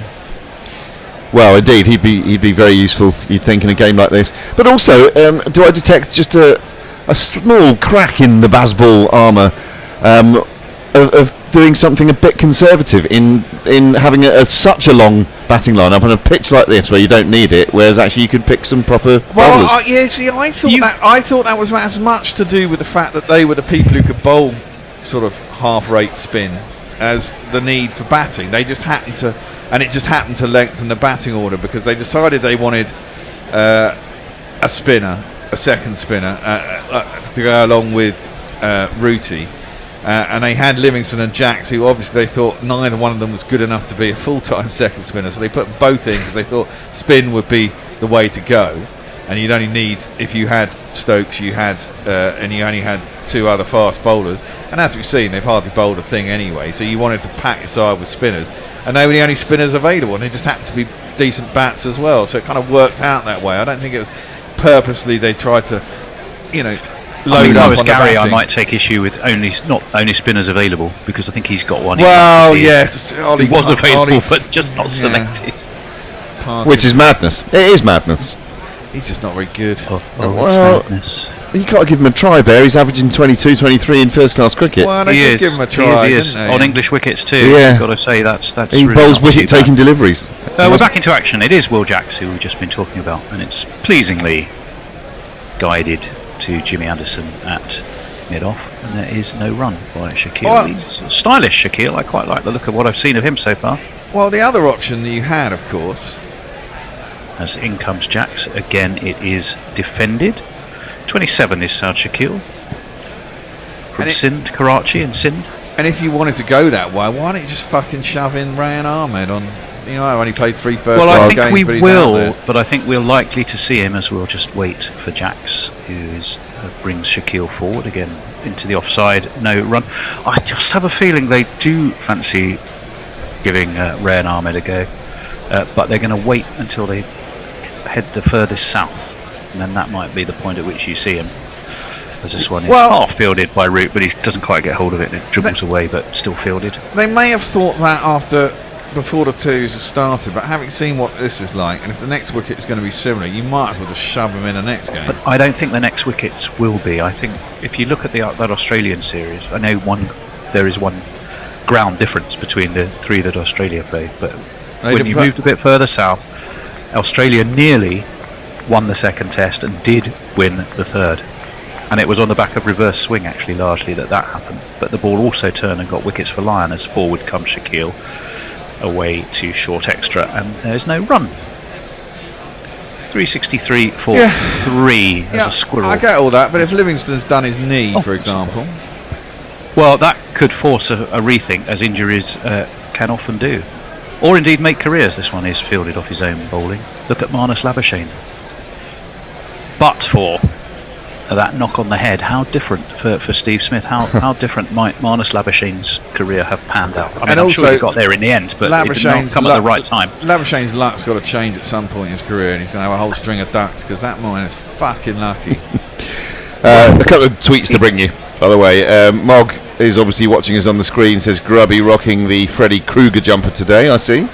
Yeah, it's a bit like I was thinking of who's Dennis the Menace from the I always think that his top is like Dennis the Menace. Mine is red and blue rather than red and black, but yes, I can see where you're going with that. Hard to see on my laptop. I do have similarly murderous thoughts, Mog, as you can probably empathise. Mog goes on to say, does that Marmite as a kid thing translate to those who suffered Vegemite as children? Quite like Vegemite. Probably. Vegemite's all right. Are they? I hate to ask her the same thing. Root's going to come over the wicket to the right-handed Barber. They're not quite the same thing. Vegemite, I mean, they're very similar. Yeast extract products that you spread on toast. Vegemite's a bit creamier, I'd say. I quite like it. Well, I didn't mind it. I can't remember it now. I like both, I have to say. 363 for 3. slip in the forward short leg for Joe Root, and he drops this one short and is pulled away to meet wicket all the way by Babar Azam for one of these. It's Nissan She. It's Nissan She. Some of these posters or some of these messages being held up in the crowd look very sort of homespun. Yeah. Like find any old bit of paper and a pen and try and get yourself on telly. Something. Well, true enough. It's like Graham Swan. And Joe Root, having been slapped away for 4 to mid wicket, has decided he's going to go back to the as wide as he can get away with outside of off stump line. And Barber dismissively says, well, if that's what you're going to bowl, I'm just going to leave it alone. 2.5 days of this, people will get pretty bored. Better ball though. Driven Duckett fields at cover. No run. Fielded very well actually, did Ben Duckett. I've not seen much of him in the field. Well, there's not much of him to see. I know he's quite small. Might be the reason. As we might have mentioned a few times. That's slapped wide again, but that's hammered disdainful. back, flat batted back down the track past Root. Umpire Raza signals 4 runs. Bit of treatment. 1, 2, 3, 4. That was Yeah, quite Joe Root disdainful, looked a that. little bit grumpy there. It was funny because he did sort of toss it up. Well, we're going to have a look at it. It was it was wide again, but this time Barber said, I'm not having that. And he absolutely flat bat spanked it past Joe Root for an aggressive, almost angry, dare one say, 4 runs. Better ball from Root. Bit more teasing, bit more flighty, and treated thus with more respect by Barber away into the offside. No run. It's 371 for 3 with 103 overs complete. Grubbs. Well, what I would say is you can't get cross if you're bowling that filth, trying to elicit a reaction when that reaction comes, and you get smacked for 4. And you get fed up when you get annoyed about it. Bloody hell, what's he doing there? It's a bit disrespectful. Well, don't bowl that shit then. Leah says, in the Soviet Union, scarcity led to lots of products only being available in Moscow. People took the train for hundreds of miles to buy necessities in Moscow. These trains were called sausage trains because of the smell. An old fart at play says the reason why Marmite is not common up north is that we use the yeast for ale. Scotland, however, would count Marmite as a vegetable, and it would be difficult to deep fry. Well, there you go. Ben Stokes is doing some warming up. He might just be keeping himself loose. He's only bowled 3 overs. Mentally alert. Jax is going to continue, and he's wide of off stump. And Shaqeel guides to short third man. Short third, I beg his pardon. And takes no run. King Barber, we want double century, says one of those very home-drawn messages. This is straight to point. Stokes does field, so that will keep him lively. 371 for 3. Barber probably eyeing up another ton for him. He's 16 short at the moment. Forward he comes. So forward comes Shaqeel though on this occasion. Back to Jax. 371 for 3. Whatever happens in this test, I mean, it's been a record-breaking test, and England could only do. I heard suggestions that somehow what England did on the first day and a half, I'll hold the thought. Oh! Swept! It's in the air! It's going to drop where there's nobody, and I think they probably knew that. Barrelling after it goes Harry Brook. And they will, I would imagine, take 2. I'm not sure they came back for 3, did they? No, they came back for 2. I don't think they did. Came back for 2. Was definitely not under control, though, was it? If you'd had a backward square leg. No, it was a sweep, and it was a rather top-edgy sweep.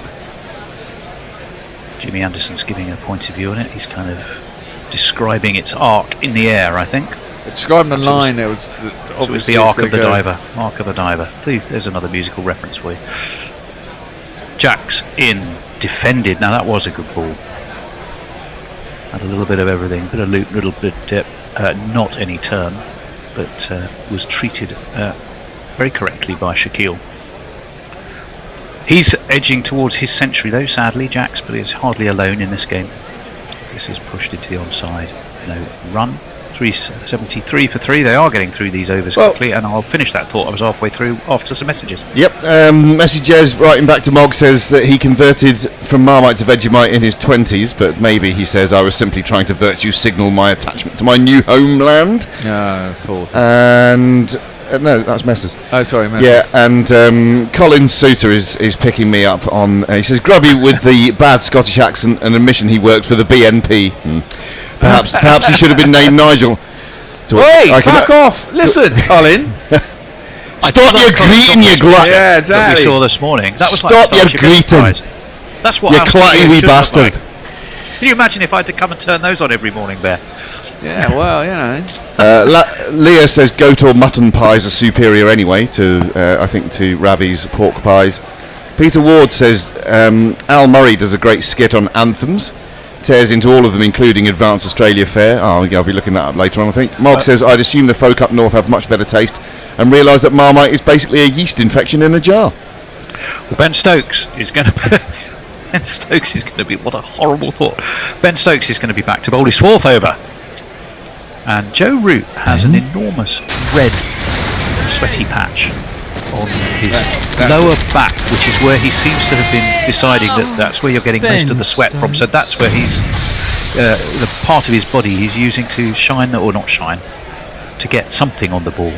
You might have to give that in-depth analysis again, Tone, because it was all the way through the jingle. Wow, you can hear it. On top of it. I give up on telling people. I'll summarise. I've realised red actually, splodgy lower back used by Root for ball shining. This is one thing you should tell Hendo. He really doesn't need to play the jingles when he does Who's That Weirdo, because having recorded Who's That Weirdo with the jingles playing, now I understand how it sounds when you're at home. You basically don't hear anything. It's just a muffled thing. Because they don't come out clearly on the recording through Zoom, so I put them over the top. Plus, they don't through Zoom, but they do when we're playing live, as it were. Yeah, but the whole thing's recorded through Zoom, so they don't come out. They come out like they come out in Zoom. I mean, it's fine. You're listening to a Guerrilla Cricket production meeting. So I just cut them in when I see when I do. In he comes to start his 4th over, and then he's similar line to Joe Root, obviously different type of delivery. I think Joe Root though got rather more bounce because that. But that's fine. If he bowls one of those straight and it's squat, drooped, then you might get a wicket. The ankles of Ollie Pope. So this not ball more is than his maiden. He must have got a test catch before now, hasn't he? Was that his maiden test catch today? Could somebody tell me? Pope. Yeah. Well, maybe behind the stumps. I think he's kept for England before, though, hasn't he? Yeah, he has. Yeah. Yeah. So I think it wouldn't have been. Ben Stokes. Maybe that was his loosener. That's a better ball. Slightly closer towards the line of off stump. Dabbed to backward point. Again, no run. Where's he putting his feet? Oh, yeah, beautifully. If you were a left-hander batting the other end, that'd be right where you're taking your guard, Ben. So, it's. I'm sure the umpires have there. He was doing this yesterday as well, to my recollection. So well, I'm sure yeah, the umpires must have half an eye. As I was trying to point out yesterday, the line you can't step in is about 4 or 5 feet up from the stumps. In he comes again, bit floatier, bit fuller. Pass backward point this time, down to deep. You've got sort of I suppose a deep gully and a very deep backward point. It was the latter of those two that fielded, allowing the single for 85 for him. Shaqeel on 19, leading run scorer in the Pakistan Television 2017-18 Qaid-e-Azam Trophy. He was 488 runs in 7 matches. He got in that. Did Shaqeel? He's got an average of 75 this season. Yeah, and he just made 181 just before this for Sindh versus Balochistan, and before that 187 not out against them in October in Rawalpindi. So. No. He's a man comfortable making runs. As we said the other day, he's certainly not in the side for his bowling. Well, yeah, there was some dib and some dob and some ugly stuff chucked in there, wasn't there? Ben Stokes, number 16 for him. He's just coming around the wicket to the left-handed Shaqeel, who plays that very pleasantly. Nice high elbow away into the offside. There is no run, but 126.5 kilometres an hour. Ravi is sticking by his undying love of pork pies. Ravi goes on to say, proper English pork pies with the interstices packed with jelly. You mean the aspic, don't you? That you can eat cold. It's a sentimental thing, he says. Yeah, it's true. My baker Nathan does fantastic pork pies. I know a man called Nathan Baker. Really? With there you are. With I salad know cream. a baker called Nathan. As this one is guided to the mid-off. Did you say sour cream? Salad cream. Oh, salad cream. To dip your pork pie in. Nice. You got to have crunchy pastry on a pork pie. They are good. Do you have certain times where you use salad creams and other times where you use mayonnaise? Yes. Oh, my brother-in-law. That's a mood thing. Right. So when I have my Christmas sandwich, which I have to have with turkey, sliced up stuffing, nice slathered buttered Ben slices of Stokes toast. possibly not thinking Bread. about pork pies at this precise instant because he's delivering the ball to Shaqeel, who again defends him away towards mid-off. That's the salad cream. I tend to vary between French mustard, English mustard, and mayonnaise. Yeah, I don't. Dijon I have with bit with chicken, but if I have ham, I have. If I make a ham sandwich, I have mayonnaise, and I make my essentially my own Dijon by putting mayonnaise and then putting English mustard on top, so you can make it a bit hotter then. If anyone is listening from Dijon, we would like to send our sincerest apologies for Ben's destruction of your centuries-old recipe for the most gorgeous mustard in the world. Whilst we were having that, I'm not apologising to anyone. Certainly not the people of Dijon. No, exactly, totally. English mustard is much better. better. A wonderful cathedral. Whilst we were having that mustard-based conversation, Ben Stokes was getting a bit of a ticking off by umpire Raza for where his feet were landing.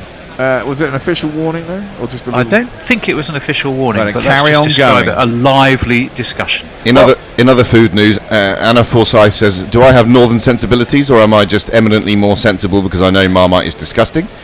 I mean, you're wrong, but as we know, that's an ongoing debate. Do they eat it in Canada much, Anna? Let us know. We should have been having a change actually. Oh, in have the we? last over. I've just been having too much fun. Do you want to change now? Yeah, we should. John's taking over Fuck off into the commentary. sunset for a while. Annie's supposed to be doing something. Some messages. And I'm leaving forever. You're leaving forever. Bye. Bye. I'm supposed to be doing something. Yeah, you're supposed to be doing social We're all messages. supposed to be doing something, I think. Commentating In that comes ball. jacks and bowls, and it's turned away on the leg side for a single. And Jace is taking over for me. Mr. Hiscock is in the house. Hello, John. You've got more hair than when I saw you last. I have a lot more hair than when you saw me last, which Yeah. just shows how long it is since we last saw each other, I guess. I hope you're doing splendidly. I'm doing all right. Good morning, Jason. Good morning. He didn't have his microphone. No, I was desperately This trying to Will do Jax student is in, work. and this is cut away to cover, where it's thrown back in rapidly, and they didn't come through for one. Well, Babar's so getting- much is happening on this Yeah. pitch. Not. Here's Jax again. It's played out again to cover where Jimmy Anderson is in the way. No run. It's not really the one to be a bowling debut, is it? No. No, not No, you- not flogging the dead debut's all horse. right there. Jax again. And Shaqeel just props forward and plays it back down the pitch. Yeah, you wouldn't be queuing up to bowl on this, I don't think. I think Jax is young enough and keen enough and impressionable enough to persuade him it's a good idea, but This is swept, and it's going to go all the way. It went between the two fielders and out to the square leg boundary for one of these.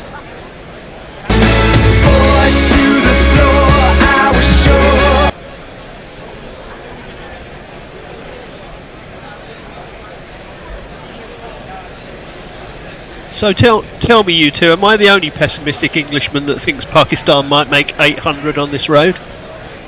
you're not the only one, I think. No, you're not the only one. I'd like to see Babar get a good score. I love watching him bat.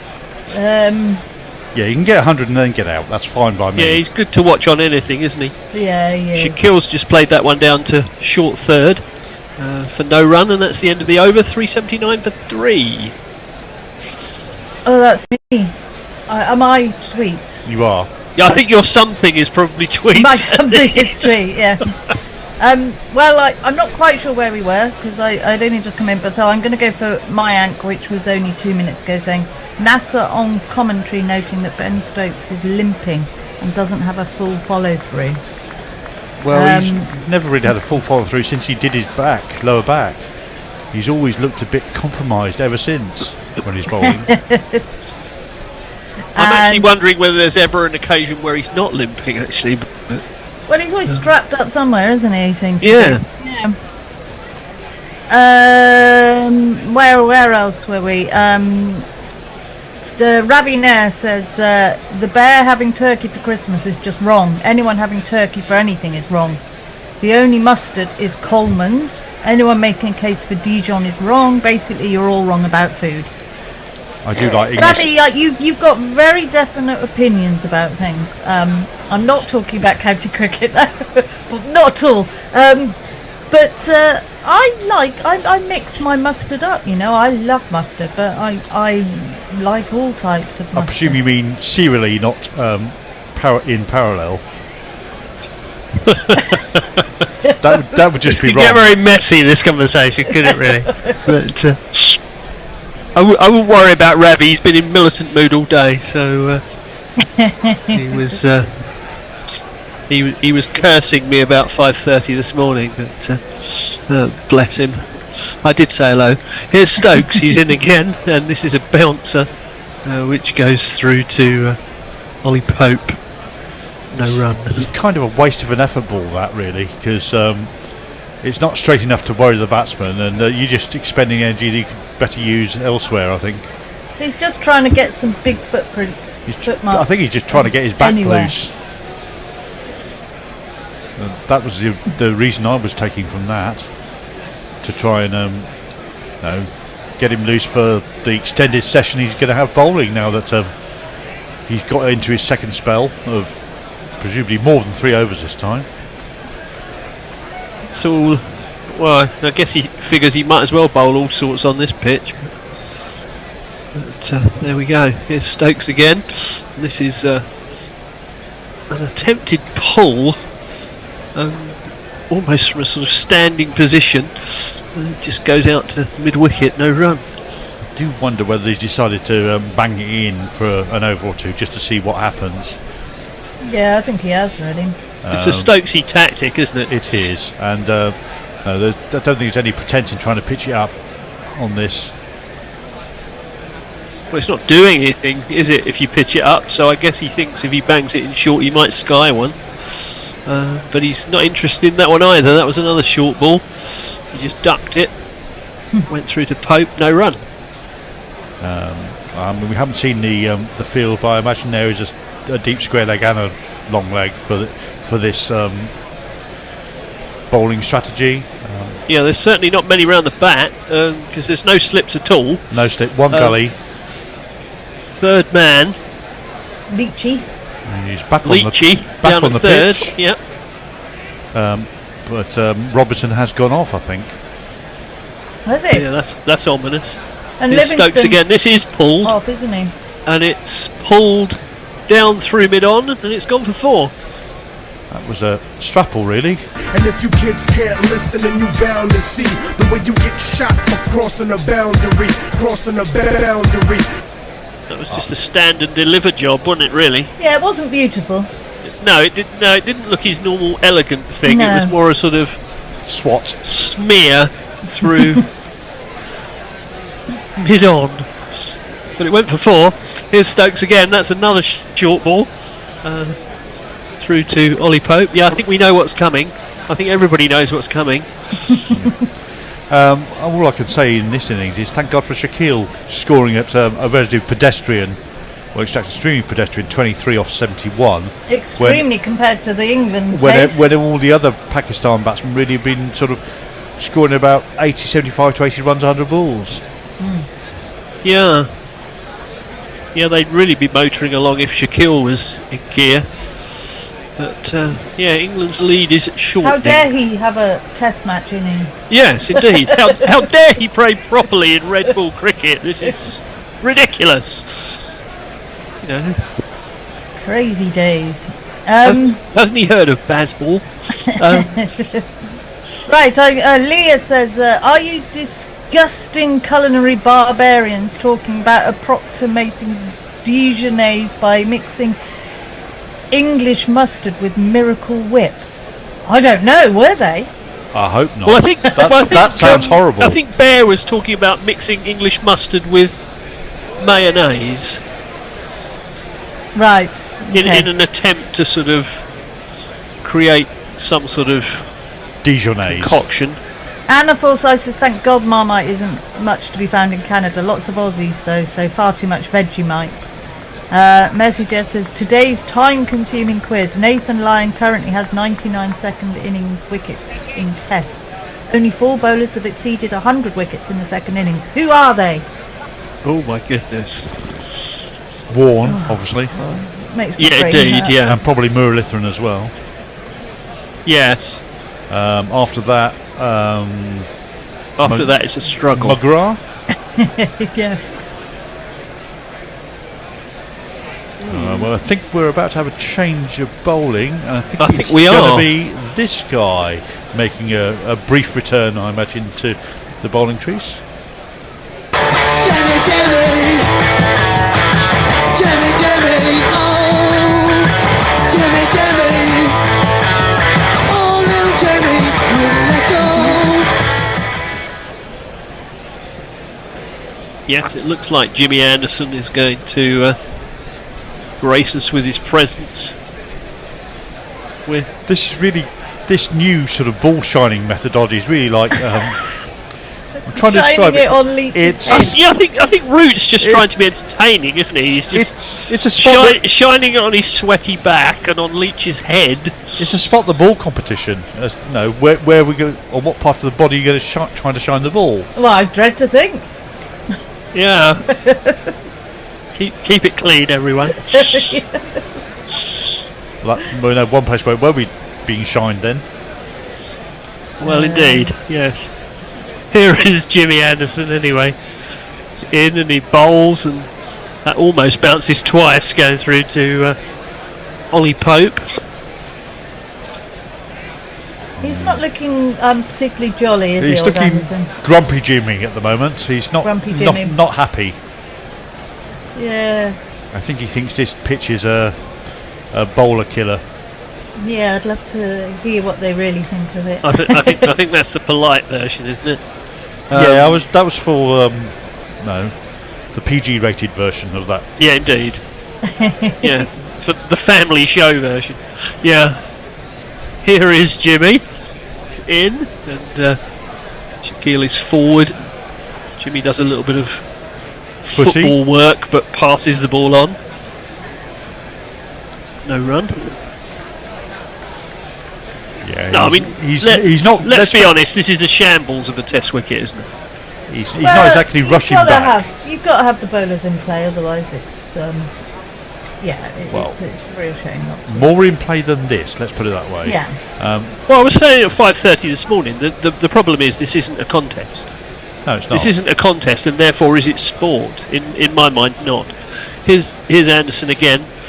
This is played forward, and short cover comes into field, tosses it to the wicketkeeper and slips. You would say that if this pitch was starting to deteriorate by now, then it would be a good Test wicket, but it's definitely not. I mean, it stayed stubbornly consistent and too slow paced, really. I mean, there's nothing doing. The bounce is consistent but low. There's really nothing much to say about this wicket apart from the fact that it's far too easy for batsmen to bat on. Yeah, indeed. Here's Jimmy again, and this is played forward, and again one of the short cover fielders comes in and throws it back. That was Duckett, now clapping his hands.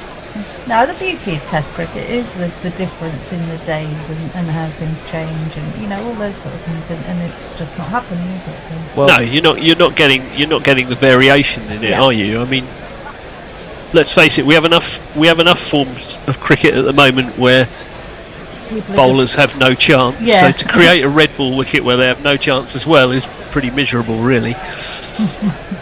Here is Jimmy Anderson. He's in and he bowls, and it's again on the money. He's played out square of the wicket. So the fielder at point, no run. you can almost see Jimmy's thought processes as he runs up to bowl, thinking, "I'm extending my playing career in red ball cricket for this." Yeah. Yeah. I don't think Leach's head is doing the shine very, very well. I think they need to look further afield for Well, I that. think it's negated by the abrasiveness of the pitch, to be fair. It's probably not doing Leach's head much good. Here's Henderson again, and this is again played out to short cover, no run. He'll become a redhead. And that's the end of the over. 383 for 3. Yeah, Dave Wood says, 2.5 days in and I've come to the conclusion this is a decent batting track. Well, yes. Funny that. Lots of adverts going on in Twitter at the moment. Is this an Elon Musk thing? Quite possibly. Possibly, yeah. Hmm. Possibly. There's a few people who've sent in pictures. Alternative Porn Bot says John, Jason and Annie sounds like a 70s porn film. Wait till you hear the actuality. Some people, yeah. You could make anything sound like a 70s porn film, really, couldn't you? It If you sounds tried more hard like enough, probably. Peter, Paul and Mary, doesn't it, really? Yeah, indeed. Oh, we're trying somebody else's head now. We're trying Pope's Someone head with hair. One with hair, yeah, indeed. Yeah, because it's a better sweat receptacle, I think. Not receptacle, repository. The hair's going to make all the difference, apparently. We're going to see some more short pitch stuff. Go on, Annie. I was just going to say, Leah's keeping the keeping on the food chat and saying traditional Christmas dishes vary widely by region. And we'll come back after. Indeed, I'm sure they do. Here is Ben Stokes in, and this is pulled, and it's fielded at short mid wicket. Apparently, Greens politician Kem Ozdemir eats potato salad with sausages, for example. He's a cool guy. He named his election campaign Chemtrail. Well, I learnt earlier on that Bear's wife was Kenyan. Yes, did you come not back know to that after the next ball. Here's Stokesy. He's in and bowls, and this is through to Pope. I think some of you know that my own good lady is Jamaican, and so Christmas breakfast is a big thing in our house as well as Christmas dinner. Oh, what do you have for breakfast? Is it so saltfish and ackee and roasted breadfruit. Wow. Or fried breadfruit quite often. So Christmas dinner's quite late in our house, as you can imagine. Because you're already comatose after breakfast. Here's Stokes again, and this is pulled away to square leg. Do they not timed, and so no run. Do you get Christmas bastardised, anglicised versions of Caribbean cuisine then, like brown stew turkey? Oh yeah, absolutely. Instead of brown stew chicken. Yeah, brown stew chicken is wonderful. Actually. Yeah, I love it's brown wonderful stew. Thing. Either fish or chicken. It's good. It's lovely stuff. Yeah, absolutely. Here's Stokesy again, and this is again pulled with a cross bat through to deep mid wicket this time. Who comes in off the fence, throws it back in. It's a single. 384 for 3. And of course, all the things that they do with Scotch bonnets, which is hot stuff. Yeah, pretty powerful weapon. Yeah. Don't if you don't take it out of the stew pot, make sure it doesn't end up on your plate and you mistakenly eat it. Yeah, because you'll know all about it if you do. They call habaneros depth charges. That is an atomic bomb waiting to go off in your mouth. You will set your mouth alight if you do that. Yes, I am speaking from bitter experience. We're seeing David Gower on the commentary team on Sky there. Must be working for Cricket Pakistan, I'd say, with his star on his jacket. He's probably wishing he was having a bat. I bet he is, yes. Here is Stokesy. He's in and bowls, and this is again sort of pull hooked away to Jack Leach down in the deep. Yeah, not a very good throw back in. I don't want to be disparaging to Shaqeel, but I think Gow will probably score faster than him now at age 70. I think he would. Yeah. Especially on this. Yeah, I'm not sure the Stokes experiment's working. No. Well, the trouble is it's so slow that they can just wait for it. I mean, Yeah, I mean, I think he could have had a Marmite sandwich and still hit that. I'm waiting for the one he pitches up, the surprise delivery, which has got to happen sooner or later. You can't keep doing this ad infinitum. Let's see if it's this one. It's no, not. it isn't. It's very short. Very short, halfway down the pitch. Nearly hit his own feet. Bubba is giggling. Smiles back up as if to say, yeah, I'm not going after that. 385 to 3 at the end of the over. Messi just has given the answer to his quiz. So we got number 1, Shane Warne. Number 2, Herath. Oh, Herath, yeah. Number 3, Mullalitharan. And number 4, McGrath. Oh, we got 3. Yeah. We got 3, or Bear did. Bear? I'm not. Do I look like the bear? Jason did. Oh, I thought that was before you came on, Jason. My apologies. And Ravi Nair says this isn't a contest and therefore isn't a sport. But that's what you said, John. He said, but what if John's words come back to bite him in the arse if this becomes a day 5 thriller?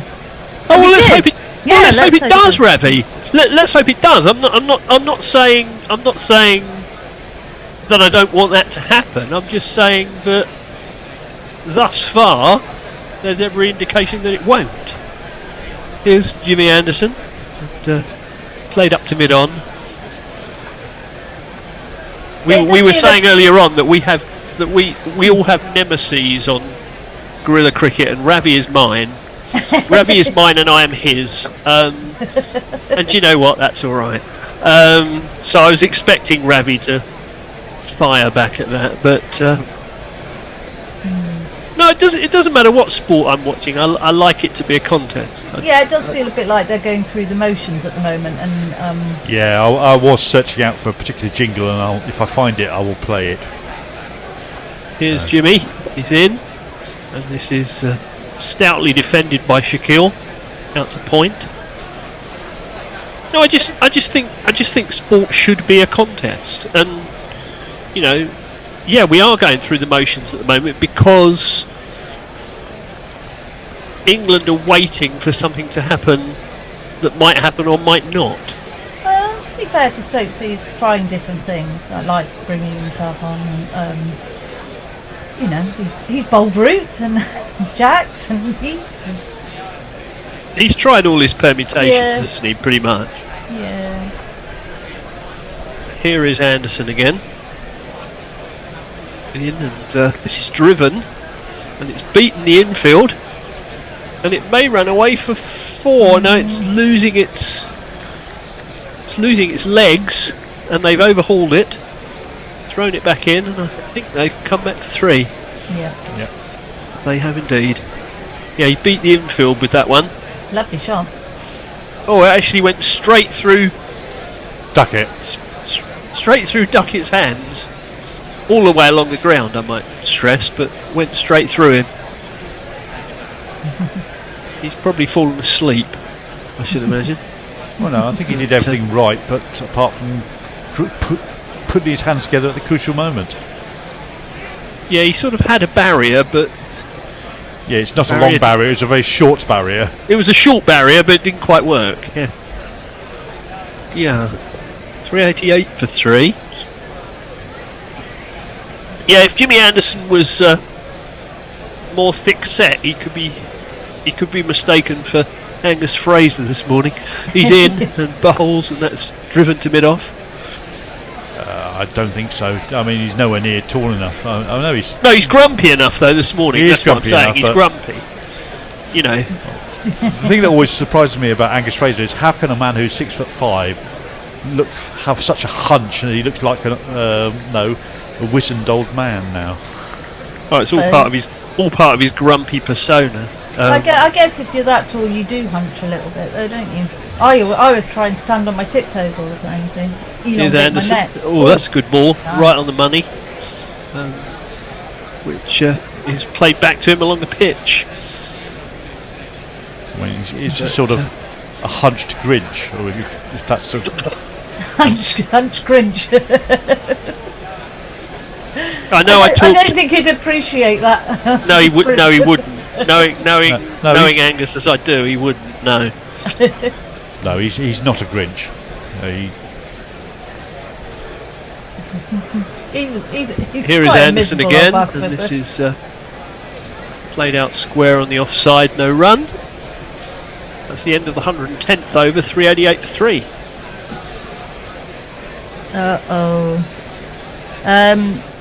Ravina says, I'm bringing a chicken to practice for Christmas, and I'll have to make 2. And yes, I have eaten 1 million Scoville sauce. I don't know what that is. Shortly after I puked in their garden. Scoville is a measure of spice strength. Oh, is it? Oh, okay. So yeah, that's pretty strong. I can't remember what Scotch bonnet is. It's something like a couple of 100,000. Right. Hombre Nervo has sent us a message saying, has a bowler ever bowled so short that on their follow-through run that the ball has bounced up and hit the bowler in the face? Is that even possible? Has it ever happened, guys? Not to my knowledge. No. Not to my knowledge, but Stokes may well be testing the theory. You best have to bowl it almost onto your toe, and then loiter around whilst the ball went up and down for such a long time. I like loiter around. Loiter, yeah. And Ravina says, has Anderson yet given away a boundary? Yes. Yes, Messages says Anderson has conceded 3 boundaries. Aha. Yes, I knew that there'd been at least 2. But talking of hot things, I think. Yeah. Although we talked about Scotch bonnet pepper, I think the hottest thing I've ever eaten is Korean kimchi pickle. Oh, that can be absolutely. That is lethal. Did it make your body explode inside? Oh yeah, awful. Oh. Really, really hot. What is the gut cramping pains as your body tries to get rid of it so quickly is the thing that gets me. Yeah. I don't think I've it's ever really eaten that hot. vehement stuff. Is kimchi pickle. Okay. Absolutely vehement. I was given it. I was given it in somebody's house on one occasion and just told to take a very small amount, which I did. I literally took a tiny amount into a reasonably sized plate of food, and it made the whole thing completely inedible. I just couldn't eat it. It's almost like the Icelandic fermented fish. No. Yeah. You go into a room by yourself, and therefore you don't put other people at risk. Here's Stokes again. This is short and swatted away. Dismissed by Babar for 4. And if you can't listen, then you bound to see the way you get shot for crossing a boundary. Yes, he's getting close to being the 7th centurion of the match, isn't he? He's swatting again. I mean, that was just. I mean, Stokes has got his hands to his head, but I mean, he literally just dismissed it, just sent it away and went bye. He really did. See ya. That's plan A, B, let's see C, what and the D response is. out the window for Ben Stokes, pretty much. Here's Stokes, and again that's short, and again it's swatted away. That's going to be 4 more, isn't it? No, No. it isn't. They've got round and fielded it. In fact, I Maybe think it's they've only going to be 1. Yeah, kept it to 1 because you hit that so well, but straight to the field on the boundary. I think it's a new sub-fielder as well. It could be, yes, the young Rian Ahmed. Yes, I think. I did see him come on. 88, is that? Oh no, that's That was a It was even slightly fumbled, and they still couldn't get back for 2. But Babar's gone to 96 now. I'm not quite sure how many Babar had when Shaqeel came in, but he didn't have many. Here's Stokes again, bowling to Shaqeel, and he gets this one away as well. He was certainly Through in the the 30s. cover region. They've already crossed for 2, and they're going to come back for 3. So this is proving a very expensive over. Come on, Babar. A very expensive over from Ben Stokes. Yeah. Well, yeah, he's played a classic, number 4's test innings though. He's scoring at about 70 runs, 100 balls, 80 runs, 100 balls. Well, he doesn't need to do anything else, does he really? Because Babar's keeping churning it out, and he's just holding an end up and rotating it. It's quite clever, really. Think about it. It's essentially risk-free. Yeah, and Shaqeel's also giving the Pakistani other players a rest, which England players didn't do much of. No. Here's Much Stokes better again. to score And this slowly. is cracked away through cover, and that's going to be 4 more, and that's Babar's 100. Yes. Helmet off. 2 plus 2 is off. on that man.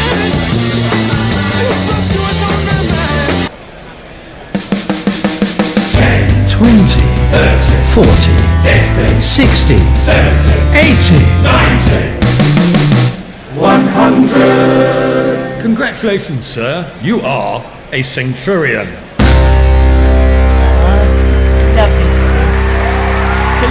It's a lovely innings. I mean, for me, slightly devalued by taking place on an absolute road of wicket. Something that's almost not almost too good a pitch to be called a road, but yeah, some elegant What would you call strokes. it if it wasn't a road then? It's a motorway. It's a motorway, isn't it? Really, yeah. It's a motorway. I like it, Annie. But you know, it reminds me of a conversation that I had once with the former Middlesex wicketkeeper David Nash, who'd made 100 in a game at Taunton, in a game where Middlesex got about 600, and Somerset replied with about 700 for 7 or something ridiculous, and there were only 2 innings in the match. And he was doing a column for our local paper at the time, and I rang him up and I said, "Well played, Nashy," and he said, "Nah, you can't congratulate me for 100 on that." So I said, "Well, what do you mean?" And he said, "Well," he said, "Phil Tufnell would have got 100 on that pitch." And I said, "Oh, surely not." And he said, "No, it was worse than that." He said, "Pete Chamberlain." I said, "Who the hell is Pete Chamberlain?" He said, Exactly. "He's the Middlesex changing room assistant." He said, "He would have got 100 on that pitch." And this is kind of similar. Here's Jimmy into Shaqeel, who plays it out on the leg side. No run. The 400 is up as well. 401 for 3 in reply to England's 657 all out.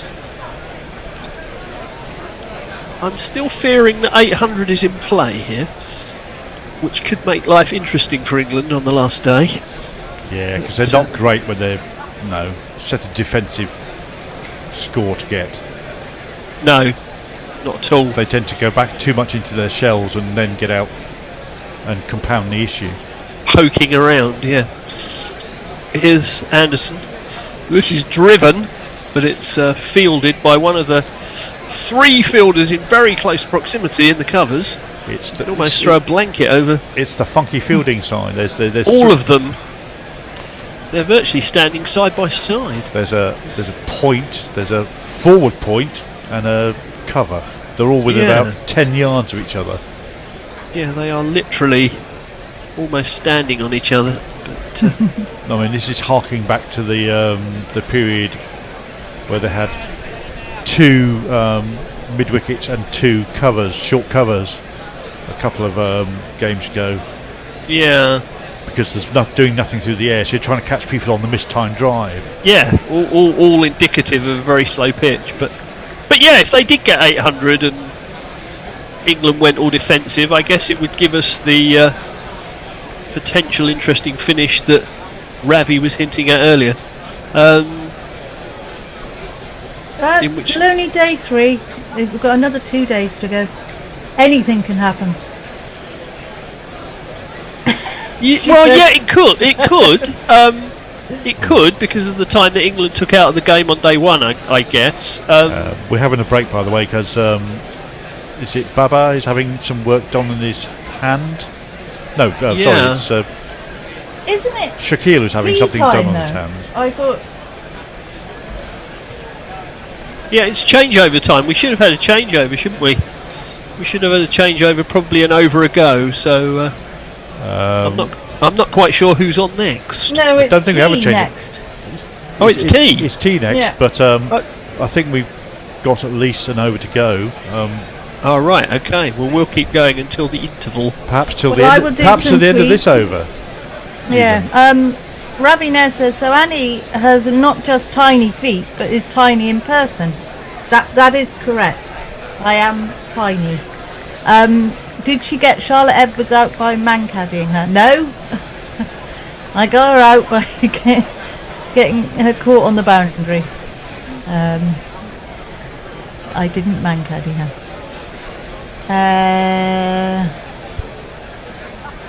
Yeah. I would never have believed that of you anyway, Annie. I'm being told by Leah that I know my pronunciation. My pronunciation isn't very good. My foreign words are rubbish, and Kem is set. So I think Seb instead.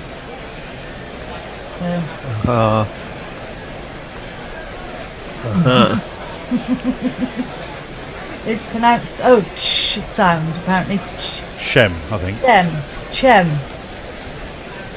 So sorry about that. I know I'm not very good at that. I wouldn't worry. I was doing World Cup commentary this week on Tunisia and France. I'm sure some of my pronunciation was pretty wayward too. Yeah. Mog says I don't much like hot peppers, partly due to spice, but mostly because they taste like rotting capsicum to me. Wasabi is the thing that nearly kills me. Yes, wasabi is interesting. Yeah, I agree. Definitely. Interesting being a word that covers a multitude of sins, of course. But, anyway, I think we're just about ready to go again. Messi just says West Indies 191 for 3. Lyon has 100 second innings wickets. Yes. Yes, I think the West Indies are subsiding slowly. Yes. Up proverbial creek without paddle, I think. Anyway, we've got 4 more balls to get through before tea. After that, we think after that interruption.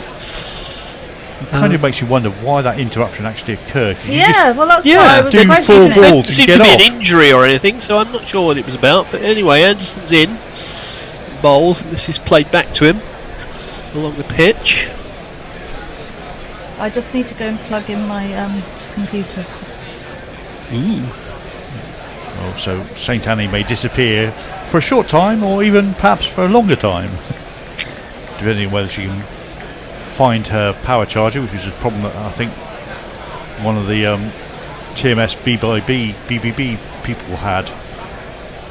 That they I'm going to plug in my computer. I may be some time. A few catastrophe averted. Excellent news. Excellent news. Your fan will be happy. We now seem to have forward point, cover, extra cover, and short mid off. This is the very funky field. This is extraordinary. And a slip. Here's Anderson, bowls, and right over the top. Shaqeel advances and bashes him over the top for 4. Brilliant. Says you can have as many fielders as you like there. I'm just going to smack it over the top for 4. Yeah, it's made Jimmy smile at least. Jimmy laughs. It's good play because he's hitting it where there are no fielders because they're all up close. So beautifully straight as well. Yeah. Just lovely follow through. No, smacked it over the top. Relatively risk free. Anderson in again. And this is played to one of the 5 fielders on the offside. Close in, no run. If that So will this or will this not be the last ball before tea? With a field like that, I reckon it is. It must be, surely. In You which case you we've wouldn't had do this. 107 runs this afternoon for no wickets. Yeah, we have, haven't we? Pakistan just 53 away from saving the follow-on, which wouldn't be enforced anyway. Basically because there'd be a mutiny by the English bowlers saying, if you think we're going out and bowling again on this straight away, think again, buddy. Anderson's coming the other side of the wicket, coming over the wicket. We've also got, which I hadn't noticed before, an on Hayden for the left-handed Shaqeel as well. Yes. So I think the only 2 people out are deep square leg and deep fine leg. This is an extraordinary field. I don't think I've ever seen a field like this in Test cricket. So it's the in-out bumper field, basically. You either pitch it up on the offside, to try and drive it into the ring of fielders, or you bang it short. And he bowled it fairly wide of off stump. It was driven at one of the fielders on the offside, who got half a hand on it. It's a super stop actually by, I think it's Duckett. Yeah, probably saved 4. It was swept up by the man next to him, which shows just how close together they are. Oh, it's Brooke who's 88, isn't it? Ah, Harry. 112 overs gone. 405 for 3. They don't appear to be going off. No, they don't. In which case, they're obviously making up some time. Oh, I think I know what it is. What is it? They had an extended lunch interval for prayers yesterday, and I think they might be making up time for that. Ah, right, okay. Okay. So, Jack Leach has returned anyway. So we'll just keep going until actual tea, I think. Yes, whenever that might prove to be, which will probably be 5 or 10 minutes, I would think, wouldn't it? So we'll just keep going. Yeah, Jack Leach is coming back on. He's got tired of everybody else shining the ball on his head, so he's decided to bowl himself instead. He's got a slip and a short leg. He's coming in and bowling to Babar, who turns this round on the leg side. Short fine goes down to try and field it, misses it, runs back, throws it back in. He got something on it to slow it up. I think he probably got half a hand on it. It wasn't a great opening ball from Leach. That was fired down the leg side. Yeah, that's a good he stop got actually. sort of half a paw on it. Did enough to stop it completely running away. They got 2 anyway. Here's Leach again, and Babar's forward with this one respectfully, sending it back to the bowler. Yeah, that's a much better line. That's on the line of middle and off.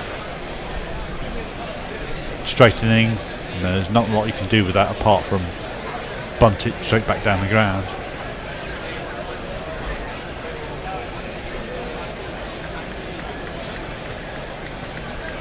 Leach in again. Yeah, that's pretty gun barrel straight as well, and he just plays it down in front of him. No run.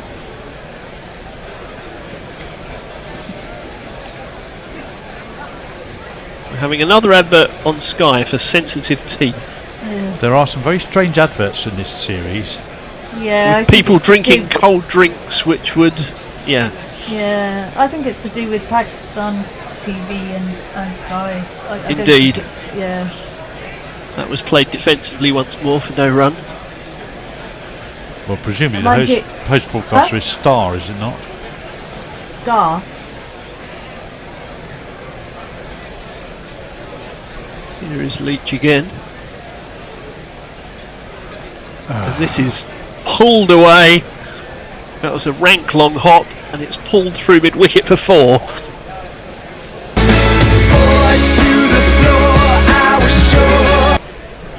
is no room for error on this wicket. You've got to be No. right on the correct length at all times. Otherwise, it's just so slow. It's too easy. I think short leg was fearing for his I was life going at to say that I point. wouldn't want to be short-legged. No, not to a ball like that. Yeah, but having spent a lot of time at short leg, when those come down, you know all you have to do is go turtle basically, and sort of Which is what he did.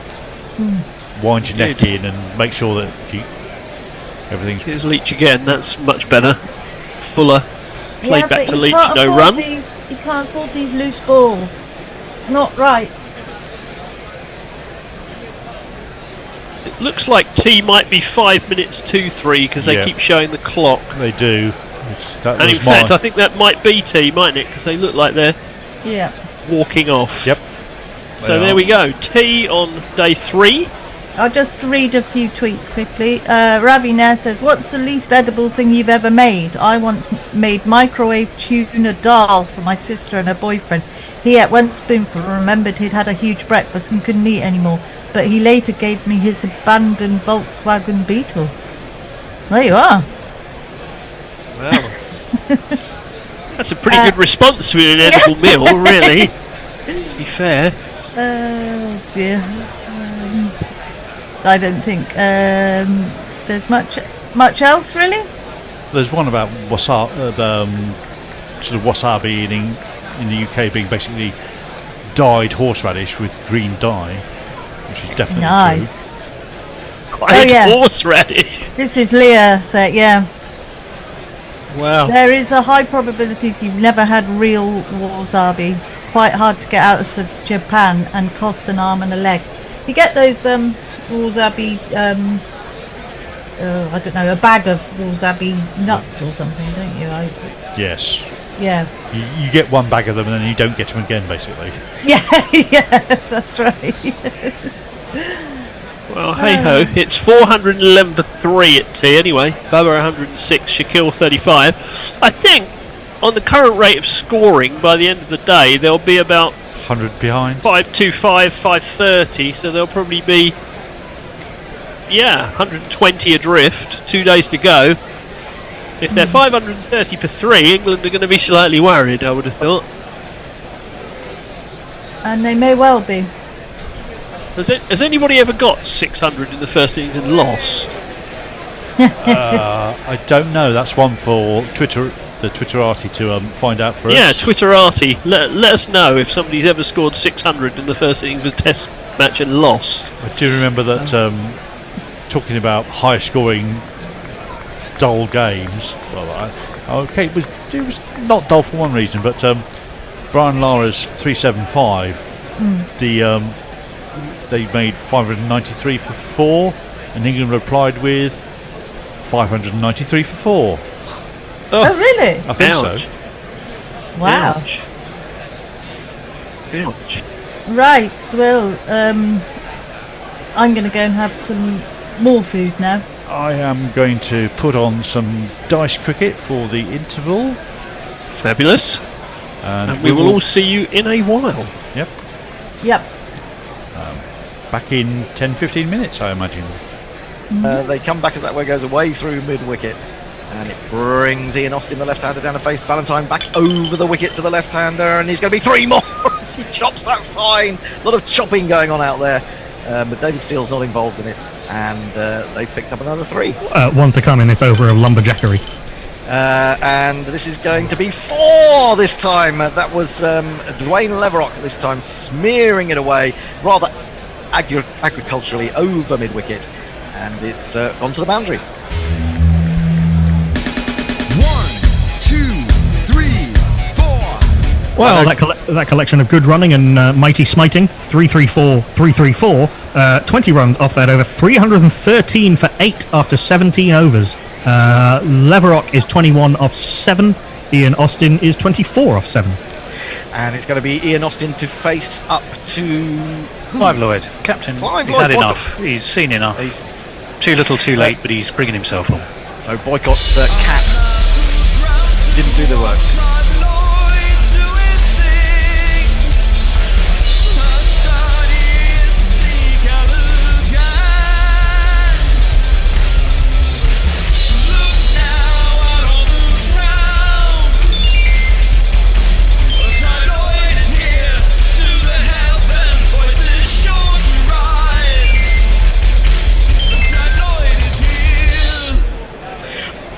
Well, it's Lancashire versus Lancashire, isn't it? Clive Lloyd coming onto the left-handed Ian Austin. What can he do? He bowls to Austin, and Austin says, Clive, it's a bit late in the day for you to think you can come and turn your arm over. And he's just whipped that away off his toes. It's gone way up in the stands. 6 runs for Ian Austin.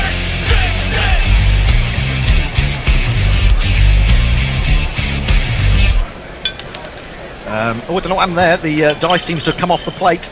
And the next delivery is cut away by Austin for 3 runs through extra cover. He's looking in good nick. This is a worrying little stand developing.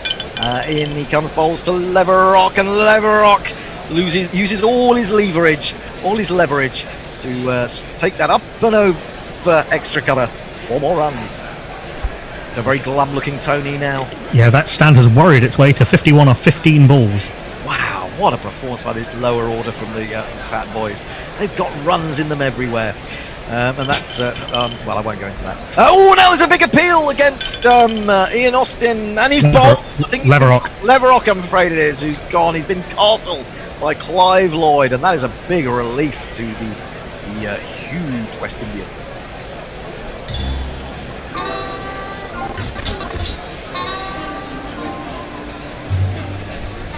Willow, weep for me.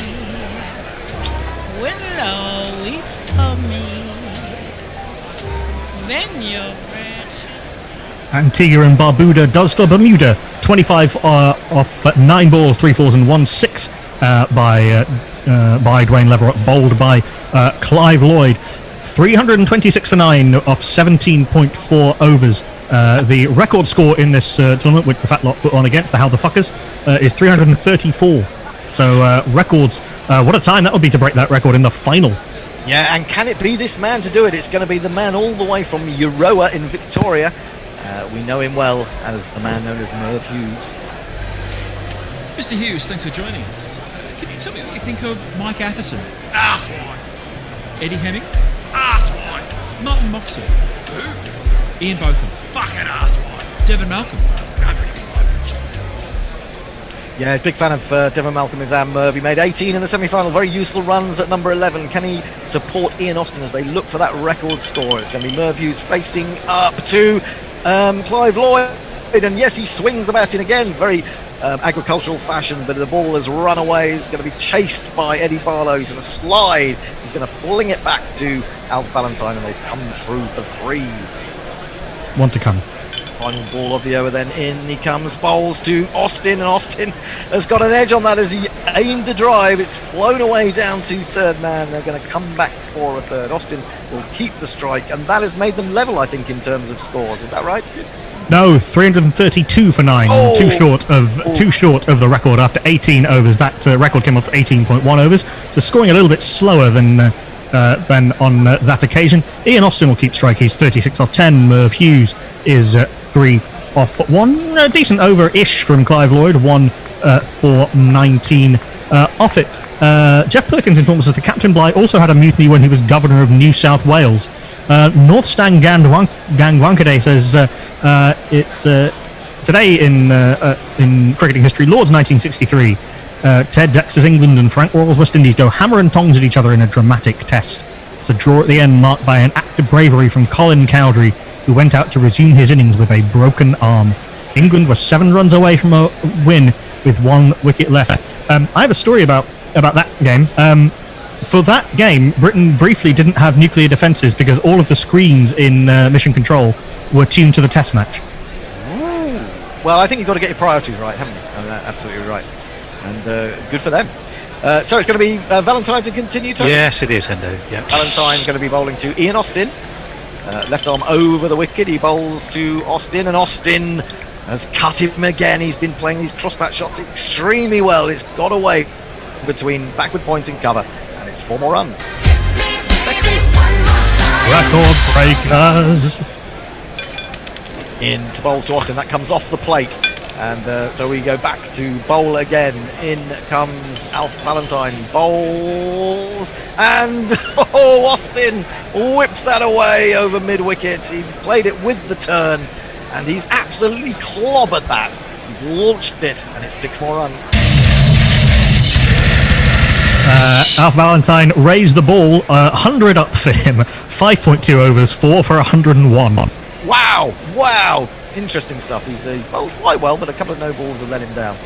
He's in again to bowl to Austin. He bowls, and there's going to be no declaration here as he's once more offered up too much for Ian Austin, and he swung that away over mid-wicket. It's 6 more, would you believe?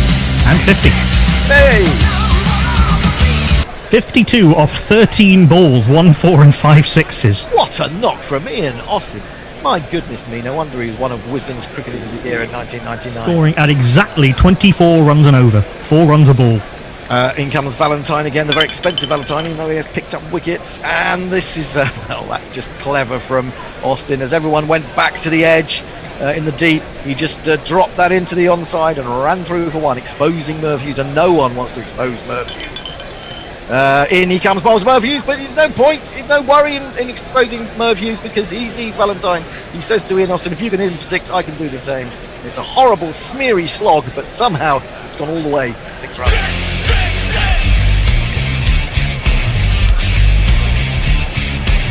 .350 is breached for the first time in the tournament. 355 for 9, 1 ball left.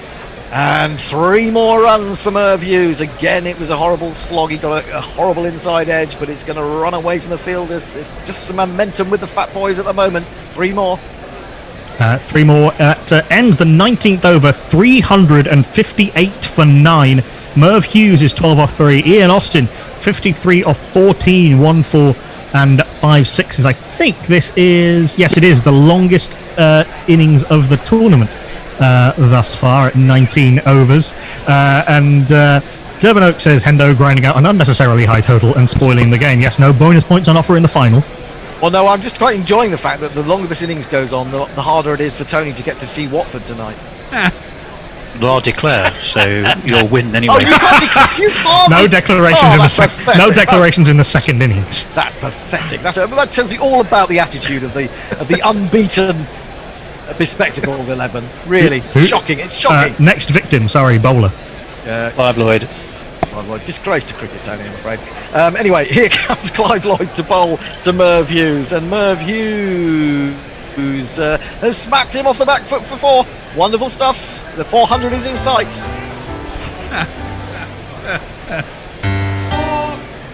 Yes, only 78 short. Who are you playing tonight, 38 short. 38 short. In comes Clive Lloyd again, bowling to Merv Hughes, and he's going to take a single. Very quickly run by Ian Austin, who was halfway down the wicket looking for that to take strike. So Ian Austin comes down to face his Lancastrian colleague. And there's an appeal. Could this be Lancashire on Lancashire action? No. It's not. He survived. He thought he'd put an edge through the keeper. Young was claiming it, but umpire Erasmus said no. In again he comes. Balls. Another appeal. Surely this time. Come on. Another. This time it was hitting the pad halfway up, but it was swinging away down the leg side. The countenance of Tony Bishop gets darker by the ball. Now he's in again, he bowls. Is it going to be a third house out in a row? No, it's going to be 4 runs for Ian Austin. Smacked away off the back.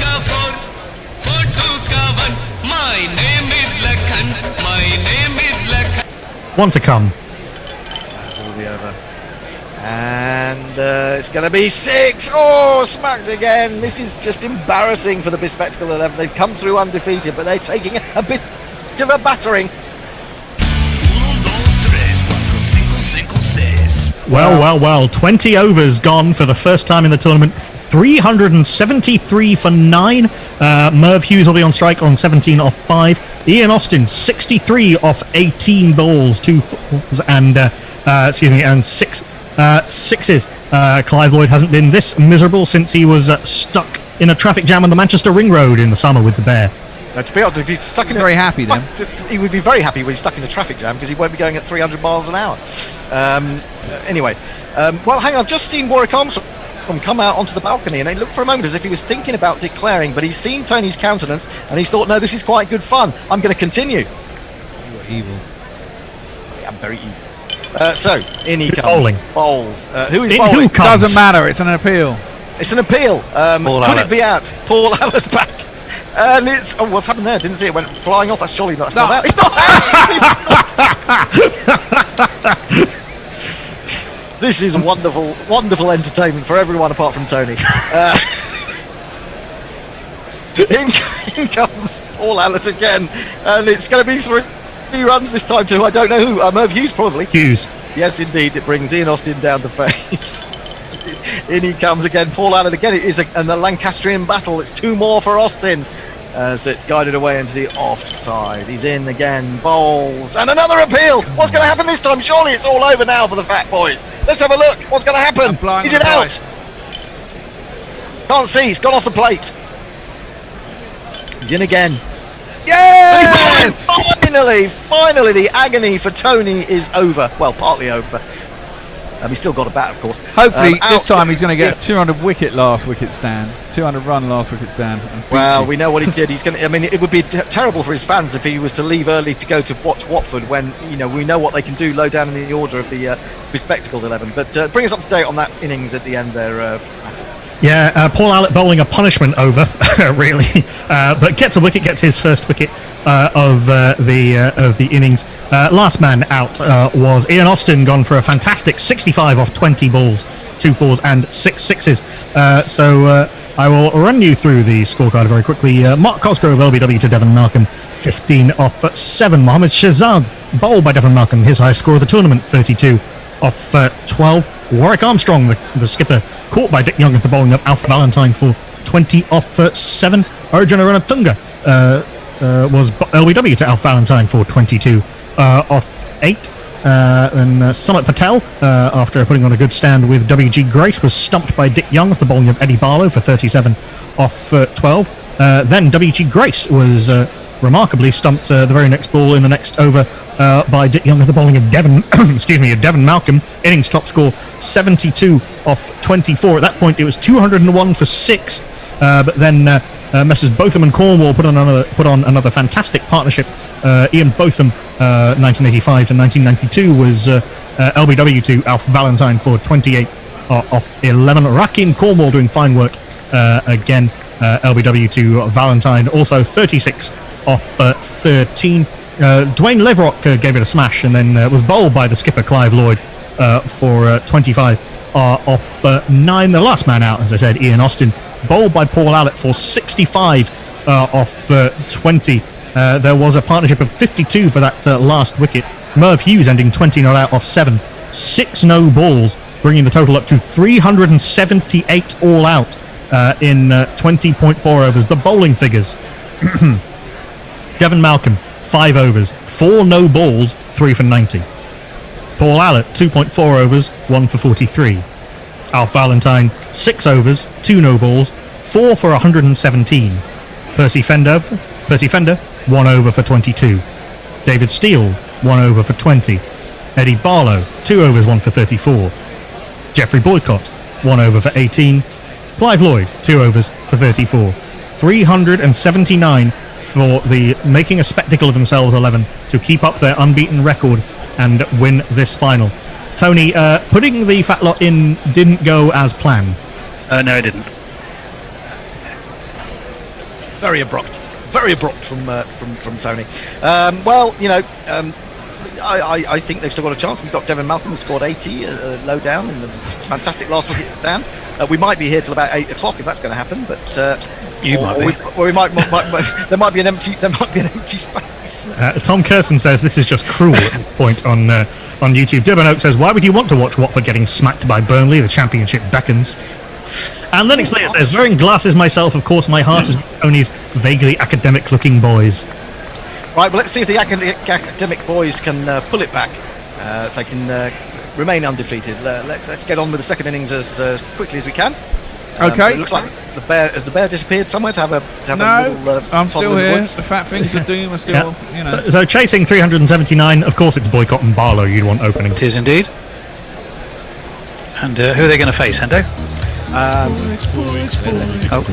With a stick and roll. My mum could have caught that in a penny. He's no more brains than a pork pie. Add 2 wickets to the score. Well, a bit of a surprise being from Warwick Armstrong. I mean, he likes the idea of impetus and momentum, And the man who has momentum is Ian Austin. Hasn't bowled a lot in this tournament, but he's going to open the bowling to Geoffrey Boycott on this occasion. Well, it is. So we got a Lancashire-Yorkshire Roses battle. Indeed. And Derbyshire, is that who Eddie Barlow played for a lot? Yep. He did indeed. But he's going to be facing Boycott up first. He'll be facing Ian Austin. Austin is in. There's a big shout. First ball, or a shout. We don't know how big it was. And immediately, he's fat, he's round, his arse is on the ground. Mohammed Shahzad has caught that, whipped off the bails, and the bespectacled 11 are none for one.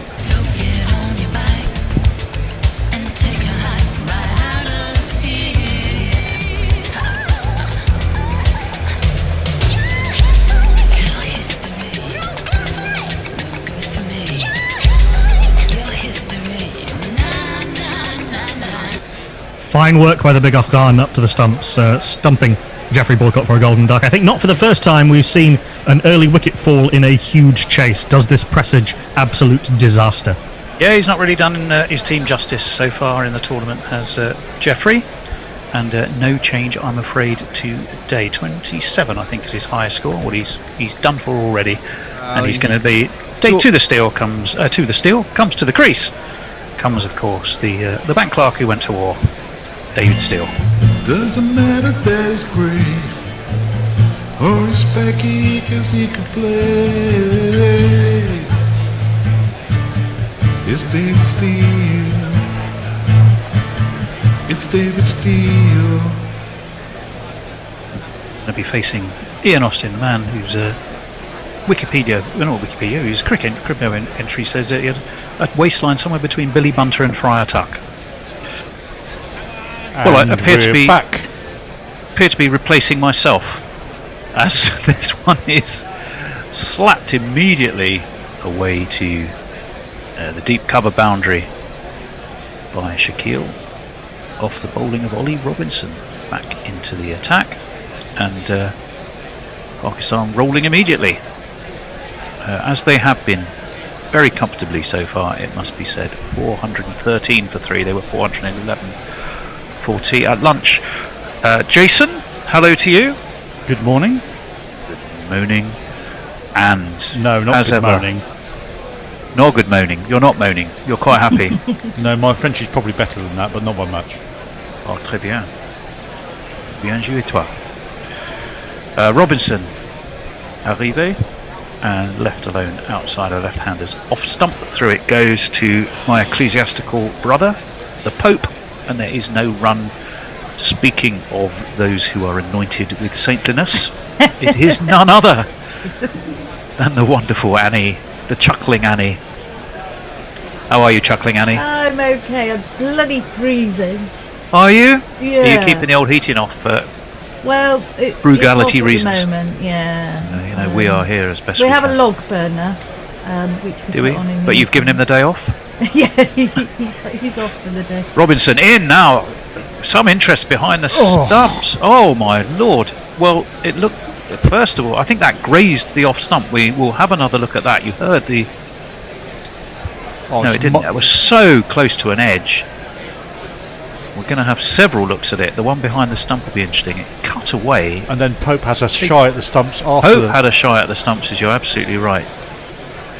He missed. The back foot was barely down by Saud Shaqeel. We all move on. But a flurry of excitement to start this last session of the day. And again, he's past the outside edge. He's got the outside edge. Oh, Robinson has a wicket. This trio has a wicket. England have Pakistan 4 down. Okay, they're over 400, but this game is still alive. And that and wicket kicking. from Ollie Robinson, and kicking, alive and kick. Wasn't that a TV show once? It was. Yes, it was. Yes, it was. You silly little boy! What on earth were you playing at? Oh. Well, what a couple of deliveries. The first one that didn't quite shave Shaquille's back. The next one that did, and we almost had a stumping in between. It's all happening. Ollie Robinson has his first of the match, I think. And Pakistan are 413 for 4. Saud Shaqeel has gone for 37 off 94. How different, Annie, that is. Yeah, he looks very, very disappointed. Well, he came out and went about things. came out after tea and really wasn't really, just completely lost concentration. Hadn't really switched on. Isn't it? But that can happen, can't it? That can happen. Breaks do that. They weren't great balls from Robinson. They were good balls. I mean, they didn't really do anything, but they were in the right place. Yeah, we should have learned from the first one. Sorry, Annie. Sorry, I was just saying you should have learned from the first one, shouldn't he? He nearly was out and then again did the same. You tell him. Yes, absolutely. Young man, you should have learned the first time. You were given your warning. Young man. Young man. You can't do that. That's what happens with tea breaks, drink breaks. It's often, you've got your mindset in. And, no, you're absolutely right. Anyway, absolutely right. Well, this man brings in this could shit. could get interesting. Sussex's finest of recent times. This man is a dasher. So let's see what happens. It's Rizwan. Really quite far if the bowling so far, the runs are sure to flow. Oh, he bats and he keeps, and that's what the deal is, because he's Babar Azam. Top choice of 151 for Robinson. That's massively economical in the context of this game, but mind you, he hasn't bowled too much. Very definite edge, wasn't it? Didn't seem much more than just ball angled across him. Little dabble, a little fish. Edge was taken. Pope was comfortable. Up in the air it went. Yeah, I mean, the best way to describe that is it was a nothing ball and a worse shot. If you want one of our Shit Gets Wickets t-shirts, then there's a Christmas sale on. Go to There's a our Christmas store. sale? Well, there's a sale on. It's not getting Christmas. towards Christmas. As this one is... I was trying to add a bit of marketing pizzazz, Annie. Sorry. As this one is guided away towards extra cover this time, confidently and efficiently negotiated by Mohammed Rizwan. I like this tactic. I think Robinson is deliberately not bowling, putting his back into it, and Pope has come up to the stumps to keep him in the crease, and therefore that might persuade perhaps an edge to either the solitary slip or the leg slip that's now in there. Well, it's already worked. He's bowling from the shell end. In he comes, and that's sweetly driven. Oh, welcome to the match, Mohammed Rizwan. That's absolutely gorgeous away through extra cover for one of these.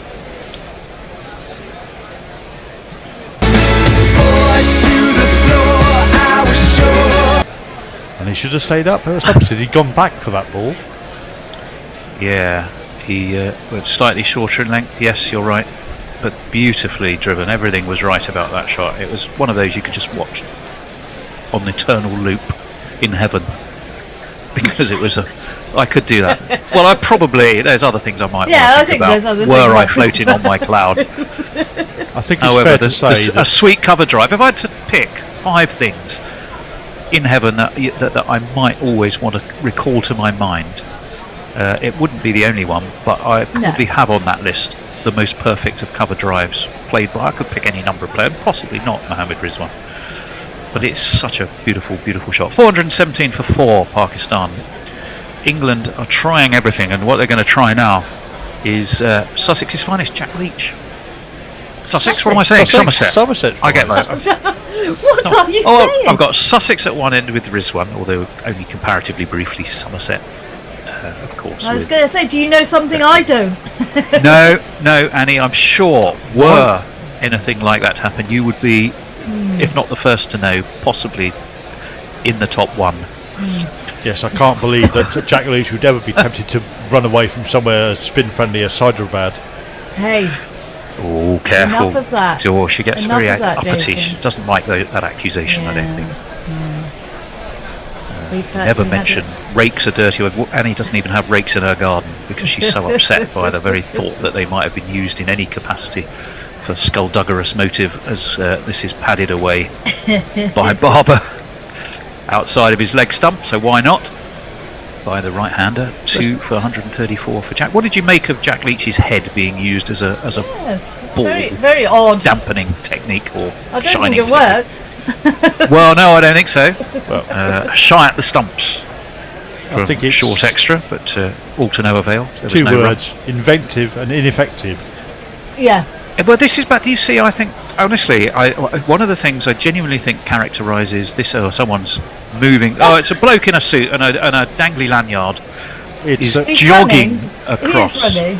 the side screen. At least he is trying to get out of the way in a hurry, as you rightly say. This is dab to forward short.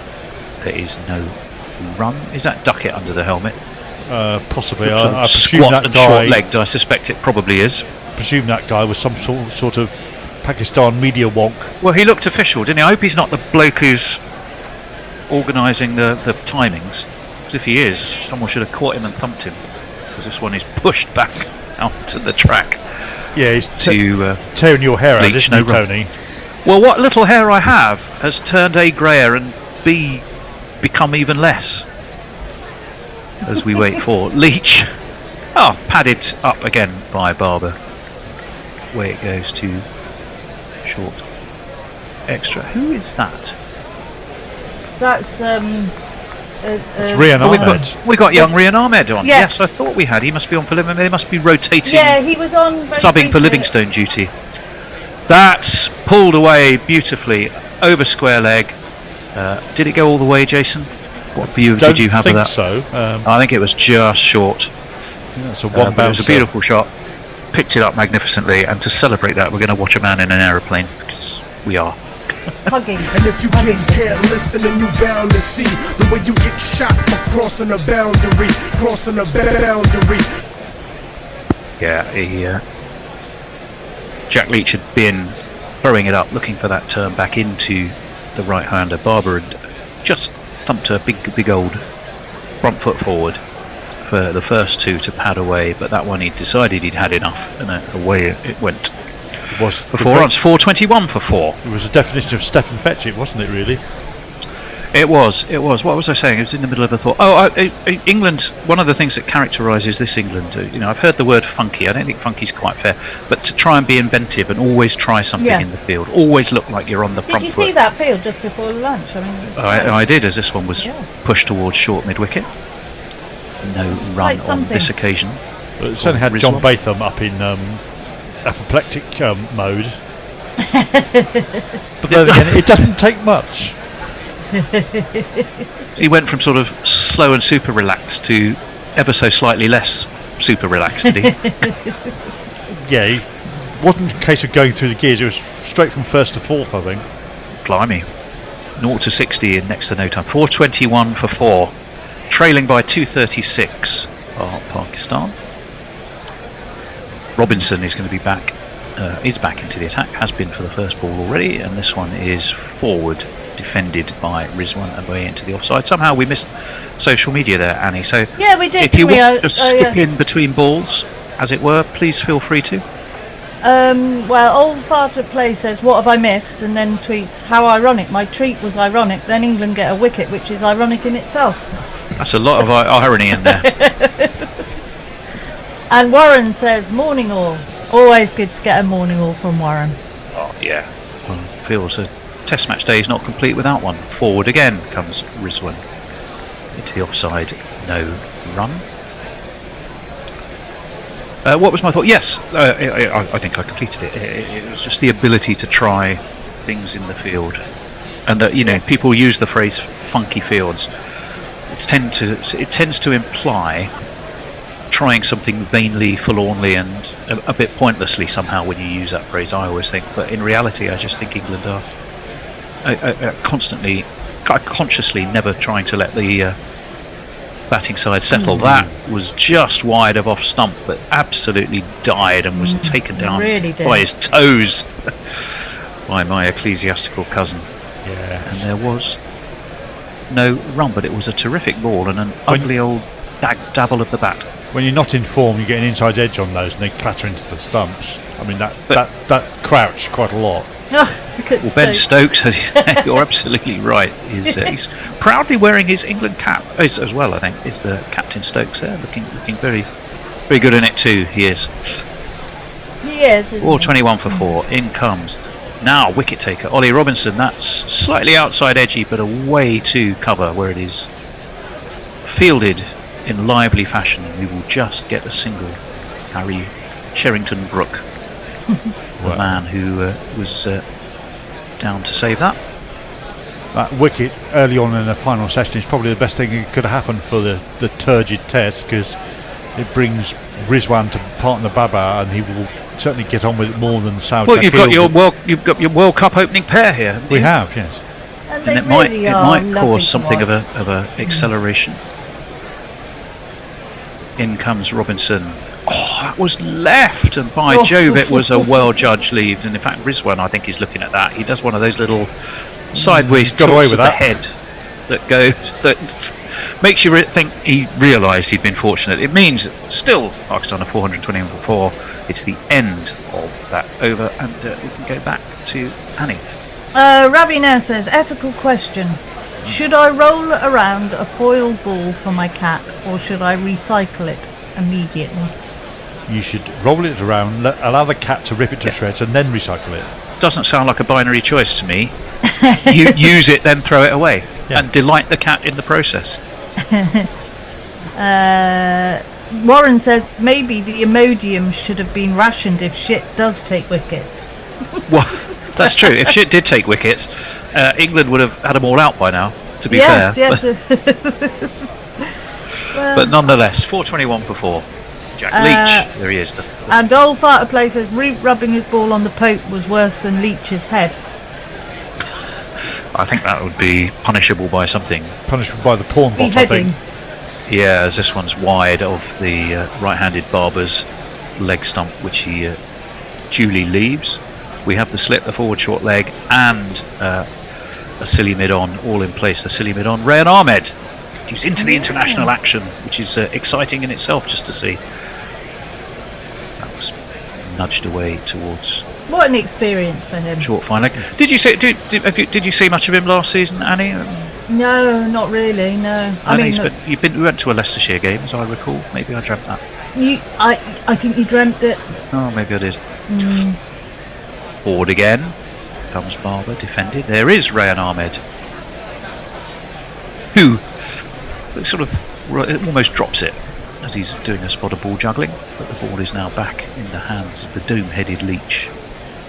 Maybe he has a sort of abrasive head that meant they were trying to get a little bit of roughness on the ball as well. That was How young defended is- as well. Right, is he 18? I'm Ahmed, just looking yes, he that is. up now. Yes, he's 18. Okay. He's either 18 or 19. He's 18 years and 112 days. Yeah, he would be. We'll just hold on. That one is thumped royally away, over long on one bounce. One With of a these. Beautiful barber shop. My name is Lakhan. My name is Lakhan. I was going to make. I think the point. most interesting stat about Rayan Ahmed, amongst many, but the one that struck me most is the day he was born. Jimmy Anderson was actually 10th playing in test. his 10th Test match. Yes, absolutely. I saw And that. that one was is amazing. nicely, wristily flicked away by Barber. It is not going to go the distance it shouldn't do. It should be hauled in by Captain Stokes. It is a comeback 3 though. Move on to 425 for 4. But It's he like is- our local cricket clubs, isn't it? It's like you've got the old timer and then his sons playing in the same team, probably the thirds normally. But he's a living embodiment of why we need these, as they call them, lesser, smaller counties, isn't he? Really? We don't call them lesser or smaller, any. We don't. Absolutely, No, we don't. Not you and me, not Jason. You've got No. 3 lovers of the English county red ball game on Yeah. air here. I've got a We couple will of stand staunchly by that. things about Rayan Ahmed. Firstly, given he's under 19, does he have to stay at least 8 yards away from the wicket when he's fielding? 'Cause Does he? Is that actually a law? It is. It's a. Oh, that's a good point. Or does he Yes, get? good I point. presume he gets dispensation because they had to get Party Patel to get dispensation when he toured in 2002, I think it was. If he plays in this series, I'm not sure. But I think this series, not just this match, he would be England's youngest he- ever debutant. And Annie will tell you, of course, but also, of course, she will, who the youngest one was. I think I know who it was. Oh, well, that's one for. Oh, that's rather uppity, or upwardly down towards backward point by Barber, but he's got away with that. It's a couple of bounces in the end to backward point. Do you know who it was, Annie? Well, I'm just trying to You'd have a reason to know who he was. It wasn't Trezor, was it? No. No, it wasn't. Trezor, but I It's thought a man that was with why you were- Somerset links, I think. Yes, there's a Somerset link, but I don't think he was at Somerset at the time. But he undoubtedly has. Oh no, he very, definitely very, wasn't at Somerset at the very. time. No, he wasn't. But very solid Somerset links. Robinson in, defended by Barber. Straight to the man at City mid. Off and there's no run. My other Rayan Ahmed stat is that he was used as an England net bowler at age 13 and got out several people. I'm trying to remember who they were. I think it was Root, Bairstow and somebody else. So he's been on the England talent progression path for a long time. Shane Warne? No lesser judge than Shane Warne. Was when it he was Brian just Close? 13. Yes, it was, Annie. Yeah. It was. Over the wicket comes Robinson. That's a pleasant. In fact, that's one of those drives that I will be on my cloud recalling. Is one of my 5 things to remember in heaven. That was a gorgeous, sweet extra cover drive by What are the Barber, other and it's 4, 4 runs. Tony? Well, I can't really. Well, at least a couple of those I probably couldn't talk about.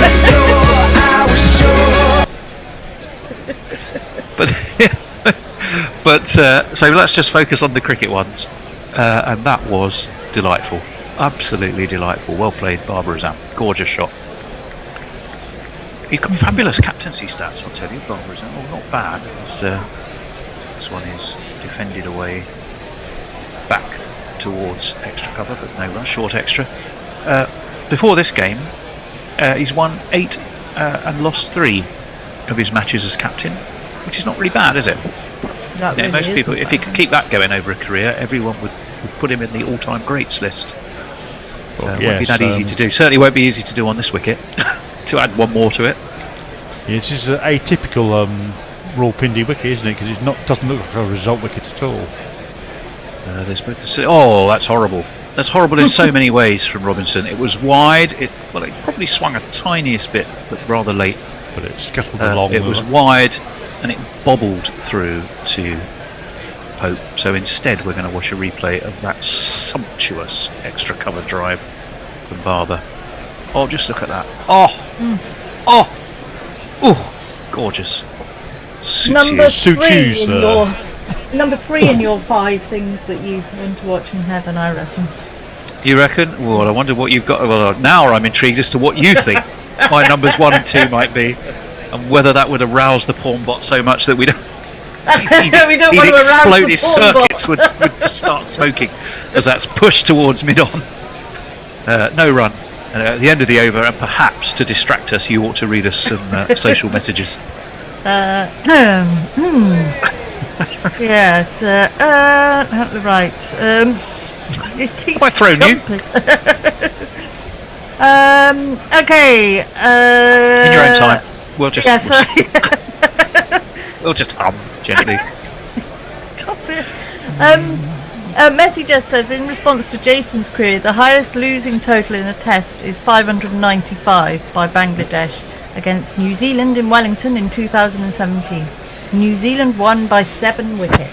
To be fair, I think that was John's question, not mine. Well, it's still a good question. It's a very yes. good question. Will Jacks back into the attack. He's got his 100 up, but he does have his test match wicket. 1 for 104 for him. Messi just says, Tony confessing to dreaming of Annie in Leicester. I didn't. It's Well, something actually, I've I never might have just about said that. Was I in Leicester and dreaming of Annie, or was I dreaming of Annie in Leicester? I think you were dreaming of me in Leicester. But what was I wasn't in Leicester. Although I have. When was the last time I was in Leicester? I was watching Watford lose. Oh, you don't want to dream that. Pre-pandemic, I think. That Pre-pandemic. wouldn't be in your top 5, would it?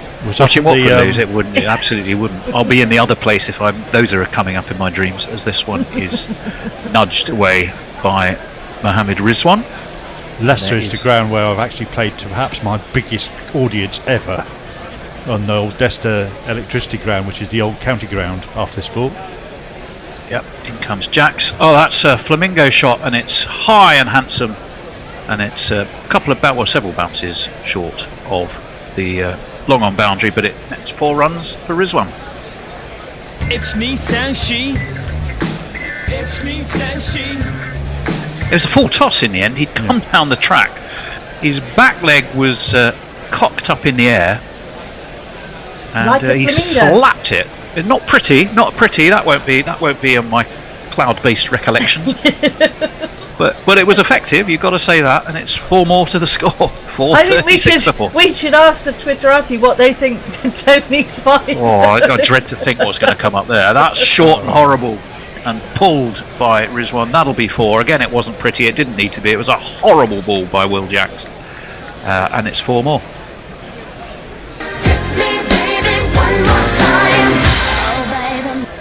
Oh baby, baby. Oh baby, baby. Will Jacks. That was awful. Yeah. But you're going to get that with a part-time spinner, Annie, aren't you? I mean, it is just going to happen, and it nearly took forward short legs head off. Yeah, but he did the tortoise as... was it a tortoise you said? Turtle, I said. Turtle, tortoise. As that one is. Again, Where you looking for something more aggressive, but a bit inside edgy, and just dribbled. Where you wind your neck into the carapace. Yes. Thinking of the Ninja Turtles. That one is swept high and handsome, and it's going to be 4 more. Pakistan on the attack, but Will Jacks is basically cannon fodder here, and Rizwan and Babar are tucking in.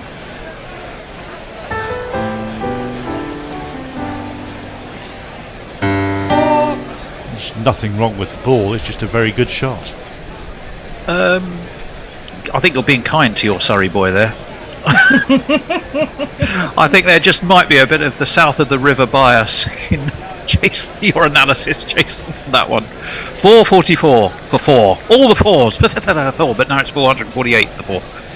After that, what he will say away 2 consecutive 4s. Is it's very good batting by Rizwan. He's putting pressure on the England bowling attack, which is something that Shaqeel wasn't doing. He's just occupying an end. Bit of a mixed World Cup for Rizwan.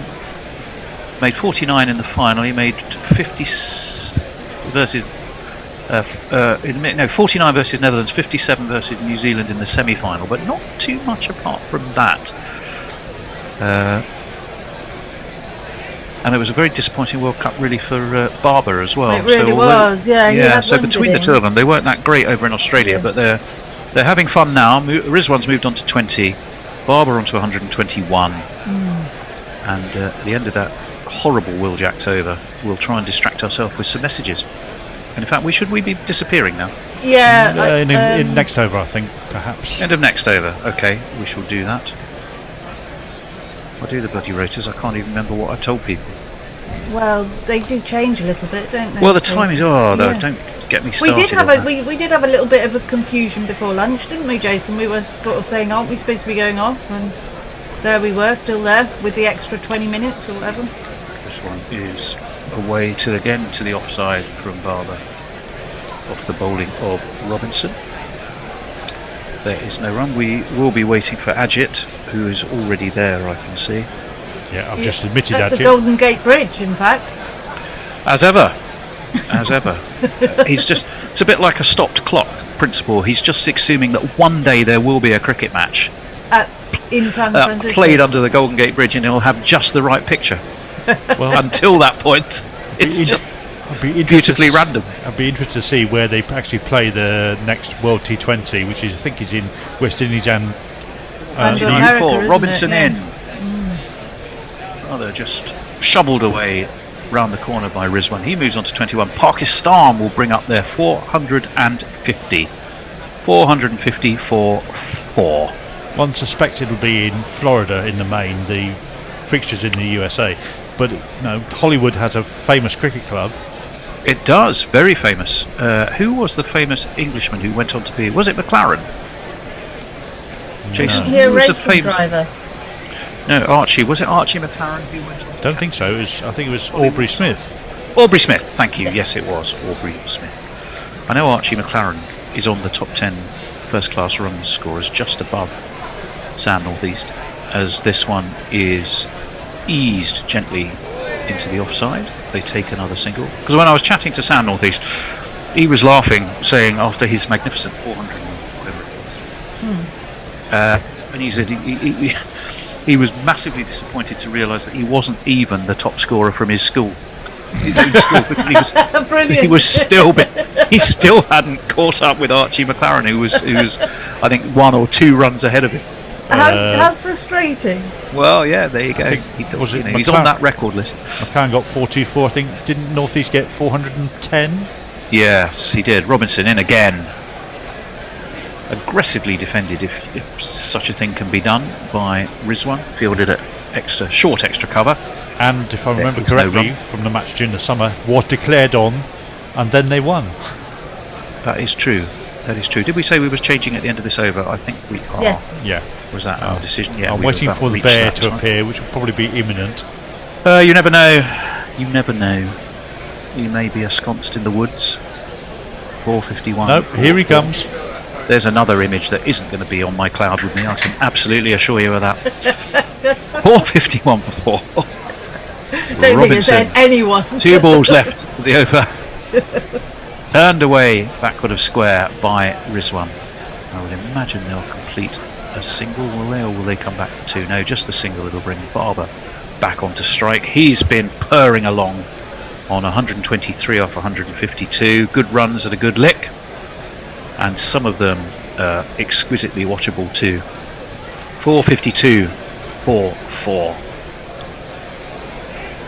We're going to see John soon. We're going to hear Armchair Cricket Podcast, our friend Ajit, and I can't remember who else, but I'm sure something like that. The Bear, presumably, as this one is wide and horrible down leg side. Not wide.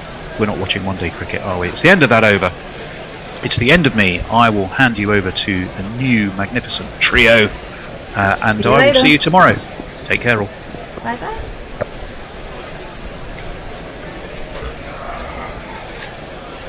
Thank you, Tony. We trust it isn't the end of you. Ajit's gone to a desert island. Good lad. Hey. Enough of the bridge, right? This is more, it could be Sri Lanka, it could be West Indies. It could be anywhere. Somewhere it looks nice. Real cricket can happen. Somewhere I wish I was. The desert island's very much in keeping with this pitch. That's for sure. Totally. Well, you and me both, I think. I would also rather be there.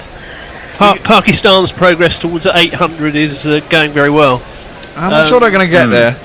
I think one more. I think they might. Who's in next? I think they might. I don't think they will. So we'll have Agha Salman next, who's actually a competent batter, right? He's more chosen as a batting all-rounder, Agha Salman, right? So he's sort of the. I can't give you a better example than Vic Marks, I suppose. Somebody who bowls part-time off spin but can bat, right? Vic Marks. So he's the Vic Marks in the team, and I dare say we are on the cusp of something very important here. Pakistan are just 6 runs away from avoiding follow-on. Yeah, right. That's going to be enforced. No one would enforce the follow-on on this pitch. We can't expect Pakistan to lose 6 runs for 6 wickets. Yeah. Incredibly, Will Jacks is still bowling. Yeah, see, I think this is dangerous. After that garbage of the last over, which is all we can call it, really.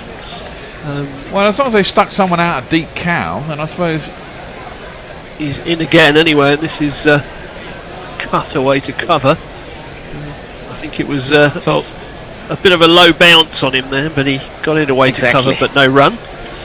Something to maybe note. Bounce. Jacks is in again. This is played up to mid-on, no run. So this is a slightly better over than his last effort. I must say he did not bowl badly in that over. There was one bad ball, but the others were all just hit because the pitch is so good. The batsman able to hit through. This one is pushed out on the offside. Pope goes off to field, but they scamper through for 1. 4:53 for 4. Yeah, I can see 800 here. I really can. Babar Azam doesn't look like he's going anywhere. I think he'll be here until tomorrow end of the day if he doesn't get tired, hopefully. So he's in for a 300 at least. Everyone eventually gets tired and makes a mistake. That's the thing, isn't it? I mean, his highest test score, surprisingly, is only 190. Exactly. I think this is as good a time as any, right? Played out on the offside, no run.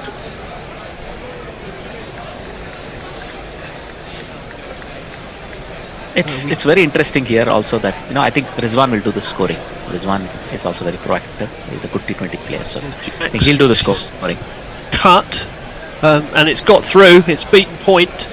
The two fielders chasing it back to the boundary. They're just going to overhaul it, and they're going to come back for 3. That's the end of another over. It is 456 for 4. You're close to getting our 90 overs in today. The fact that the spinners have bowled all the overs. I don't know where we were up to on tweets. Do we have Leah's what is it with the British people and zoological knowledge? No. Of course it's tortoise and not turtle, as there is no water close by. I don't know what they were talking about. That was a reference to short leg having to make themselves small to avoid the pull shot when some filth was bowled by Mr. Jacks. Of which Mog says he'd eat that. What, tortoise? Yeah, well, it's turtle soup, isn't there? Turtle soup, yes. I presume tortoise soup is quite similar. I mean, entomologically, I think they're quite You'd similar. have thought they'd taste similar. Well, I suppose one might be salt infused because it lives in water. I suppose you can have a fresh water turtle. Anyway, here's there's Robin. That famous story, isn't there, about a big turtle from the Galapagos Island? Yeah, well, that's it. Incredibly tasty. That didn't make it across the ships. They were on the ships, but they didn't make it to England. No, exactly. The last of the species, unfortunately. Much like the bloody dodo, wasn't it? And they just went over there, chomped them all, and that was that in a space of about 80, 90 years. Yeah, exactly. But this tortoise, or this huge tortoise, it was like as big as a Volkswagen or something, beetle, right? They kept a couple on the ship thinking they'll show it to the queen or the king, whoever there was. But they were so tasty they didn't make it across the voyage. Babar gets another single down to third man. Well, I saw the other day in the news there's a tortoise that has made it to 190. Imagine being 190. Wow. Gosh. I mean, I think they're built to go on forever, effectively. I mean, they move so slowly that they're nowhere to go in a hurry. Yeah, true. I have seen a turtle in my back home where I think he was about 70. Wow. So he's only about that big. They won't grow any bigger, that species. He's happy, just sitting in the corner, eating leaves and whatnot. Rizwan plays that one out to cover, no run. Need to get Rizwan out. He could be quite destructive here, couldn't he? Mind you, I mean, they're going to get to the end of the day and they're still going to be 150 runs behind, probably, maybe less. But 2 days to go. I'm looking at looking at some bowling changes here. Go on. Well, this is it. I mean, then do they declare when they get to parity and then try and bowl us out and force a victory that way, or do you just carry on batting? No, I think they just bat and bat and bat and bat and get in front and rely on the fact that England don't know how to play defensively. If something happens to the pitch. If something happens to the pitch, that's the big issue, isn't it? And if it doesn't bear, why would you want to subject your bowlers to having to bowl on this? Well, no, you wouldn't. If you didn't the way I look at it, right? This format, the way Pakistan play their cricket, is that over the last day and a half, the speed of the play almost doubles, right? The speed of events that happen. So it is actually like this. What Pakistan would be looking to is draw close to parity, maybe even a lead of 50, and they declare, and they try and put England under the pressure, maybe in the last positions of the game. That's a horrible ball from Robinson down the leg side, through to the keeper. Yeah, but unless he's telling his skipper he's tired. Yeah, I mean, the thing is, it's not particularly hot out there, is it? But I mean, unless anything happens to the pitch, then England might not bother. If they do get to bat again and they get in, they might not bother to declare and just go, fuck it, we'll just stay in batting, and you lot can chill out in the dressing room, and whoever wants to bat can go out there and add to their average. Absolutely, but where is Jimmy? I think he's it's time for another go with him. No? Yeah. 16 overs in this long innings. I think you could be right. He might come on at Robinson's end when Robinson's finished. Oh, that's another horrible ball from Robinson. Fired down the leg side. Pope can't take it cleanly. It's going to go down as a bye against Pope, but it was an awful ball. Hey. 458 for 4 at the end of the 122nd over. They've avoided the follow-on. They have. The follow-on, there you go. This is which prime. Which they were always going to do. This is probably the best time to try and get it to reverse, isn't it? The ball's now 42 overs old, exactly halfway through its lifespan. Yeah, so I suppose if you're going to bowl Anderson, now's the time to bowl him. Yeah, towards the end of the day, you can probably get, 5 or 6 overs out of him now. The other person I would like to see with the ball is the captain. Yes. I don't know if he's unfit or something, but he is one of those people that can make things happen with even a little bit of movement on the ball. I think you would expect Ben Stokes to chip in with something, produce something. The trouble is, he'd have to bowl very differently to the way he bowled earlier on, because earlier on he was just trying to hit his own toes, which, you know, I mean, I guess on this pitch it's a way of scoring potentially, because they just let it go over the top of their head and balloon through to the keeper. But well, Rizwan won't be scared to take it on. The boundaries aren't short. Maybe he can try a little bit of leg theory. Maybe even go around the wicket leg theory. But they're not. They're going to change over to this man. His voice is high-pitched and ginger hair like a picked, but massive runs he has hit, so there's that. Introduce yourself. Joe Root. Introduce yourself. Joe Root. Introduce yourself. Joe Root, actually. Joe Root's first ball goes for a single. 2. They got back for 2. They got back for 2. They got back for 2. They moved quickly. But, it was hit into the deep. I think they had the time quite to do that. That's my favourite. That's my favourite Rooty jingle, by the way. He's in again. Bowls, and this is slapped away, but only straight to cover. No run. The other option, they might just go spinners at one end and just rotate seamers at the other. They might not do any of that at all, but who knows? But makes sense. I mean, the Root has not bowled badly at all when I look at his figures, but also what I look at, the lens he's operating at, very good. So it's always right at there or thereabouts. There's not a lot of turn to be had on the pitch. That's okay, but he's putting the ball right there. If he gets some drift, one to drift away, maybe there's a chance of a catch to extra car point. Here's Root again. The previous ball went to mid-off, and this one's gone to mid-on. Anderson has to move round and throw it back in, and they get through for a single. 461 for 4. Brings Babar back on strike. This is the big prize, I think. So the longer Babar bats, the more secure Pakistan will feel. So if they can get Babar out, either maybe entice him into a false shot and entice him, sort of lull him into something by bowling a lot of bad balls.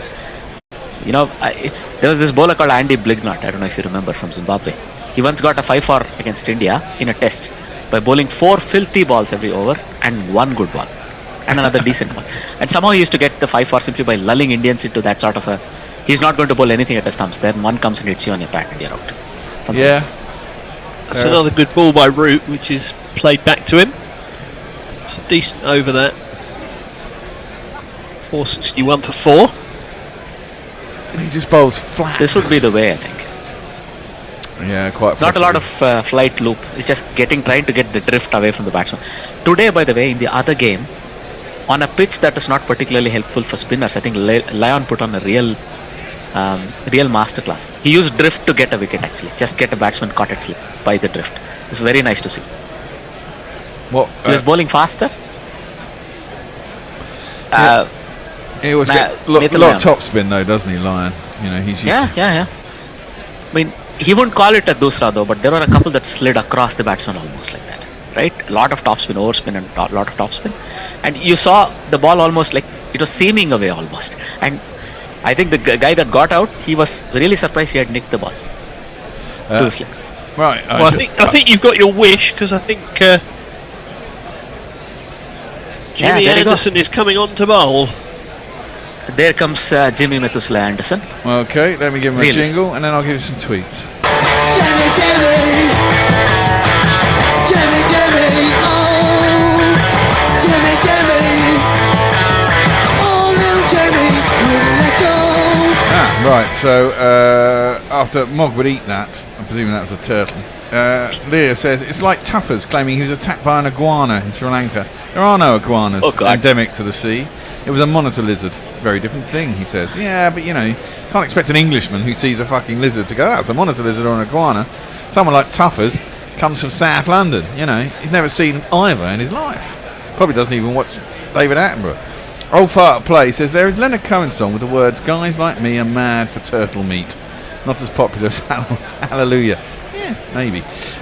Mog, follow on avoided. Miracle of miracles. Not really.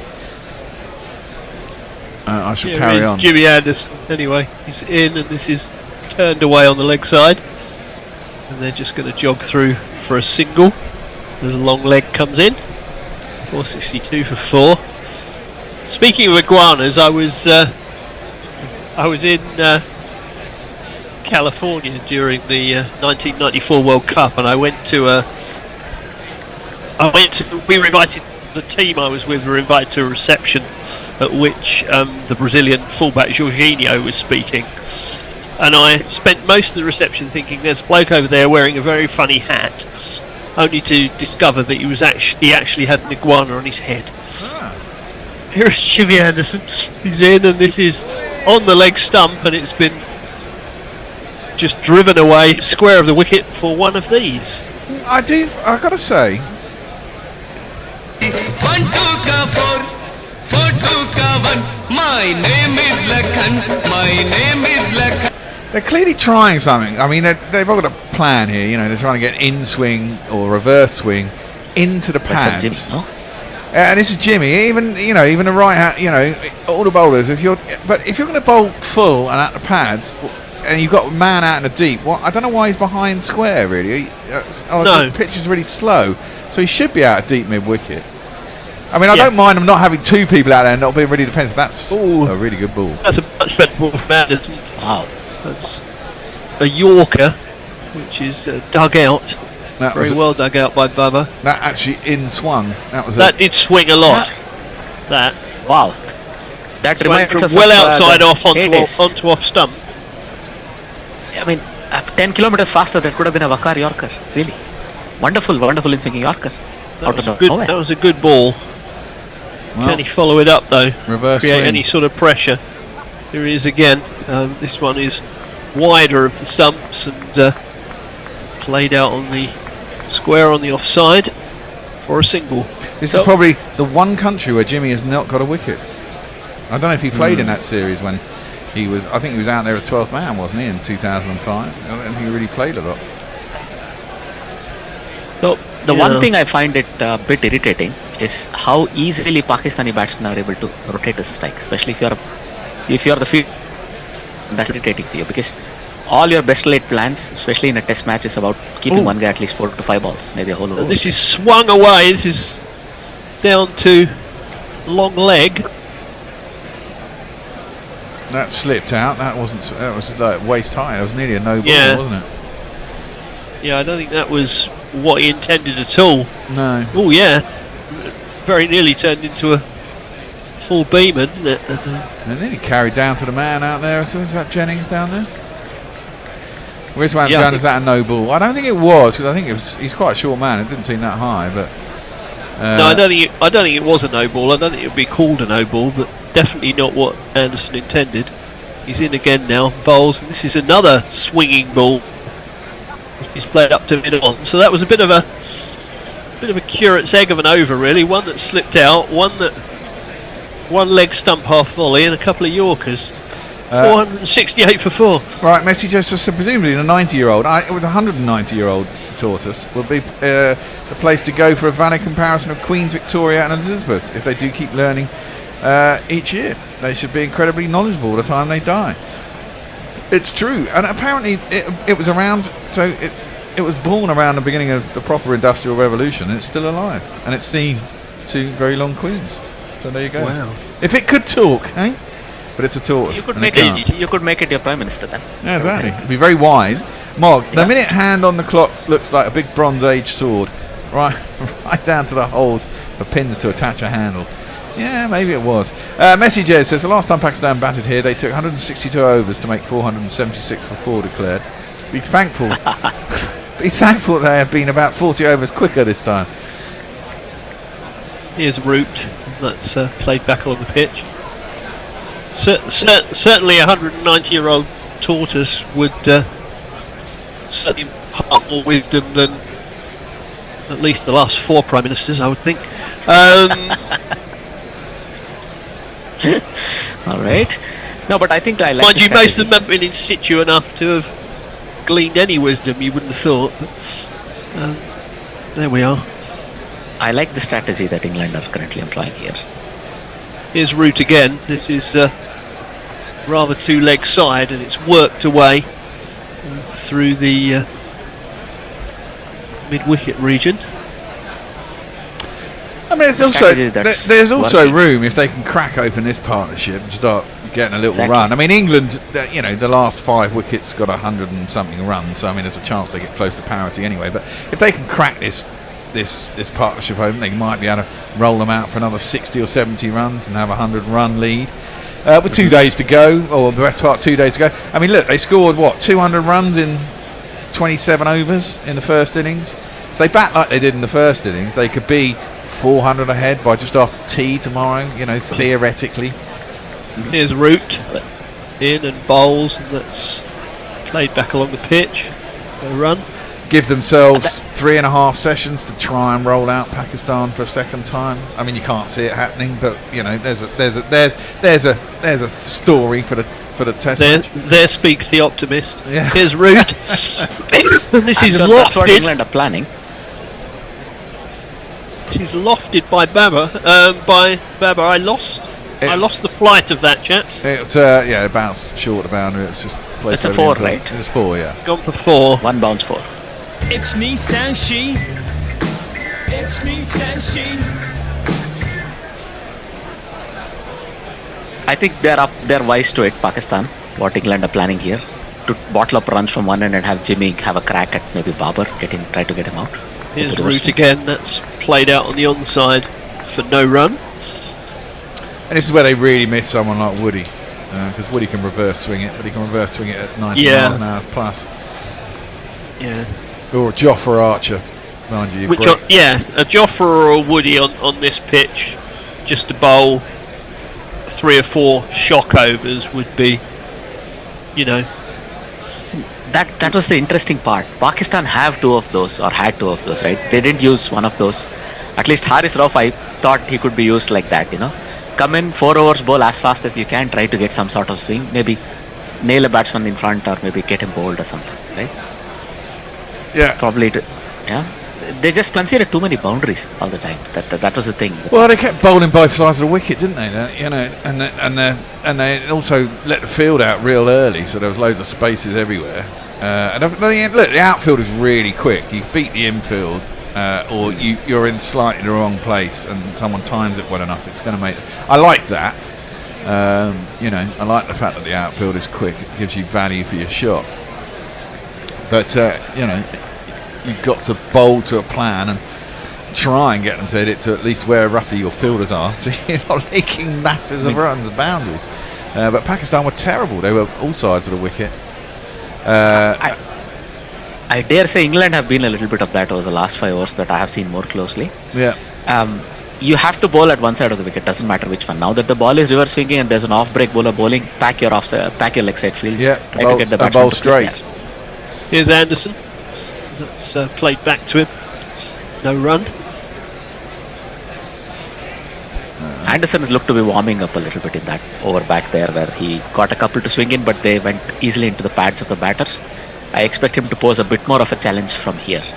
He looks a bit more focused. Exactly. I mean, he's bowled nearly 18. He's still only going at just over 2 and over, even out here. Well, these are England's 2 most sort of frugal bowlers, aren't they? Bowling at the same time. Here's Anderson. Yeah.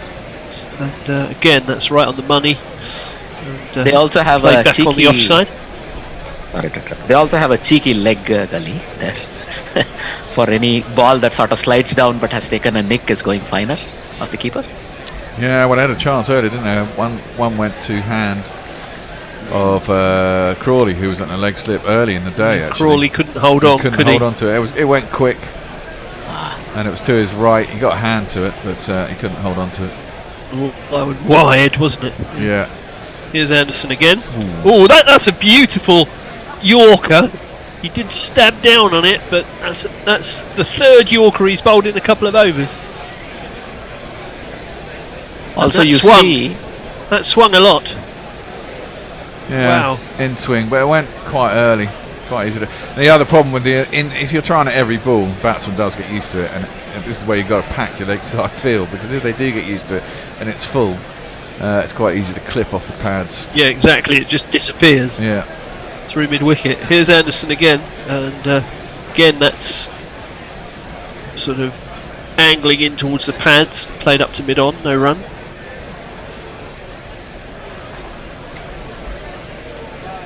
It's just a relentless process of accumulation, either fast or slow, really, with the pitch still offering nothing. No. Absolutely nothing. Which is disappointing to see. Yeah, exactly. Very disappointing to see. Here's Jimmy coming round the wicket now. What are they appealing for? Yeah, I'm not sure, because it was outside leg stump. And it hit him on the hip. Pitched outside leg stump, hit him on the hip, so wasn't hitting anyway.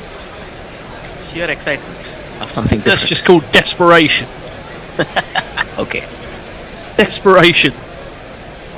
Appealing for the sake of appealing. We haven't appealed for about 3.5 hours, so we'll just appeal. Yeah. Yes.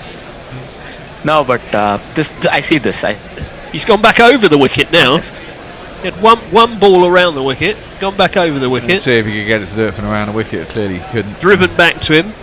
Fields off his own bowling, no run. 473 for 4 at the end of the over. At the end of this match, Jimmy's going back into the management and going, look, fuck this. I'm not playing the next test. It's going to be like this. I'm not playing. Put someone else out there. You can have wood. Yeah, exactly. Leah says turtle soup isn't a thing here, but mock turtle soup is huge. Owing to Hanover's past as home to the English monarchs. What is mock turtle? Is it chicken? I don't know. What's a mock turtle? I know. Explain in lightness. What is mock turtle? Apart from it's they did share the same rulers who ruled England, right? Yeah, well, family, exactly. Habsburgs. We are the Habsburgs, okay. whatever it is. Yeah. Yes, our monarchy is German. Yeah, there's a big statue of that guy just outside the main Hanover train station. The guy who also at some point in time was going to be the next ruler of England, and then his family is the one that's followed.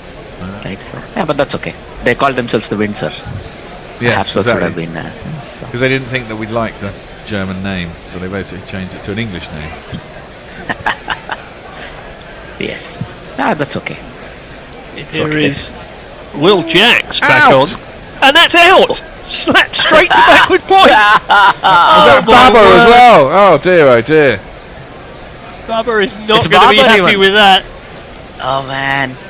It was a rank wide ball, and he smacked it straight into the hands of point. Well, Christ almighty. Well, this is it. Well, not shit gets wickets, it wasn't that shit, but it wasn't great. It was pretty bang, let's be honest. Lapse of concentration by the batsman, really. Well, Bear, what you've been saying can come to pass after all. Could have hit it anywhere he wanted, smacked it straight to point. I think he seemed to feel it bounced a bit more than he had anticipated. At least that's what he seemed to indicate as he walked off. Yeah, they always do that, Ajit, when they make a mistake. I do it too. So yeah, it's a lapse in concentration more than anything, right? Always has to be someone else's fault. Indeed. Well, makes it a little bit exciting. Babar goes. Yes, 473 for 5. One guy to sort of, not be very focused in the next 20 minutes or so. You break the next wicket, you're into the tail. Yeah, very much so. I suspect that will cue Rizwan being even more aggressive. Yeah, one would have thought so. Than he has been thus far. Oh no, I mean, I think it goes on how the other guy feels. If the other guy looks comfortable, Rizwan is known to shepherd the tail very well. That's one of the things he does well with this Pakistan test team. So I'm thinking he's going to play it out, depending on how the other side really looks. Whether it looks comfortable, he's going to go through with his normal play. Otherwise, he might pick it up a little. Is it Aga? I expect he'll just. Is it Aga Salman? Salman Aga, yeah. Wouldn't it be nice if Aga Salman can you get me another beer? Would be given just a game or two, and after having spent the match together, felt at home with the whole national crew. Oh, wouldn't it be nice? Wouldn't it be nice? Wow. Class. Nice one. Well, Love Will it. Jacks has had a debut and a half, hasn't he? Couple of Yeah. wickets. Yeah, 2 for 124. Yeah. Average of 62. Very unforgiving wicket if you are a spinner, unfortunately. Yeah. Because Mahmood had the worst of it. Yeah, And, well. Aga Salman bowled quite less, considering that he was sort of the backup spinner. He hardly bowled 5 overs. So I think he'll want to make a mark here with the bat. And well, he's not a complete dodo.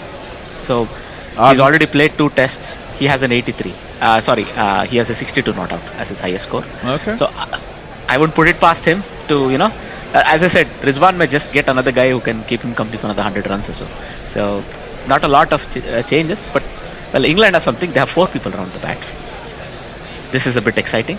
A forward short leg, a backward short leg, a slip, and a silly point. Good guards. It's all happening, guys. I was going to say, and on Hayden. I was going to say, I hope Salman's not a dodo. He'd be dead and extinct. That would be fairly challenging. Surely. Yeah, we'll have a changeover at the end of this over, shall we? Yeah, we will do. Jason's going to join me, and he's going to come back. And I'll presume it'll be the last session of the day, really. Because the light will have gone. Yeah, they didn't long. I mean, the first day, weirdly, yesterday they went on 10 minutes longer than they did the day before. And I don't know, that was just because Root decided to carry on with the spinners, and that's what the umpire said he could do. And Pakistan were prepared to do that on day one. I don't know. It's a welcome break, right? In proceedings for England that considered 50 runs in the last 10 hours. It's going to be Jacks to continue. That's just played out on the leg side. Stokes, I think, comes to field. No run. I'd be tempted with a new man to give it some moonball action. Give it. Oh, easy full toss. Oh, here's Jacks again. Oh, Salman tries to advance and gets in a fairly awkward position, but plays it out on the leg side. No run. Just off the pad, I think. There's no bat there. He could be the first man to have a duck. We haven't had any ducks in this test, have we? Jacks again to Salman. No, he won't have a duck though, because he's put that out to cover point and jogged through for a single. Has anyone even got his? There's only players with single figures in this test. Yes, there was a few in the England first innings, I think. Livingston had a 9. got 9, didn't he? Yeah, that's right. Anderson a 6. Yeah, but he was not out. So no, that doesn't count. Babar will be No, upset. Anderson was last out for 6. Oh right, that's right. Yeah, he was. Yeah, sweeping court, wasn't he? These were the only 2 single digits in the game so far with the bat. 474 for 5. 2 more balls of this over to come from Jacks. 7 centuries. Field is scattered somewhat for Rizwan, who plays this out on the offside. Now Jimmy hasn't had a wicket yet, but I'm sure if Salman's there at the beginning of the next over, he'll quite fancy that. He might fancy it. Yeah, absolutely. I don't think it's very easy for a new batsman to also tackle the reverse swing. Here's Jacks, and that's played out to mid wicket. So Salman will be on strike for Jimmy Anderson for the next over. But I'm going to hand over to who's on ball by ball. Me. I'm going to take over. Thank Jason's you. going to sit in for what was supposed to be me, and Annie is going to come on and do some socials with a bit of luck. Thank you, guys. See you As tomorrow. if See you like tomorrow. magic, here she comes. Where was I up to? I was up to Andy Blignall, the male model mention, which I've actually done, so you can do the one after that if you like. That was You mod. were up to who? Andy Blignall, the male model mention, was said by Mod. Zimbabwean who got 5 wickets against India that Ajit mentioned. And you can miss out messages because all he's done is put the same tweet in and made the 90 190. I've already read that one. Well, that was a strange wicket by Jacks. I mean, normally loss of concentration. Maybe a little bit extra bounce. That's it. Jimmy is in. First ball. He's let that slip out again. He's trying desperately to get it full and in swinging, reverse swinging. Also, someone hits out to mid on no run. Technique failure. He was backing away trying to cut it, and he didn't get over the top of it and keep it down. Exactly. Quite odd considering how well he batted. Oh yeah, just to lose it a bit like that, but godsend for England. But yeah, nobody was expecting that. Least of all, Will Jacks. And Babar, yeah. Jimmy in full and worked off his pads by Salman down towards long leg. He'll get himself a single. well, that's in the plan. Now, can he do the same sort of tailing in or tailing a cross ball for Salman?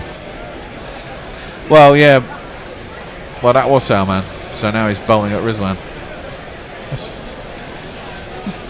He's got himself 2 with Salman. And Rizwan is 29 of 41. But it's definitely moving for Anderson. It's moved more in the last 5 overs than it has for anybody else. Yeah, it has. You notice it's tailing in a little bit for How old is it now? Ollie. It's, 47 overs old? This is the 48th. Ah, that old 47 over movement. Yes, exactly. This is the 48th over. Well, presumably it's just got scuffed and it's the midway point. And you can see him doing that. I'll cup the ball so you can't see what my grip is just Yes. before I deliver it. Exactly. Which is normally a sign that it's about to reverse. Because it always looks very odd when they're running in, trotting in with their arms out like this. Yeah. And you think, I'd be tempted Stokes should have a go himself, you know. yeah, he's a reverse ball merchant, so exactly. yeah. Around the wicket comes Jimmy to Rizwan. I suspect when Jimmy's had enough, he'll be on. Defended. Yeah. Yeah, they might just be putting Seymour from one end. But I mean, you've only got 20 minutes left, half an hour in the game. Might as well have it go on both ends if you think it's going to reverse. Yep. It's Skipper's prerogative. Get myself on. Exactly. I mean, there's still no spin turn in the wicket, real spin. And the odd one's turning, but it's generally from quite wide and it's quite predictable. And they've been bowling all day. Jimmy in, clipped out, gone. Surely it is. Jimmy gets his wicket.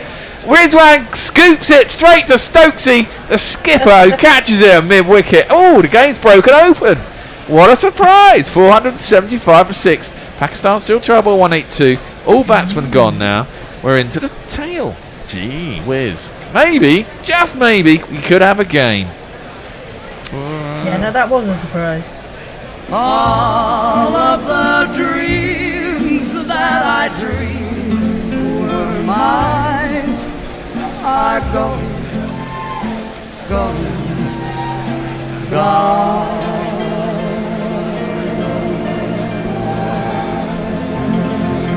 Well, they're celebrating there as if that was planned. That was a plan, wasn't it? Yeah, I think it definitely was a plan. I was just thinking that that's a definite. That was a plan. No, he's cheer. tried to turn it. He's got a little bit of a leading edge, not very much, and he's just carried just far enough to the man placed specifically for that. Well, exactly. Often you get, people. He does like to play across the line. He's bowling around the wicket, so he's trying to hit it back from where it come from, that side. He's just got it slightly wrong, and England have broken it open. Finally, still lead by 188. Interesting times. Yeah. If they can wrap this up reasonably quickly. Another 50-60 runs and have a lead of about 100 to 120. Exactly. If they can get it, even if they don't bat until an hour after the play starts tomorrow, if they can get in before lunch tomorrow and crash it about for a session and a half at the rate they were doing in the first innings, they'll have a lead of what? 250. Well, more than that. Then about 300 plus. It'll be 200 runs in about 50 overs. Yeah. Well, no, they did 200 runs in 30 overs in the first innings. Anyway, we've got a new man to the wicket. Oh yeah. It's the pacey young Tyro. This man. When the sea sharp and cold, he said to his dad that you're the man of the house now because the sea sharp is just like. Well, his highest score is 18, an average of 5.6. I sense a night watchman has been sent out. Do you think? I don't know if there's anyone any better. Do you think the other? Well, yeah, I mean, if he's coming in at 8. Well, do you? That's placed into the onside and there's no run. Possibly, but I mean, who's left? No, Harris Ralph is injured, so maybe he won't come out. Yeah, they're probably holding on to him. Mahmood. Is he any good? Don't know, he's batting it. He carded at 11. Ali. No, it's not Alman Ali, it's Muhammad Ali, isn't he? Yeah. Again, he's a bowler. This is his test debut, isn't it? So there's a lot. They're all night watchmen. Yeah, exactly. There's a lot going on Salman now to nurse the tail to a decent score. that's what happens when you get 657 in 100 overs. That was a surprise couple of wickets, though, wasn't it? Yeah, it was, but I don't think John's 800 is on now. And England could get a start. Could go down to the wire. Rizwan was very upset with himself. He was furious, wasn't he? Yeah, he was. He just pulled out of trying to break his bat on the ground. And it would have broken quite easily on the concrete pitch that is. But it's going to be a thrilling test match. It's going to be the best ever. I don't think that's the case. Well, it could. No, that's not true. I mean, we'll forget it all as that one's cut. Jackson's continuing. It's cut to backward point. There's no one. And look, if it ends on the 5th session on the 3rd, if it ends after tea on day 5 in an absolute thriller as Pakistan are trying to save the game, everyone will say what a great pitch it was. Yeah, I still disagree. Absolutely. We want pictures like that. Fuck off. No, we don't. That's cut.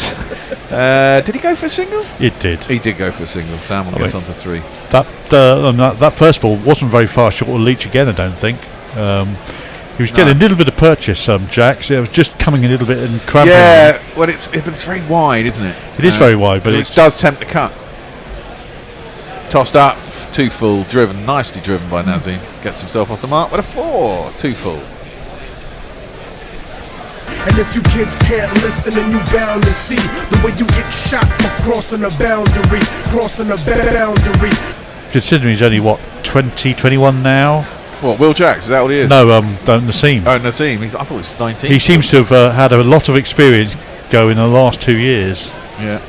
Ooh, wasn't uncertain there. That was a little bit flatter, a little bit quicker, and a little bit closer to the stumps, and a bit unsure. Naseem, but jabbed his back down on it, ran it out to short leg, and there's no run. How do people get so tall by 19? It's just not right. Well, they get tall by about 15. Driven outside half of the bat goes to Leachy, who's at point, and there's no run. No. How old's Will Jacks? He looks pretty young. He's 23, I think. I think he's the year behind 23 or 22, the year behind Ollie Pope, so in the age groups. Okay. Defended back down the track. There's no Pope's 24. Yeah. I'm still look. If they can't find a second spinner, I would just chuck in Rayhan Ahmed in the second game. Let's have a look at him. Yeah, I certainly think he'll play in the third game if it's 2 draws after the first 2 games. Well, I think you should take the risk. Look, if you think these pitches are going to be that flat, and England have done what they've done already, if it seems to me that Rayhan Ahmed can certainly wield a bat, give it some Humpty. Then if Livingston's going to be injured, or you just want a second genuine spinner, and he gives you the option of he's a genuine leg spinner, right? So he can't be worse than Livingston, probably better. Well, he's definitely going to be better, given that Gary calls him a overrated club bowler. Yeah, exactly. I don't think he's that bad. I agree with him. I've seen him in one days, and he's okay, but in test matches, yeah, I can't imagine it being good in test matches. No, it's very obvious his change of action from off spin to leg spin, because he doesn't really have a googly. Hide it. Yeah, and I think as a leggy, you really need to have a googly, don't you? Really, you've got to be able to have that deception. Jimmy's going to continue short at Salman. He ducks underneath him. Doesn't get up much. So it goes through the poke and there's no run. Did well to get underneath that, because that didn't really get up that much. He's on 3, Naseem's on 4. 480 for 6. Still trailing by 177. There's quite a lot of shadow on that pitch now. Yeah. Yep. Well, not much sun at all. No, it's generally dark by pretty much now. Well, 15 minutes at most. Yeah, I reckon so. Jimmy in at the pads, played up to mid-on. Got to get your bat on that one, or you're going to be LBW, I think. Indeed. When he does, and it goes up to mid-on, there's no run. And this is definitely bowling reverse, targeting the stumps. Must play against tailenders, which is good plan. No. What's the temperature today? I presume it's about 23, 21 or whatever it was today. Oh, it's 17 now. 19 degrees now. It's very English. Kind of weather. It does look very sort of. I dream of 19 degrees. Well, don't we all? Yeah. Jimmy in. That's a length ball. Oh, there's a little bit of a. Oh man. Oh, a little bit of confusion. Buzzers? No buzzers. No buzzers. A little bit of confusion as Salman went down the track and then seemed to stop as Nazim didn't seem to be sure whether he was going. There was a shot at the stumps. Interesting to see if it had hit, what would have happened. Low order batting. Yeah, well, exactly. Maybe we should go for the run out again. What was I going to see? Do we know if that's Jimmy Anderson's first wicket in Pakistan? I think it is. I'm sure someone. I'm sure. Well, because they haven't played Test there for 17 years, have we? I mean, he was there He was there in 2005, but I don't think he played in the series. And he's in again, and that's just been worked down to third man. There's nobody there, so they go amble a single. He was probably keeping going, wasn't he? Yeah, keeping playing just so he could get a wicket at Pakistan, and now he's done it. Iconic England fast bowler James Hansen has 667 Test wickets to his name, but we're searching for his first in Pakistan. So yeah, he doesn't have a. That was his first Test wicket in Pakistan. Aww. After all those wickets, 667. He could overtake Warney. Yep, if he stays fit enough for long enough, it'll only take another season of play, basically. Another season. There's no sign that he's not remaining fit, though, is there? Well, no. I mean, look at him. What? And that would be. I mean, to be fair, that would be a phenomenal effort to overtake a spinner. As a seam bowler to overtake a spinner at the top of the rankings. Well, he's almost 100 wickets ahead of McGrath now. Yeah. And that was a phenomenal total to start with. Yeah, it was, exactly. You know. Maybe he's aiming for that. My friend should really have taken a bet when he saw him play in 2003 and said he's going to be the highest wicket taker for England. Oh, really? Well, it's a bit like Manny and his bet on Cook, yeah. And he probably would have got similar odds as well. Although I think Root will overtake Cook. And you think that he had 3 years out as well, Anderson. Yeah, exactly. He did, didn't he, when he had all those back problems and issues with his action. Last ball is defended back down the track and fielded off his own bowling by Jimmy, by Salman. That ends it over 4-8-2 for 6. Mayank says England can knock them out in the morning and quickly score 250, then try to win this match in a thrilling day 5. Absolutely, I think that's what's going to happen. Yeah, possible. Madam Mohan Sharma says 7 centuries have been scored so far in Pakistan-England Test. 2 days are left. I hope 2 more centuries will be scored, and that will be a world record. Really very bad wicket from bowling point of view. Yeah, that is very true. Yes. Mayank says even after all those quick overs by Jacks and Leach, they only got to 75 overs by 4:20 p.m. Pakistan time. Yeah. Oh, really? Yeah. Well, Leach is back into the attack, and he bowls at Nazim, and it's defended, and there's no run. 2 righties to spin the ball away, I think. Well, it's not really spinning, that's the problem. Yeah. If it was, yeah, it'd be a really good decision. Still 4 men round the bat. There's a leg slip, there's a slip, there's a sending it off, and there is fielding off his own bowling did not happen from Leach, let it go through him. Fortunately, Ollie Robinson was across at mid-off to stop it. There's no run, and there's a short leg. Needed his full 6'5" there to get to that. He's not a bad test, Ollie Robinson as well. Learning curve for him going somewhere like this, isn't it? I mean, goes back on his stumps. It's quite dangerous. Yep. There's right on the stumps, pushes it out to cover down. There's no run. It suits his style of bowling within himself at 75 to 77 miles an hour. Yeah, that's very much so. He got a wicket. Not a bad one as well, actually, straight after tee. Guy looked settled. He wasn't going as quick as some of the others, but he opened an end up, and look what's happened since. Yeah, very much. I mean, this is it. Where has Ollie Robinson gone away? Did he go? He didn't go to West Indies, did he? Well, he did, but then he was injured. There's an appeal for LBW. You can't run for that. You didn't play a shot. He didn't play a shot, and that's no way out. Yeah, he went to the West Indies, didn't he? After in the February, in the early Test series last year. I think he did, but then he came straight back. He came straight back, didn't he? Yeah. And where were we last winter? Did he play in the Ashes? Yes, because he bowled off spin in one match. Yes, that's right. But he only didn't play all tests, did he? He didn't. Wasn't fit enough. We had a pretty ropey side. Yeah. That one's too far outside off stump and prodded at by Nazim, well away from his body.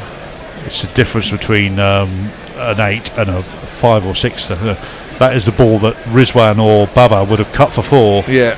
Yes. And he's just knocked that out to extra cover.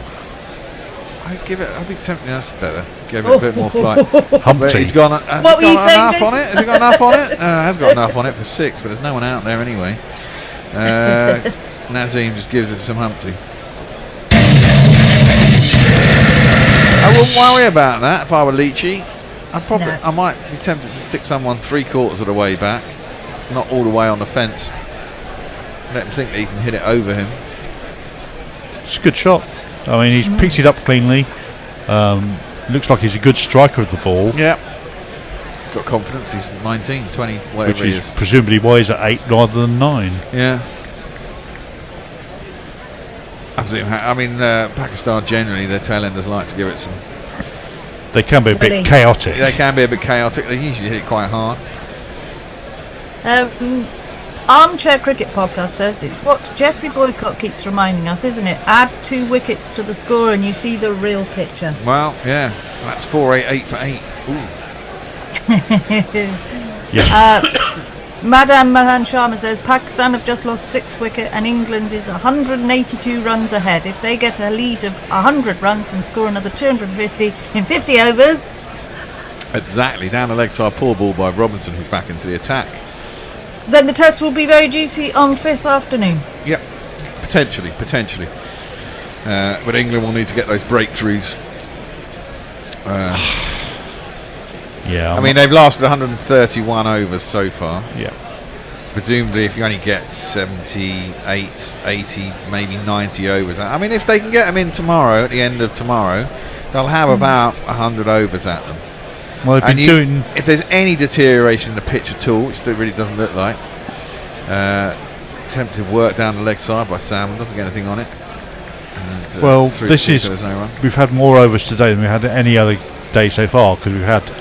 I think, if my maths is right, 80 overs already, and the previous 2 days we've had 75. Yeah, that's proper, isn't it? People will be very pleased. Yeah, and we've probably got about. So we're only going to get.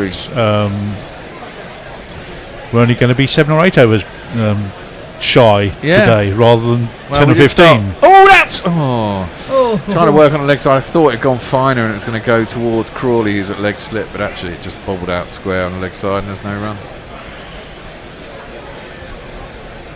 And you just got overexcited for nothing. Pakistan's #1 battery, something about giving money to somebody. They do like their in-game advertising even in the test, don't they? Pakistan, we have the Teppel Tea moment. They've got the Sensodyne stand or whatever it is, test. Yeah. That's not toe crawling at all, is it? No, of course not. Robinson bowls a straighter one. Well defended by Salmon, no run. It's actually given me sensitive teeth. Yes, just looking at Sensodyne. Yeah. I haven't been to the dentist since before COVID. I can never be arsed with the dentist. I'm actually a bit surprised that Robinson is back on because I thought with these 2 at the crease, I thought you'd have to prize the ball out of Anderson's cold dead hands. Well, yeah. Maybe they think they're only going to get 2 overs left. Maybe Jimmy's going to come back the other end. Who knows? Maybe that's a little bit of a way swing there, but decent length and well defended by Salmon. That's the no run. Swapped over ball reverse swing away, I think.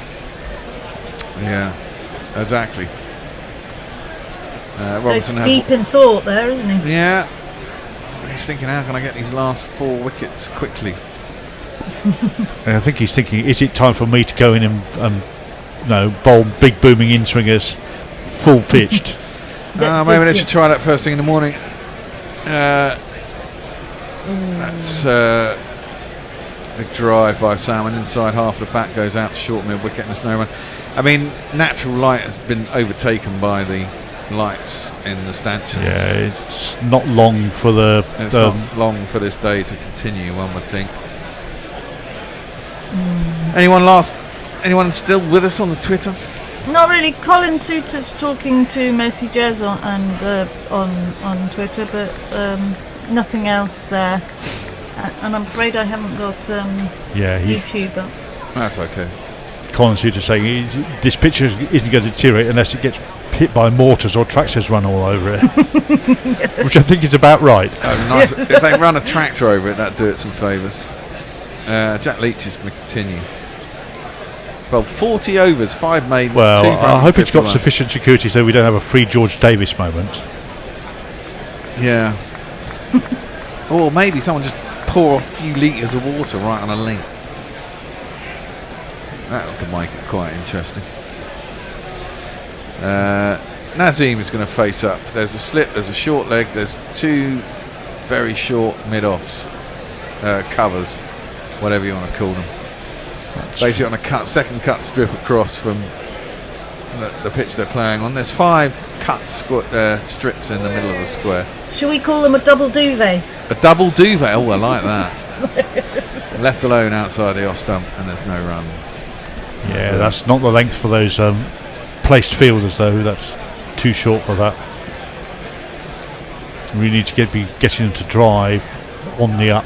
Yeah, that's what I mean. I'd be tempted to give it an awful lot of air and tempt them as Nazim gets an outside edge that goes past the slits, works its way down towards third man, gets himself a single. I don't know about you, Bear, but as a left-arm spinner, that was entirely too easy to get off strike there. Well, exactly. That's what I mean. I'd be tempted to get it above the eye line, take the pace out of the ball, and just give it some float it up and just there, go bleh, and get it to drop a little bit short, tempt them into the drive. Basically, I'd have someone probably shorter in at point rather than that deep. And I'd have the umbrella field and hope that happens. It's swept though by Salman down towards fine leg. Good sweep. Root chase it, looking rather fey as he chases it down to fine leg and doesn't catch up with it. It's going to be 4 runs. It's me, says she. It's me, says she. Salman moves on to 9. I mean, yes, that was a good shot, but he was bowled at the right length for him to be able to play it. Yeah, that's what I mean. It's got to be a touch shorter, isn't it? Draw them forward. And if there's one complaint of Lynch you could make, he bowls just a little bit too flat and too quick sometimes. Yeah, I think it's finer against the better batsman. Yeah. Because the wicket's not really offering you a lot, as that's driven up to long off and there's a single. You know, and you don't want them to easily being able to drive you to where they want you to drive you. So you bowl a little bit flatter, try and get down a bit quicker and make them play the shot. But with the tail enders, I think you want to give it a little bit more air, drop it a tiny little bit shorter and slow it up a bit and let them, you know, let the tail enders' eyes light up all the time, you know. You just let their eyes light up and hopefully induce a full shot, get it caught. It doesn't matter if it's caught in the deep or caught in the covers. As long as they hit it in the air, around about where you've got your fielders placed, you've got a chance. Yeah, they're just nicely sort of hitting it around. Yeah, because it's coming onto the bat too flat, so they don't have time to, you know, light up really. Salman gets a single off the last ball of the over, gets down the other end. I think the umpires are going to be looking at each other. Well, it depends on who's going to bowl now, whether it's going to be a pace bowler or we're going to introduce another spinner. The light meter is out, it's going to be placed on the stumps. Oh, they're putting them back. They're putting them back for the time being. I get one more over. They came off at 11:50 yesterday. That's 7 minutes from now. It gets dark 2 minutes a day, so they might come off at 11:46. And surprise, surprise, another slow bowler is coming on to bowl. So if I was Stokesy, I'd just stick the fast bowlers and say, I would too. I'm not prepared to do that. If you want to take us off, take us off. We'll come back tomorrow. And the sun's about to go behind a building as well, which will make it even darker. There you go. Yeah, who put that building there? Who put that fucking building there? Cutting off my light to my fucking cricket ground. 495 for 6, Pakistan. John Batham says, not so sure about a tractor on the pitch. With this one, you need a plough. Yeah, that might help. Yep. Anyone able to sneak in a plough, do you think? Well, sure, the Barmy Army, if you paid them enough, can get in there overnight. Mind you, security's quite tight.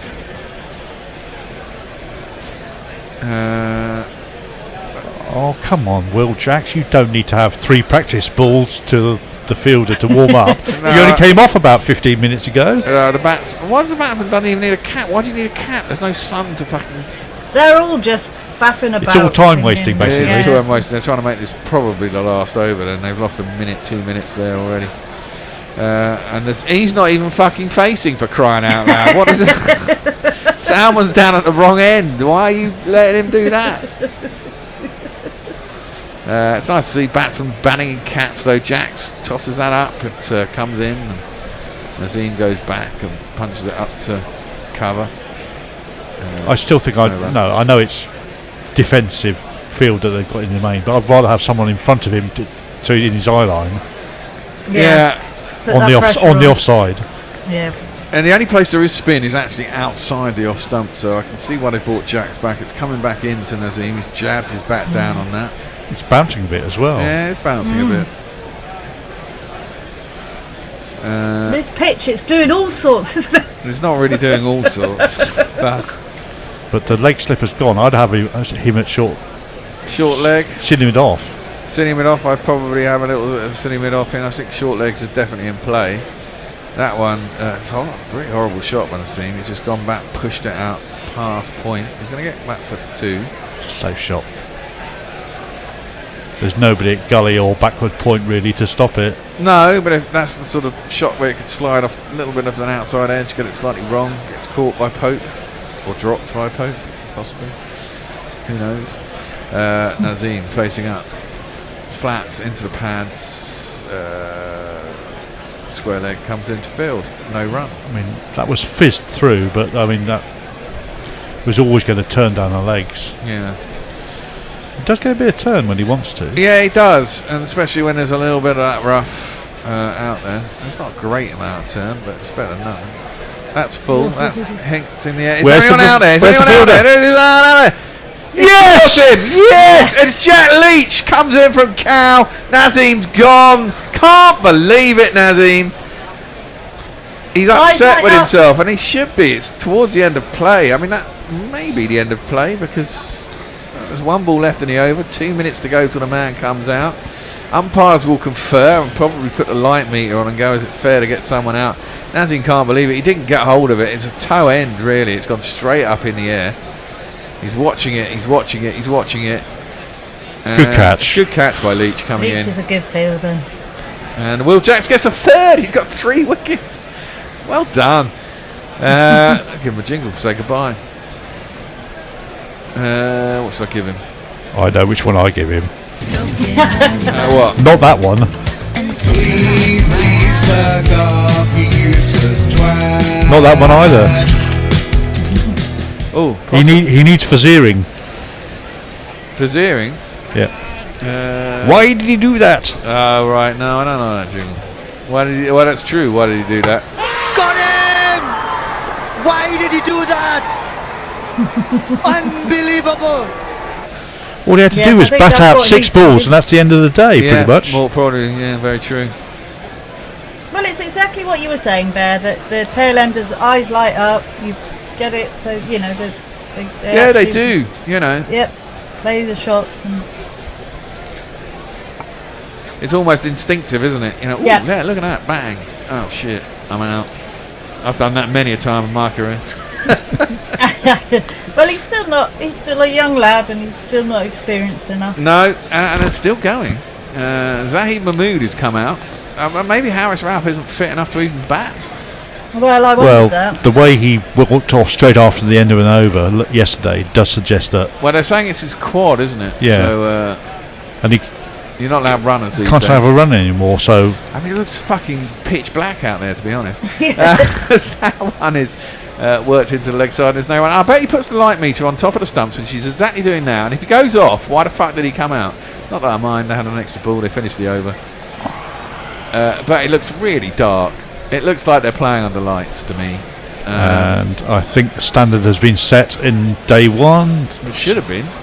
So if it's not reached that yet, then fair enough. But I don't understand how it can't. I mean, because on day 1 there was a clear blue sky and there was a sun setting, right? Yes, but I think for narrative, the TV company might have toned down the gain on the picture. Yeah, but I mean, they took a light meter reading on day one, and it was I think it was about 11:38 they went off. Yeah. Presumably, the sun goes down at the same time. Pretty clear much. blue sky. The sun is the same every day. How come it's You'd lighter? have thought it was brighter that day than it is today, because it seems to be quite grey and Exactly. today. Weird. I don't know. It's very strange, very strange. But they are still going. The lights are blazing. We're going to waste 30 seconds every over just checking the light, pretty much. Wow, yeah. Leach is going to continue. 4-9-7 for 7. Things have started to happen. And Salmon defends stoutly out to cover, and there's no run. I don't get this either. Why aren't you attacking the other batsman? I mean, okay, he's better batsman than... yeah. I would be attacking both batsmen now, rather than just the designated tail ender. Well, yeah, true. That's a good catch by Leach, coming in off the I boundary. don't think England will want to go off now, will they? They're starting Well, to get a couple of they wickets probably in won't. No. Equally, they'll probably think they've got a chance to wrap it up quickly when they Yeah. come back in the morning. That's better ball, tossed up Yeah, but on the line of off stump, driven out under towards lights and stuff, and long it off. being a bit darker, it's Now, they did take a single. That's interesting. Is that it? I thought they hadn't there, but they have. Now Mahmood, is he any Now. better a batsman than he is a bowler? Let's just see the field that gets set for him. I imagine there's going to be 4 people around the wicket. I doubt it. But He was. I mean, this is it. Rayhan Ahmed can't be any worse than 3 people plus 2 short cover and a short. There's a leg slip, city mid off, and that's flat by Leachy and defended by Mahmood. No run. I suspect that was the straight one, just to see if he's ready for it yet. Now he's going to bowl him a loopy one. I would give him a loopy one. Toss it up there, man. Give it some air. Not really. No. Oh, he's needing appeals. Maybe he thought pad before bat, but it wasn't. It was defended by Mahmood. He needs to give it some more air here, Leachy.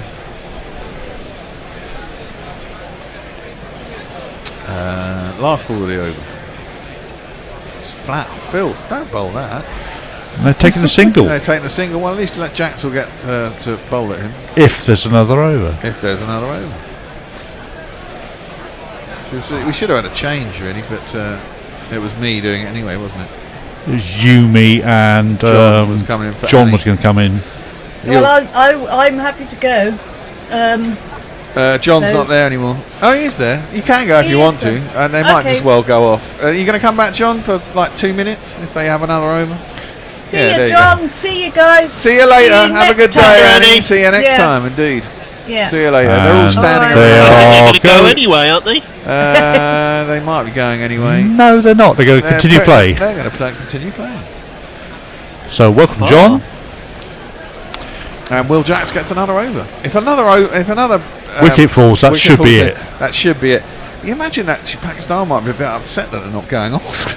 No, the words we said behind the scenes, I think. Yeah. And we don't have any tweets. Let me just check YouTube. That's defended out square on the Don offside. Diego de City Pan says, wicket! No run. And George McPherson says, thanks for that, Pakistan.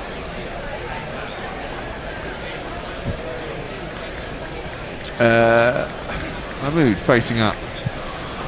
There's a short mid wicket now. It comes back into Mahmood.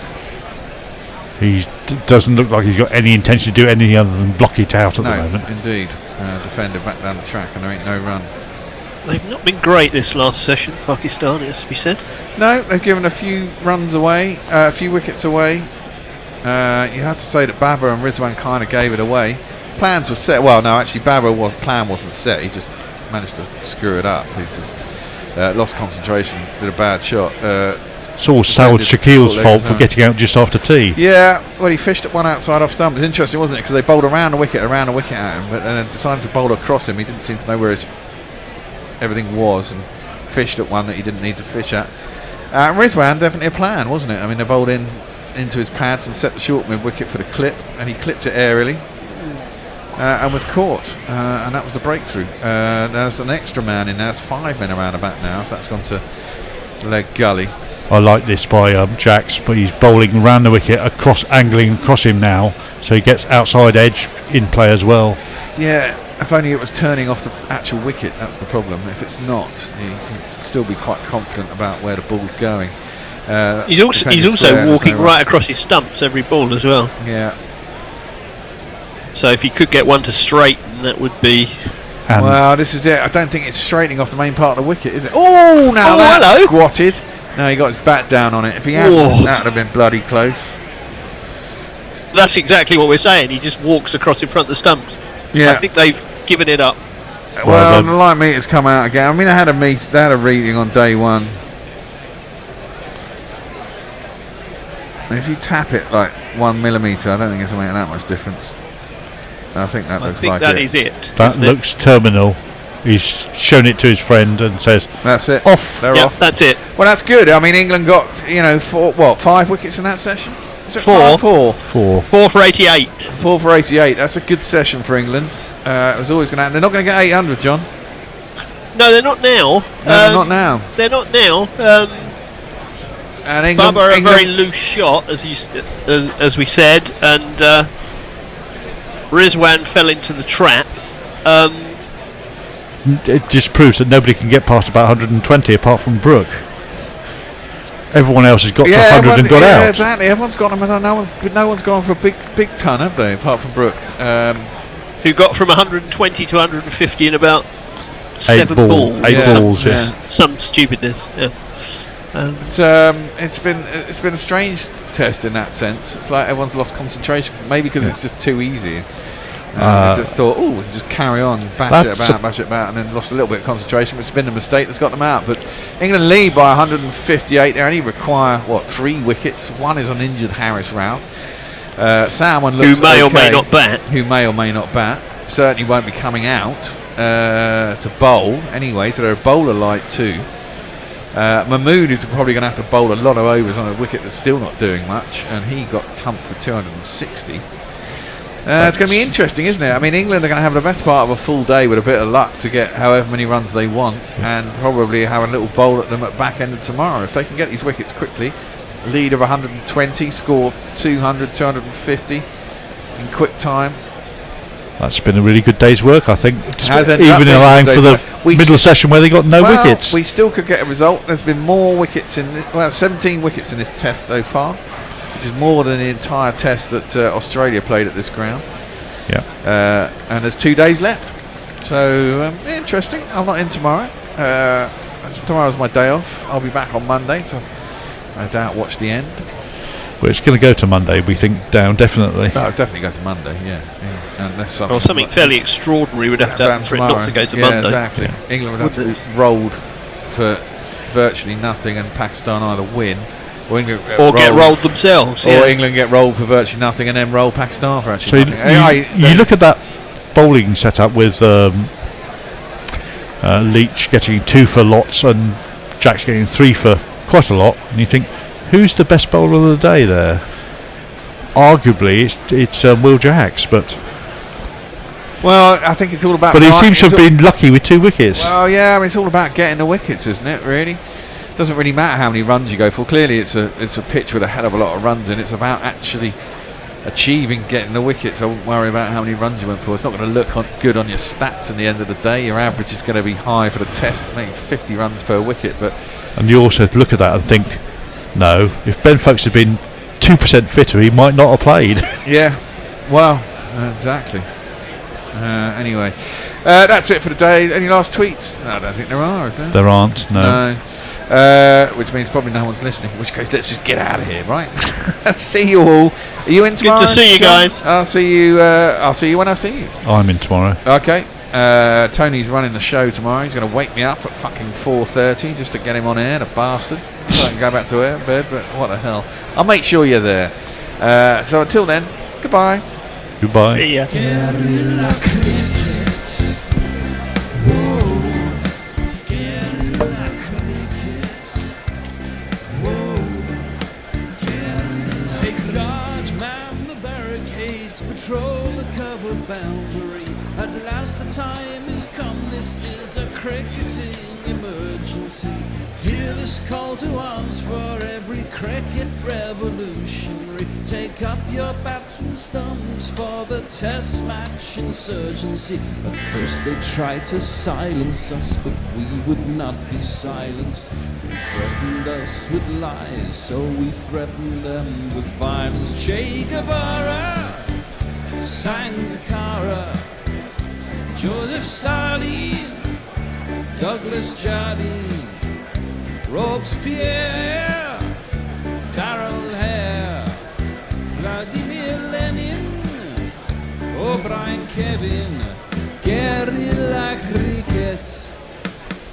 It's not about the winning, it's about how many rules you break. Even in cricket commentary, this is the best advice to take. Pick guerrilla cricket, it's the finest choice you'll ever make. There's so much more to cricket than red counters and a slice of cake. But first they tried to sanitize us and clean up our act. But people like it filthy, and we know that for a fact. Fidel Castro, Lenny Pasco, Carlos the Jackal, Umar Akmal, Mahatma Gandhi, Grant and Andy, Brendan Behan, Austin Ian, guerrilla cricket. Stick with us, cause you know we're not the kind of thing that you see on the TV and the radio. So vive la revolution. First they tried to buy us, but we would not be bought. Okay, we were, but then we ran away, and we will not be caught. Would not give up the ghost when they left us all for dead. They decapitated us, but we just grew another head. Chairman Mao, Jamie Howe, Ho Chi Minh, Asif Din, Václav Havel, Graham Saville, No Surrender, Percy Fender, Che Guevara, Sangakkara, Joseph Stalin.